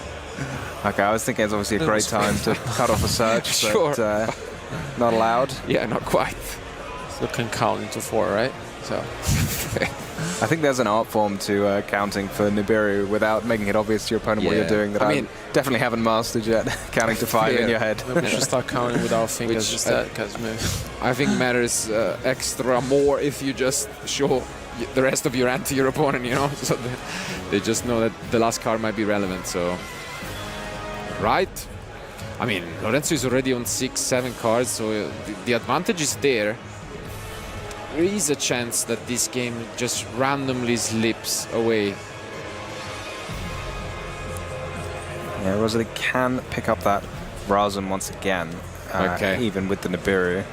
Well spotted. This changes things quite big. Yeah, quite a while, because I mean now even if things don't go according to plan, we have the backup that we can set our own Snow Devil. Yeah. So here comes Heavy Borger. Fair enough. I think also good recognition, because if the Nibiru comes down, then there's the Rasen for the next turn. Do you remember what was the third name in end outside of the Rasen now? It's Holly Sue, I think. Yeah. Okay. So Holly Sue, Rasen, 2 of the best cards, but without more attributes in your hand, you're going to struggle to do as much. And yeah, we are going to use our own Borger. Seems like Lorenzo is just copying, you know, the summons at this point, copying the homeworks. Let's see. But as just slightly more cards to work with, you know. Yeah, we know about the Magnamoth. We're gonna get yet another card off the top. So many good draws available to him. Yeah, maybe the plan for Rosalie just to use it as a sort of Hail Mary. Yeah, but now the Nibiru is online, and that's extremely relevant. So this Jylong is allowed, so let's see how Lorenzo here wants to play it out. Maybe he will just be disciplined and hold a Holly suit in hand forever. Just in case anything goes badly. Didn't he clear battle phase? Yeah, I think he is gonna just attempt to crush, but Rosalie in response to this attack just gonna take, why not, this extra punch at the life points of Lorenzo, which I believe at this moment are his most important resource, because I think the only way he loses this game realistically is by, you know, just life points, because in terms of card advantage he's miles ahead. Yeah, but he's not gonna get a trap card. And wait a second, Rosalie says, here comes Nibiru. Very patiently waiting for this Nibiru to being summoned. Absolutely. Will that be it for Lorenzo, or will he just have a... He does have the suit trap already. So Oh, he's already got the trap. yeah, he did it earlier on. So he's all right. He could push more, or he could just set the Snow Devil and call it a day. Let's see. Yeah, I think it makes sense. He can just set and should be okay. Oh, and there is another one to back it up. That's a pass back to Rosalie. Can she find a way to break through this Snow Devil? I think we threw into a Drollen Lock, maybe? The only set card from Lorenzo's side that I can think of is Shared Ride, to be fair. Shared ride number 2. Let's see Absolutely whether that not. is the case.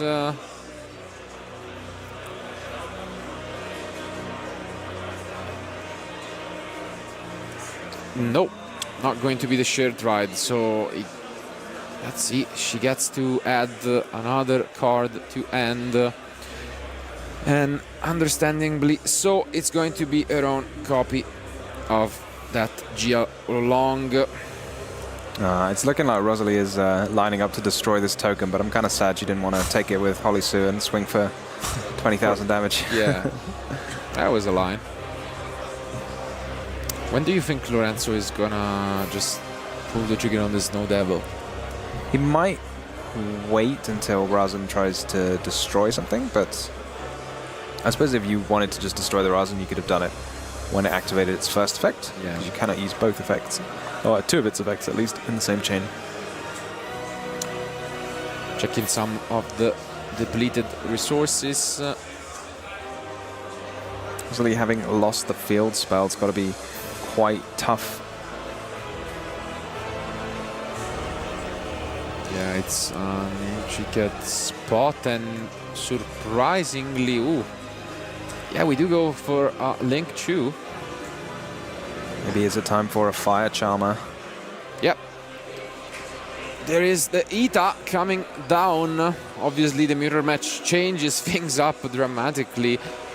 These are kind of interactions you don't really get to play around with in other matchups, but obviously all of those important Vanquish Roll cards are so strong to bring back.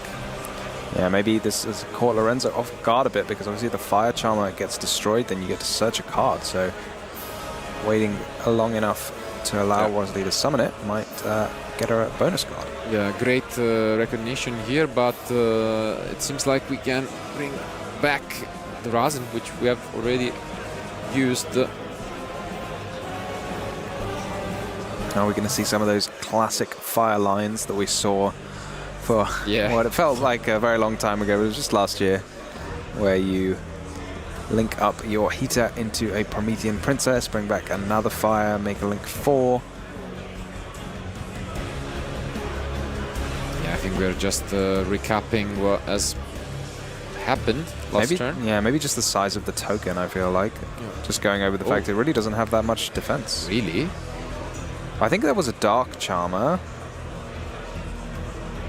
Is it really that small? It does feel odd to me, but I don't know, is she taking damage? Yeah, because, I mean, there was at least, maybe there was some discrepancy here on, because at least the values was there, which is 1500, but I felt like there was something else.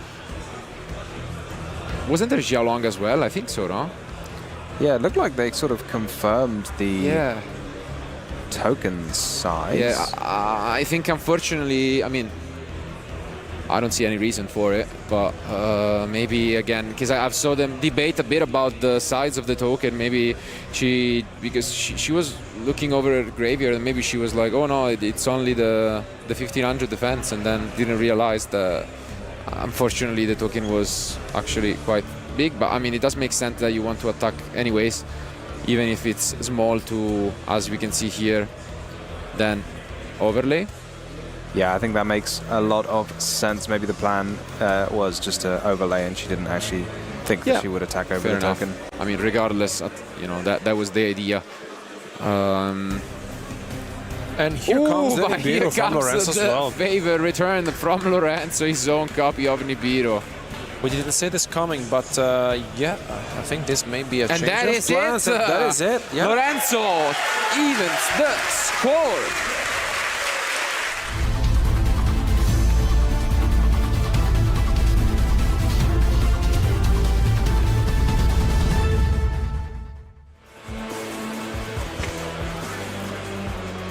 And I think one more time before they draw their last end of the tournament. Can we get a round of applause from the crowd?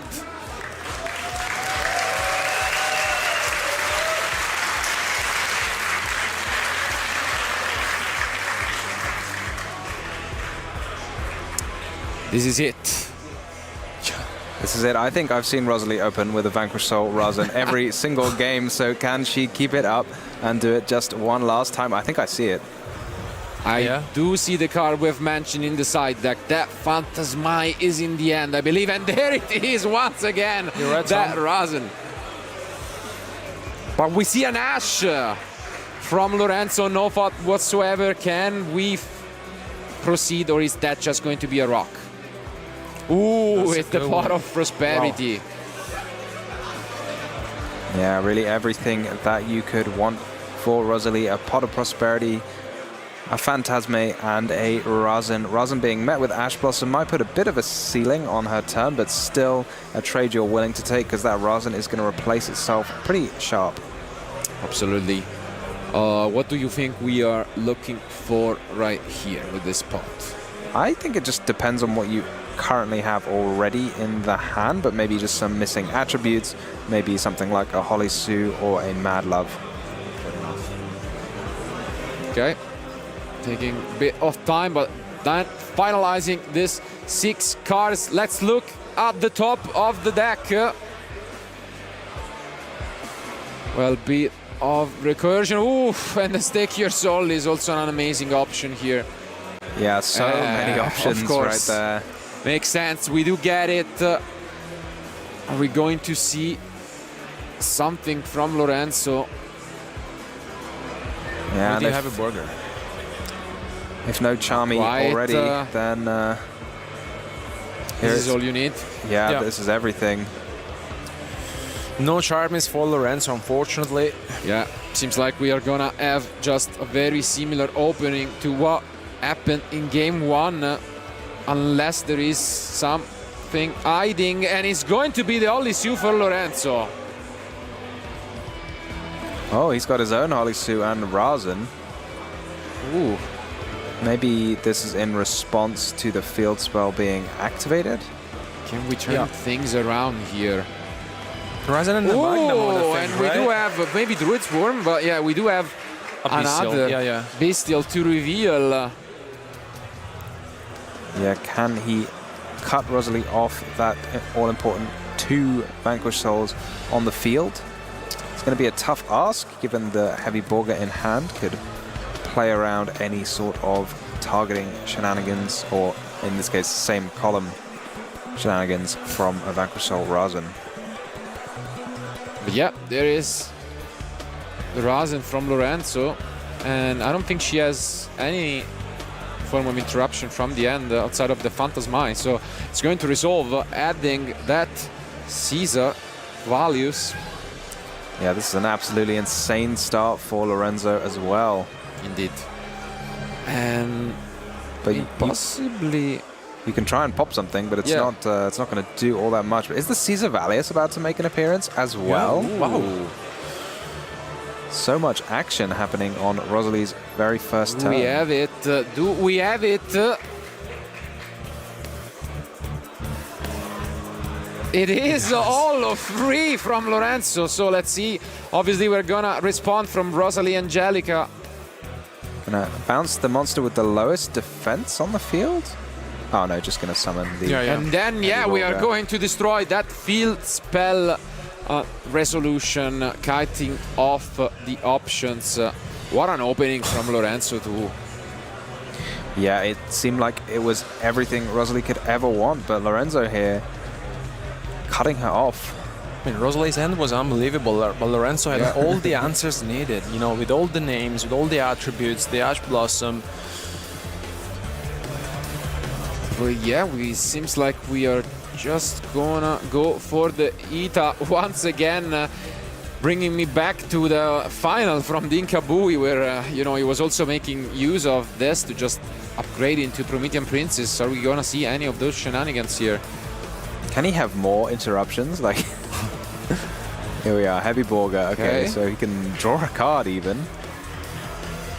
Fair enough. So much on Rosalie's first turn. Wow. I mean, this was the perfect end going second.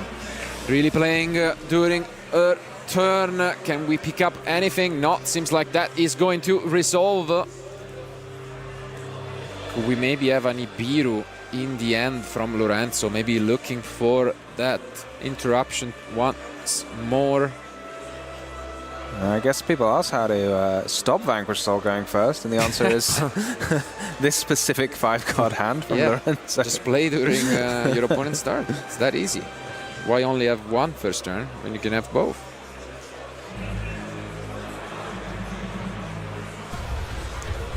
And pass. That's a pass. Wow.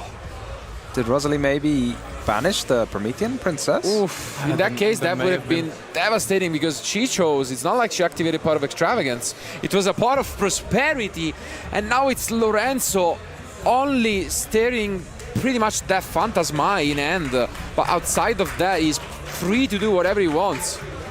Yeah, you've got to think this is big advantage to Lorenzo, and how could it not be? It's such a powerful start on his opponent's first turn. And I mean, he is aware about the Phantasmize, I'm sure. So there is a universe in which he doesn't even go for a Link Summon at all and just tries to push for a game like this. It's definitely a possibility. And he's counting. You can see that he is. Wow. What an ending to this match. And there are 8 minutes remaining, so it's not like there is all the time in the world to even have a comeback once a lot of damage is put on the field. Yeah, with Vanquish Soul even, you don't even need to do the full 8,000. You can just do 5,000 and then round it up with Heavy Borga over the next few turns. Oh my. This is an absolute roller coaster of emotion for the ending of the European Championship. It looked like the opening from Rosalie Angelica was just whatever she would wish for, but what an unbelievable end from the Italian. And I think, we are just gonna go for it, destroying the Ash and then taking control of the ETA. This could just be it. And there goes the fist bomb. Oh.